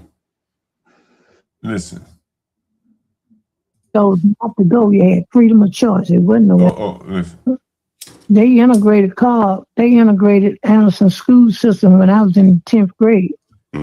I chose not to go. You had freedom of choice. It wasn't no integration, freedom of choice. You could go where you wanted to go. And you didn't want to go? I sure did not want to go. Why not? Because I done been at club all these years, and I figured them white folk were going to be so mean and low down, wasn't going to let you pass your grade. I said, no, and my friends, all of them, they was over here in the club. I'm going to stay right here. You had 2 or 3 people that went, Mary Lane Gladden, Harriet English, George Cunningham. You had a few of them went, but I wasn't trying to go. Jerry Gerald. How did they turn out versus the people that went to the black school? I don't know. I guess they all right, like all the rest of them. Mary Gladden, they said it's alcoholic. And Jerry Gerald died with some form of cancer. And he was up this way. They say he never really do too good. And George Cunningham with Talladega College. Here's what's interesting, King Shenard. So I'm asking my mother, I said, well, how did the blacks do that went to the integrated high school versus the blacks that went to the stayed in the segregated school? My mother chose to stay in the segregated school. It was her choice. 17 years old. She said, I don't want to go to school in some integrated environment. I want to stay in the ghetto where I know all my friends. Is this the making of John Galt? This is what you're witnessing. This is my mother making decisions back in 1967, 66, something like that. Preacher of a big church somewhere up in Detroit. I want you to hear this again. George Cunningham with Talladega College, and she married a preacher of a big church somewhere up in Detroit. So she doing all right. But that would have happened even if she had to went to Anderson House. Segregated school. And so my mother's saying that the blacks that went to the segregated schools, they went to black colleges and ended up marrying preachers and things like that. So it wouldn't have mattered one way or the other had they gone to the black school or the segregated school. My mother stayed at the segregated school. Clearly she did okay for herself. Right? Yeah, because she met this guy at Talladega College. Talladega College is a black college, by the way. Scriven King. What's your name? George King. So it was a handful of people that went over there, but most of us, we wanted to stay where we were. Why? And I was one of them. I wasn't studying about going. The making of John Galt here. Paid me to go over there. Couldn't have paid her to go. You hear my mama? You hear my mama say that, boy? You hear that, boy? For all you niggas to call me tap dance. Yeah, who had a choice? Did you go to an integrated school or a segregated one? Well, I've been around blacks. I went Like to if you were in her Tuskegee. I went to Tuskegee. That's a black ass school. Listen what my mother's saying though. But you grew up hating your own people. Listen, boy, I don't hate nobody. Listen what my mother's saying. Boy, what do you? If you want to know where John Galt got it from, listen to my mother. And when you wonder why does John Galt still live in the ghetto, listen. So it was a handful of people that went over there. But most of us, we wanted to stay where we were. Yeah. And I was one of them. I wasn't studying about going. Couldn't pay me to went over there. You mean to the whites? And yeah, the house and a half, yeah. Couldn't pay me to went. And so what I want you to pay attention to is there's no hatred. She was like, look, all my friends were at the black school that I was attending. Why the hell would I want to leave all my black friends? Like Carmelo Anthony was forced to do. They sent the forms out. I gave the forms to us over there back at the end of our school year. Did most people go to the integrated school, or did they stay at the segregated school? They called. What did most people stay at Cobb, or did most people go to the integrated school? They stayed at Cobb. Most of them stayed at Cobb. Okay. And So, then eventually, what, they just closed? So what my mother just said is the blacks, when given a choice back in those days to go to the integrated white school or stay at their black school, they chose to stay at their black school. That's very interesting. Them all, they didn't give you a choice anymore? Damn, why you just don't... But you gotta keep your stuff with you because they'll steal your shit. What they be stealing though? They'll steal your stuff. They'll steal your stuff. Steal your phone chargers, or they steal all your stuff. They steal. Why the hell you stay down there 2 weeks? You weren't working? No, I wasn't doing nothing. Nobody wanted their hair done. I don't know. I'm just seeing you I'm actually quite impressed. What you impressed I'm actually by? quite impressed with the work that you're doing. I'm impressed by the work that you're doing for the people. It's a lot of people who need help. So I did. King Chanel, I guess at some point you gotta stop calling me a tap dancer. Listen to all this shit. Bro, $40. My number. Let's see if we can make a deal. Maybe you're not gonna make a deal. I don't want no work That's on fine. giving a woman a free room. Listen to this, King Chanel. All the dope we had on the channel. Listen. Cap or something? Oh, you go straight to your head? wig cap. Oh, wig cap. Okay. No, doing a wig cap. Oh, yes. I see. Saying. I guess that makes sense. Okay. Yeah, wig caps. Listen. That shit is kind of sad. Yeah, that's right. You going some? Is that your baby mama or just your girlfriend? Nah, I was staying with my sister, but you know she has a family right now, and you know it's just things is a little rough right now, bro. So you staying with you staying with your sister for a whole year? No, I was staying with her for like a couple weeks, couple months, like about a month or two. But you said you've been homeless for a year. Time. But you said you were homeless for a year, right? I've been homeless for a year. Yes, I've been homeless for a year. And when she found out that I was in the streets by a friend who that ran into me, then that's when Oh, that's how your sister found out. Yeah. Okay. Hey, how old are you, my man? I'm 46. I'm an 80s baby, so every time the year gets older, I get a year older. You got any children or anything like that? Yeah, 9-year-old son. He's 9 years old, like Junior. But I mean, you ain't got custody or anything like that, do you? No, he's with his mom. And your baby mama, she ain't causing no trouble or anything like that, right? No. She wants me to get somewhere so I could see him on the weekend sometime, but I ain't got nowhere to take him. She don't let you come over there and stay with her or visit her or nothing like that? No, sir. To be honest with you, man, her mother's in town now, and it's just a rough situation right now, man. Yeah. Okay, you from DC? My sister lives in DC, but I grew up in Maryland, Landover, Maryland. Oh, okay, PG. All right. Yeah. And you got no money right now? Nothing right now. So where you planning on staying tonight? That's the thing, you know what I'm saying? I was going to walk around until people at my job leave, and I was going to try to come back in here. And I opened up the car.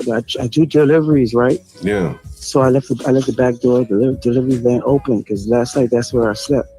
In the delivery van? Cold in the Who delivery van? It's cold in the parking lot. Is your van? My job. My job. Oh, you do delivery, so that's how you able to get access to the van? Yeah. I do deliveries in the daytime, and then after I finish the deliveries, I come back here and help out in the shop. Oh, okay. I see what you're saying. All right. Yesterday, I said, when me and I got caught in the gym the day before, yesterday, my coworker told me just try to leave the back door of the van open. Yeah. Which I did, man, but it was cold as I don't know what out there. It's in a parking lot, and but it was still cold. So what did you do in the snow? When it was snowing, freezing and shit? Man, when it was freezing like last year, man. I'm talking about just 2 weeks What was ago. I doing? 2 weeks ago. Shit.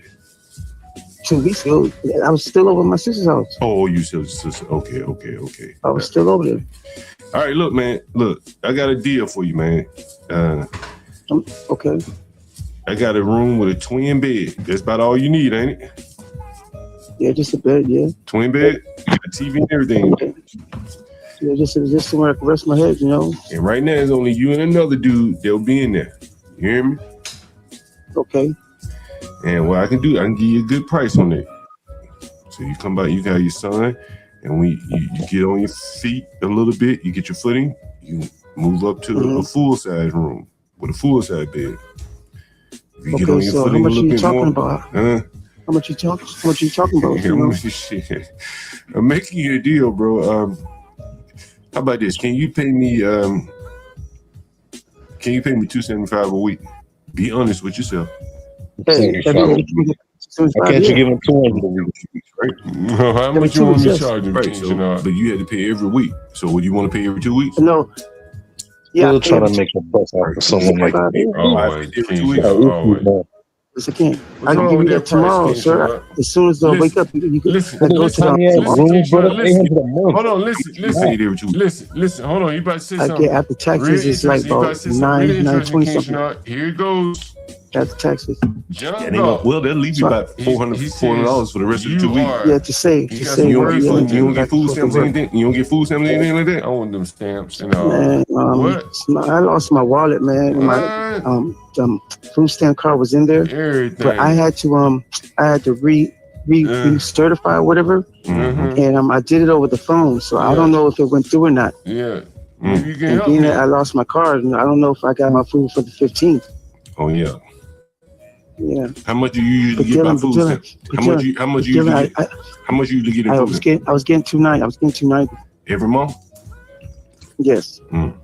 So if you can help me get my car back and like if the certification went through, I could be able to get some food in the house. Yeah.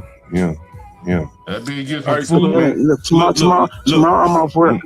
And I could go to you. You can take me to the bank or whatever, to the ATM, and I'll take the money out and give it to you.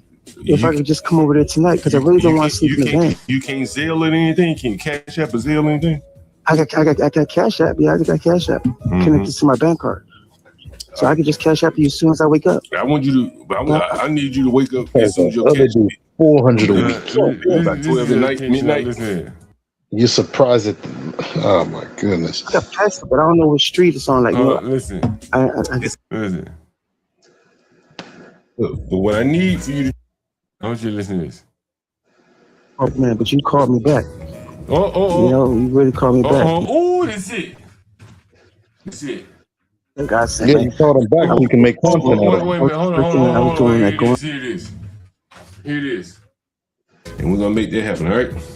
Here it goes. Oh my goodness, man. You're a blessing, man. You're so much of a God sent, man. Because when I woke up this morning, that was the first thing I was doing, like going on Craigslist. Some people didn't call back, man, but you called me back. A blessing, man. You're so much of a God sent, man. Because can you? I'm gonna call you. You're so much of a blessing. We're gonna make that happen, all right? Oh my goodness, man. You're a blessing, man. You're so much of a God sent, man. Because when I woke up this morning, that was the first thing I was doing, like going on Craigslist.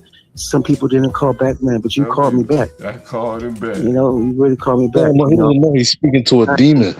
He said, did you know the code word? You must not have read the ad correctly. I went back, he said, go back and read the ad and call me. The code word was told. So I had to tell him told, right? And he said, we is too far from your job, you know what I'm saying? So, no, we're not going to accept you. No, we're not going to let you get the room. So I was like, okay. Man, you know, you're a brother. You black, right? Yes, I am. You black? Hey, let me ask you. I would imagine, bro, you know, you tell me if I'm wrong. It's probably pretty hard trying to find a place as a brother trying to work for white people. Is that right? It is. Why is that? Trying to turn his life around. Because number one is because of your background. You know, our background. Black women don't even rent to black people. Also. My life around. Tell me about your background. You know, I don't do credit check, but just tell me about your background. Man, like, you know, when I was homeless, I was, you know, saying, getting into fights, getting arrested, you know what I'm saying? And like, you know, now I'm going through a program with the court. It's called Mental Health Court. So every month I have a Zoom meeting with them, and I talk to my counselor. I have a counselor, and as long as I do that, right, all my charges don't get dismissed. So it's like that's what I've been doing. Now I gotta ask you, what kind of charges you got? I was fighting, so it was assault But charges. you ain't got no sex charges, nothing like that, right? No, sir, no. All right. But I thought they said I like to rent to sex offenders. All right. Okay. All right. Look. I'm taking the chance on you, bro. You know what I mean? I understand, sir. You'll get it first thing in the morning. Yeah. That's my word. It's a small room. You know what I mean? Is that dude still over there? I can't remember his exact condition, but he got a TV, he got a bed. You know what I mean? You get in there. Anytime, day or night, midnight, 2 a.m, don't matter. You always call this number right here that you call me on. Okay, Mr. Right, Dillon. reach out to me. I'm gonna call Metro. I'm about to call Metro to find out how I get around there. Okay. Yeah, I'm about to send you the address now. But look, yes, I don't need no funny business now. When I call you in the morning, I need you to make that. Preferably you had that cash app. Preferably you had a cash app already sent to me before I even call you. All right, I got you, sir. No problem. But you guys send me. You guys send me the name on your cash app too. This is the number right here. This is the number right here. The number is the same as the cash app. Yeah. So just put in this number in my cash app. Yep. It's like that's a damn. There's been so many clips. Look at this. This is my compilation I'm doing. And highlighting. The combo. Listen. You're just trying to paint yourself in a good light, man. That's all you're doing. Oh wow! So they have the students living in like Highfield's a long way away from Howard, man. I know. It's a 40-minute shuttle ride. Van said it's impossible. Yeah, that's a long way. It's probably quicker to just ride the train. I know. So it's really not an option. I can tell you that now. It's not an option. So we're trying to weigh out, like if they change him, which they haven't said anything, and now again, the reason why I put this video in here of this Howard mother is because look who ultimately ends up taking advantage of this working class black mother sending her child to overpriced college. Young Galt, I got the dope on the streets. She looking to rent a room for me for her son, and she did. I know you're gonna ask the question. Because Howard doesn't have any housing for their students. Well, I just showed you earlier, they restructuring retirement packages. What? Howard has. I went on a college tour when I was in high school at Howard and other HBCUs. They have housing over there. Bro, when I'm telling you, when was that? 20 years ago? I rode up the street from Howard today. It was Latinos doing demolition while they were probably about to rebuild this building on Georgia Avenue to be high-end housing. That would be the highest use of the place. It's on Georgia Avenue, close to the subway, close to high-end restaurants and stuff like that. Howard can't support its students in the area that it's in. It would be the equivalent of Howard being in Beverly Hills. What? Their kids can't afford to live around there. Does that make sense? I don't know if this gets They guarantee housing for like first-year students. But no, they're not though. But but as the lady was just saying in the video, the housing is in Prince George's County. That's not acceptable. That's not acceptable for that parent. So she has him rent from me instead. That's how that works.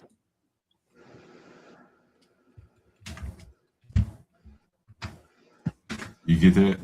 I know. Anyway, there was a. Let's see, damn, how would I find it? Let's see, I think it's here. So many clips on channel.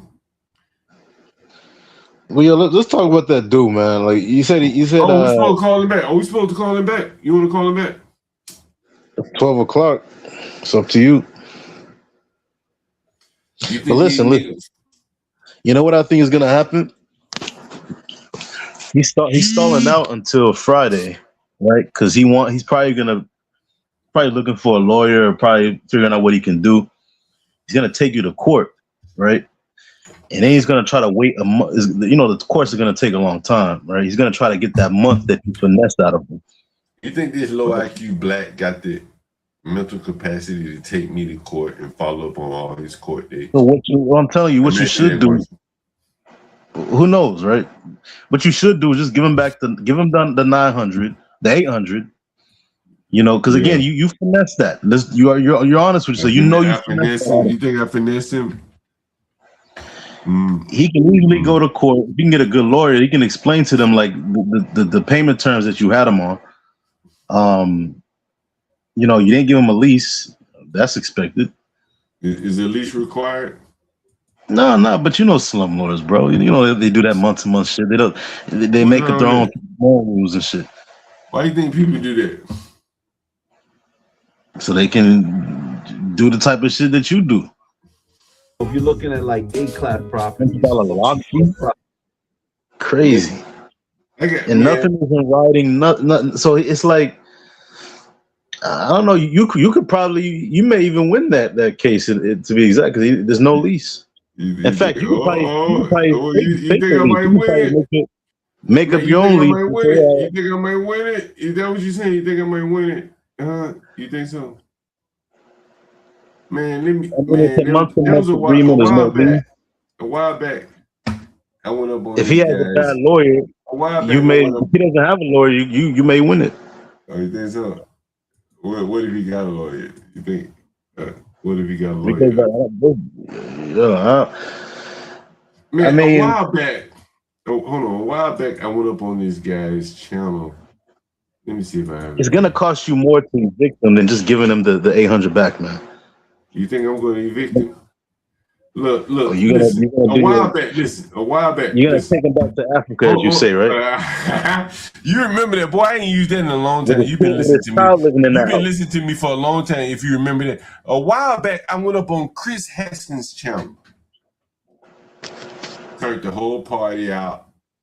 To help other people. As always, Joe here. What the lady said? What she said? You know, I appreciate John totally, because John was keeping it real, first of all. That was But I appreciate videos, honesty, transparency. Totally. And you know, that's the thing about it, is that we have to be willing to be this war. To speak up, to help other people. As always, John Galt here, making appearances from time to time on other panels. This time it was a real estate panel, real estate investing. Dan Barrero and Chris Haskins. It was the Chris Haskins platform. So I made an appearance, and maybe about 15, 16 minutes into the show. Man, you know, I've been a landlord about 30 years ago, man, and I experienced something the last couple of weeks ago I'd never experienced in my life. I had a tenant, and I rent rooms in DC. You are warfare.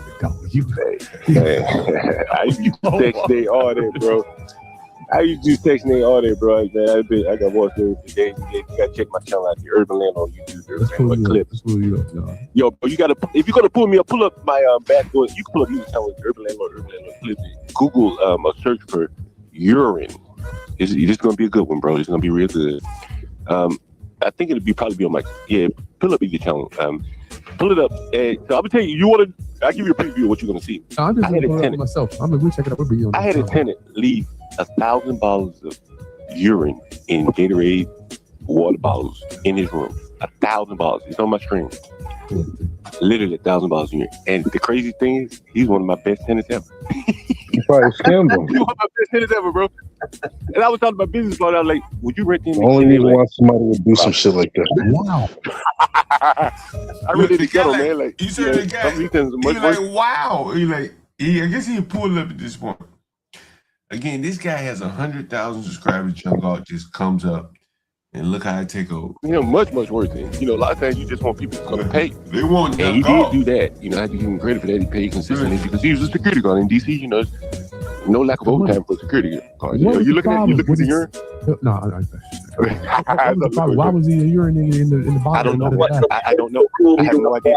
He was from the Congo or somewhere, so you know, someone speculated maybe he was having, you know, war, you know, I don't know, maybe traumatized from the war. I'm not sure. Thousands of bottles, man. You can Google the photos, man. And interesting thing, I had to go get some Hispanics, and it's right on Martin Luther King Jr. Avenue, Southeast DC. I tried to go hire brother, man, on the corner. They would unwilling to do it, so I had to go hire Hispanics, man. They did it in 2 hours. Thousands of bottles. Yeah, you can look it up, man. It's on my channel. You know what? Those are like, that's the shit you can't make up. You can't make it up, bro. You can look it up, man. You ought to show your audience, bro. Listen, he said John Galt got that original dope. You can't even make it up. This ain't on TikTok, ladies and gentlemen. Almost everything I showed you today was just John Galt's a day in the life of John Galt. Look at it. That's it right there. That's it. There's thousands of bottles of urine and trash and everything. It was a beautiful room. You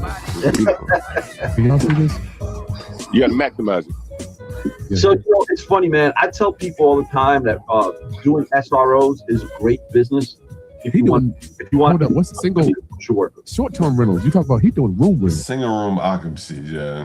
That is SROs. That's considered SROs. Yeah, you know, I wanted to tell you guys something last time before I joined, and I mentioned, I said, man, if you go in the court, you lose.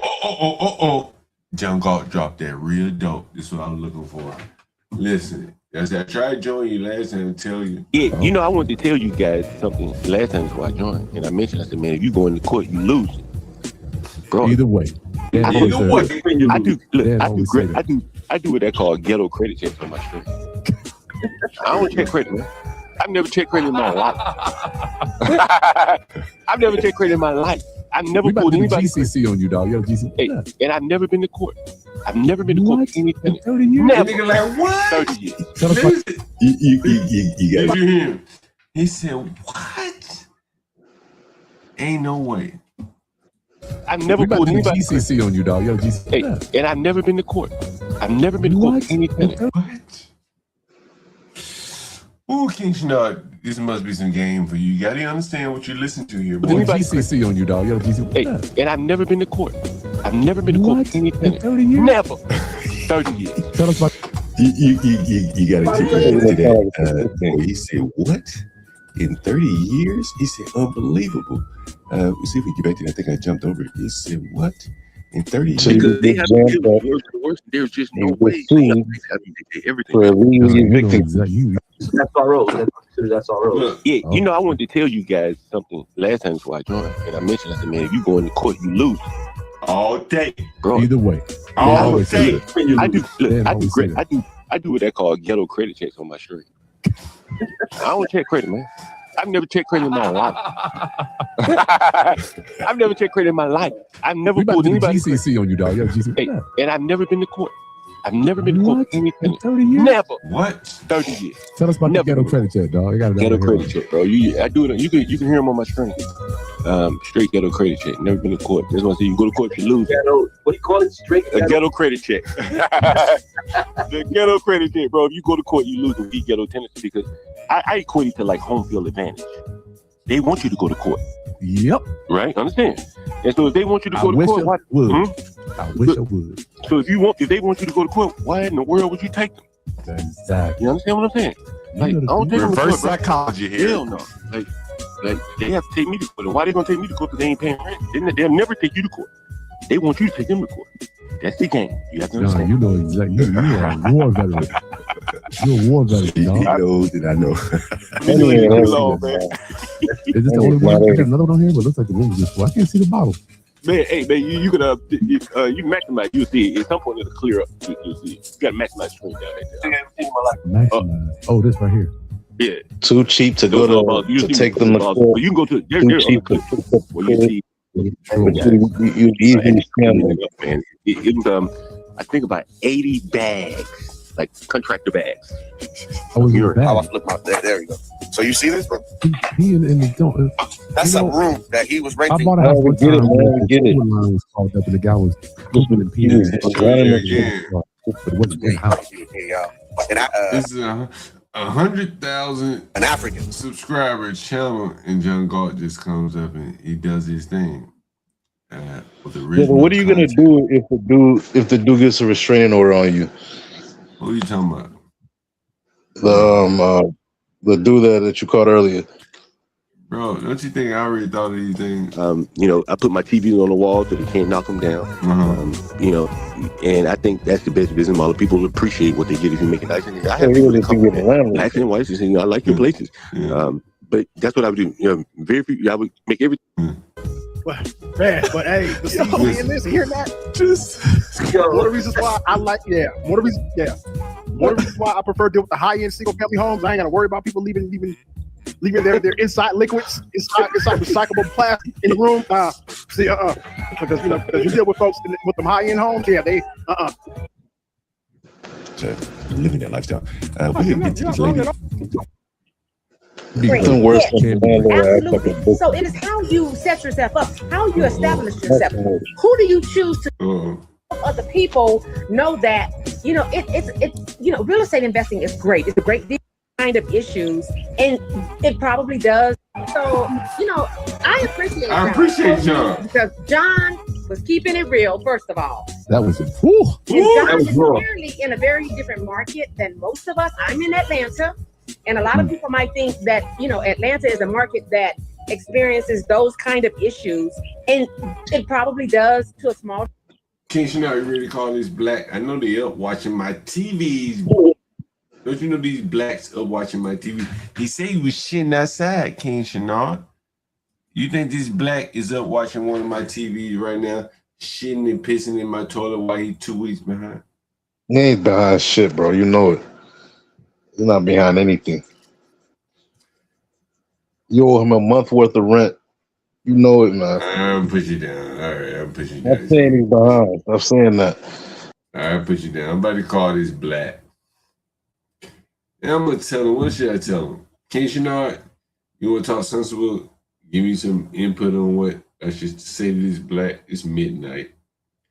These blacks still up watching my TV, guarantee you. Any suggestion from the chat? What I should do with this black? I just want to see how low his moral. I want to prove out how low his morals are. I think we're proving that he's demanding a refund while consuming lights, gas, water, the shelter. Listen. Just give him all of his money. Give him the 800 back. Okay, that'll equal out to 2 months of rent.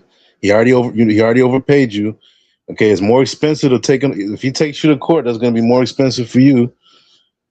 You got to pay the. What did you just hear? What did you just hear? What did the lady just say? What did I just say? Hey man, if you go to court, you're losing, right? You're losing money.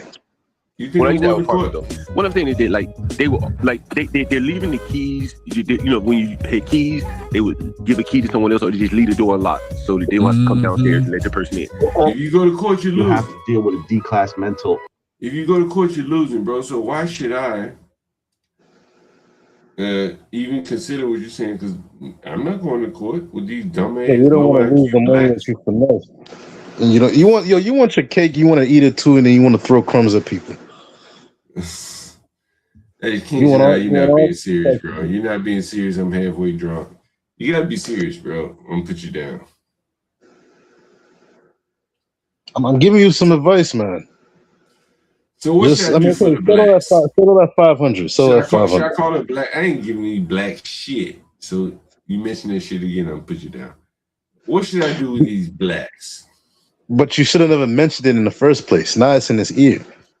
Well, it's in his ear, but in his pocket. So we're gonna go from there. We're gonna show you the low morality of blacks. Where's my phone? We're gonna call him. We're gonna say, in the back there. Just call him. Yeah, let's see. I'm gonna put you backstage so you might talk. You can't help change something.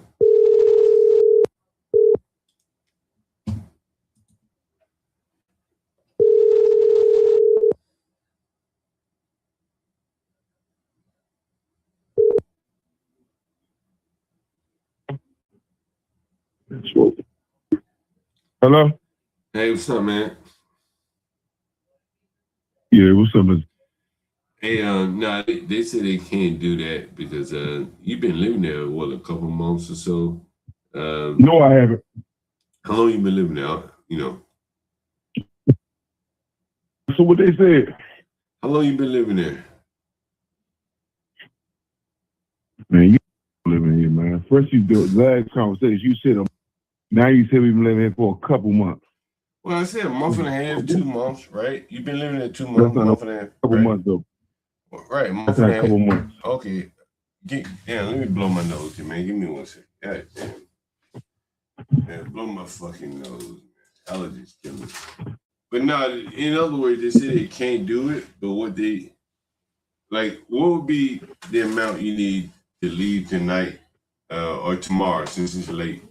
Tomorrow, you know, what's tomorrow? 1,200. For 1,200. You know, that's damn near half of what you paid your whole state, right? Most definitely, you wanted to leave overnight. Well, I want 1,200. But you're already behind on your rent, no? Oh, we violated the rules and laws. So you don't think you violated the rules and law by not paying as agreed? No. Yeah, if we would have started, if we had a written, if we had a contract, we ain't had no written contract, and then if we would owners who we supposed to pay. So it's like, man, you can't give us 1,200. You can't do nothing. Police are involved. You owe us. You stole money from us. You scammed us. You made us think. You made us think that we was renting from the owner, paying to you. Like, if you know law, my nigga, in trouble if you keep pressing us out. If you ain't trying to give us 1,200, scammed us. You stole money from us. But how do you know the owner? We was under pressure. We was paying money to the owner. We was under pressure. We was paying money to the middleman. We got receipts of this. So the middleman that tried to pay us, what are you talking about? Because we're involved and we can come sue you for that whole $100. Because we didn't pay the owner, pay the middleman of the owner. You would get in trouble for this. Like, legally wise, you would get in trouble. So if you ain't trying to give us $100, what you talking about? It's like it's nothing you could do. Change, but walk around the house and change the laws. You can't do nothing. Put us out. You keep calling back and giving me an ultimatum. You can't. What can you do? But I leave.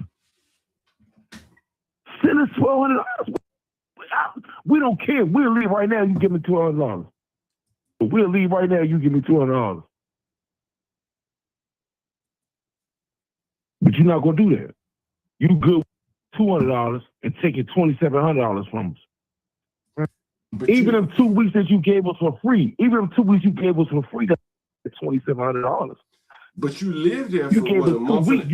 For free, that's $800. But didn't you live there for a month and a half? Nah, not for free. We lived here for 2 weeks for free. But do you think you should have been able to live there for free for a month? Do you think you supposed to pay taxes when they pay you? Do you think you supposed to pay taxes? Do you think the tax off for the money that we gave you? Ain't you supposed to be taxed for that? You don't think I pay taxes? I mean, you don't think? No, you didn't. Cash out. No, I'm telling you. Listen, look up. That's what I say. You're studying. Look up the laws. Mortgage taxes, insurance. You ain't paying none of that when we cash that through $400. You ain't paying none of that. So what are you talking about? You ain't do the all the way legal way. What are you talking about? Look, go to Google and look up, can I rent rooms out my house?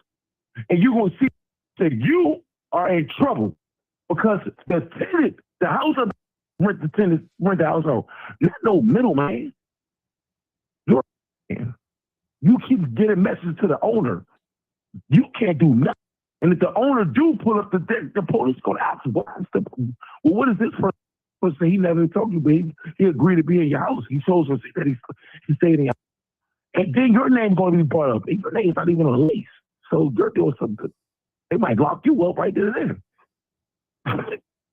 Especially if we play that you stole $2,700 and trying to give us $200 to move overnight. What? Is you all right? Is you? Then you call at 12 o'clock with an ultimatum. Oh, they don't want to do it. So what they want to do then? What do they want to do? Do they want me to go over a week? Do they want me to like really drag my nuts? Do they want me to go over a week? They want me to do the whole 30 days? Make them pay us to leave? Do they want to do that? Do you want to go there and delay that mess to them? Do they want to do that? Do they want us to do the whole 30 days? Because we just going to leave anyway Friday because ain't no AC or nothing down here. It's hot. It's torture trying to go to sleep down here. So what do? We could really go through torture and do the whole 30 days and make y'all pay us to leave or keep on Friday. Yeah. Or you can give us our money back tonight. Or you can give it tonight and we'll leave. As I said, man, I was just relaying the message. Probably spend that money. I'm just relaying that $2,700. I'm just relaying the messages to you, bro. You understand? And I'm delaying the message back to you. Yeah, no problem. Anyway, thank you, man. All right. Oh no, ain't no thank you. You need to be on edge because if you call me again, I'm telling you, I'm gonna get some law type of stuff involved because now you took money, you stole money from us, you scammed us. Because we thought we was under pressure, we was rent to the owner, not John, not even the owner of the house. So you need to walk on eggshells, dog. You don't need to walk because you scammed us. You stole money from us. We was renting to the owner of the house. We because we didn't know what you was doing. So you need to move on eggshells, man. Stop trying to call us, intimidate us, telling them because you are the one that's scamming people. You should be happy that we ain't telling our own house so they can get on the that you're scamming people. We're under the oppression that we're renting to the owners of the house, not to John. So you need to move on eggshells, man. And you keep pressing us out till we get some law enforcement. You will get in trouble to give us back our $2,700. Or they're going to give you ultimate listen, pay them that full money they paid y'all so they can move. But you're not going to do that because you already bucks offering $200. So it all bucks shows that you $700. That's why you pressing us out because you don't got no more money. Yeah. So it's like, man, you need to leave us. Yeah. You don't got no trust. You don't understand it. It's facts. It's facts. If you would have just paid low key, you pressing us out for 4 weeks, and we paid you $27, and you're not even an owner, man. You know how, bruh, dog, you tripping. You can get this whole house took it down because you wanted to press a nigga out for $400, and it was paying you rent. You can get this whole operation down because we can get up in the morning, early in the morning. They call it the health inspectors. It's mold in here. I can take pictures and show it to you. It's upstairs, and you're renting a room from it, and you're not even owner of it. What? It's mold out here. We inhaling mold. We can. What you talking about? We can sue you and do the whole 30 days, and you can't do nothing. You won't be able to do nothing but keep calling us and lock and keep checking. We can stay here the whole 30 days, and you won't be able to do nothing because you scammed us.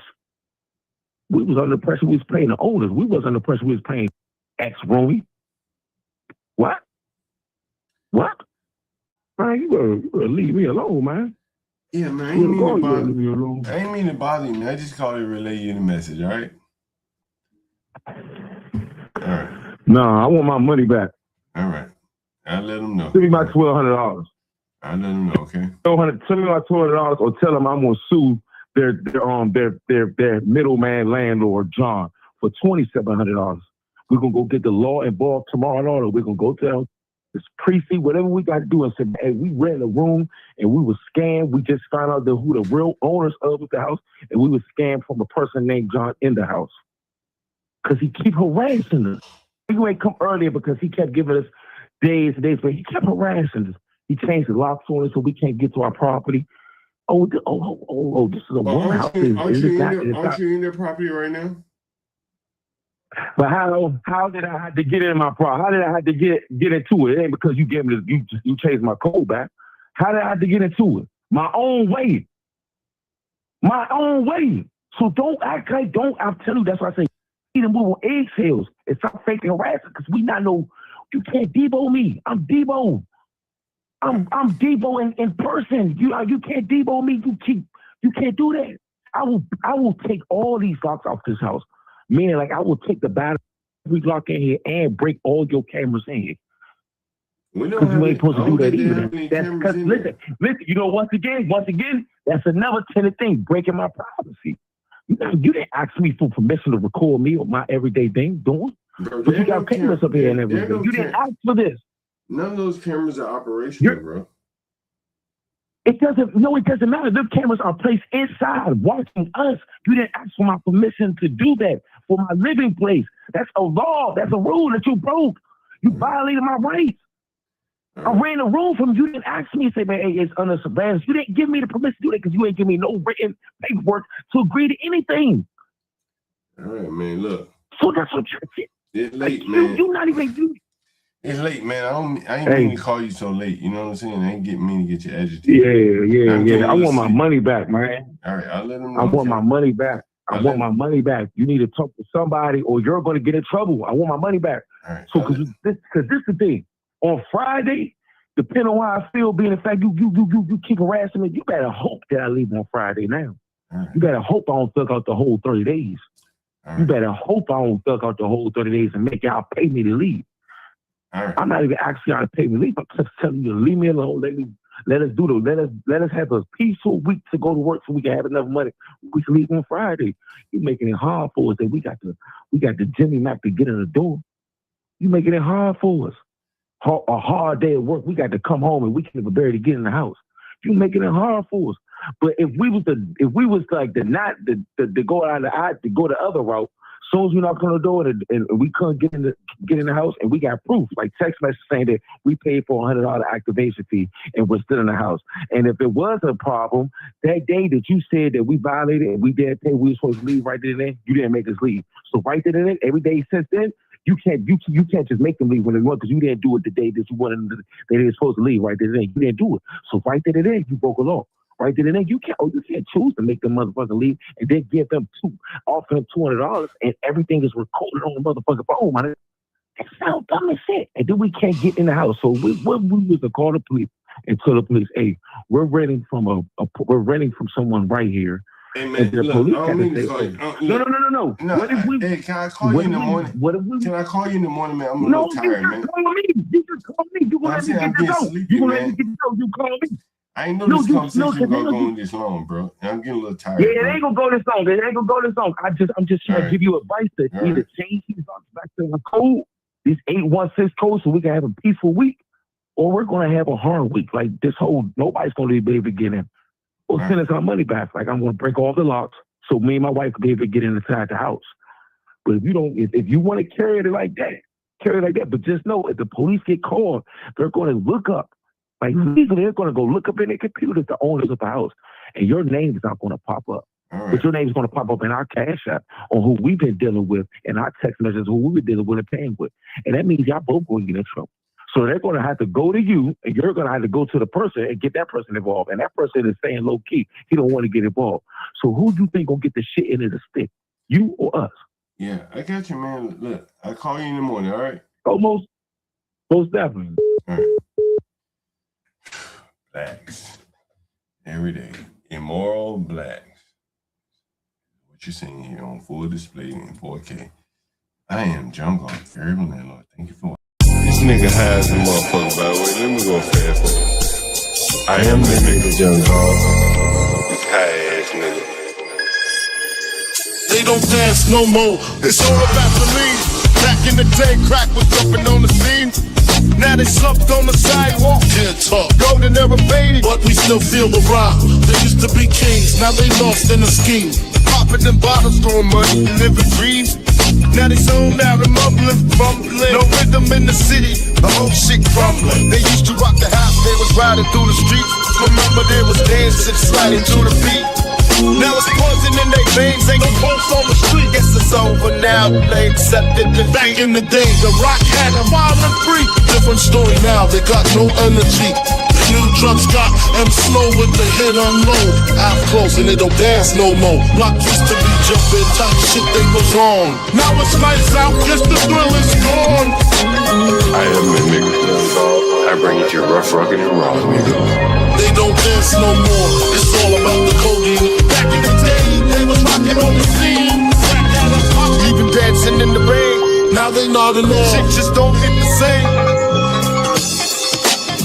I am that nigga.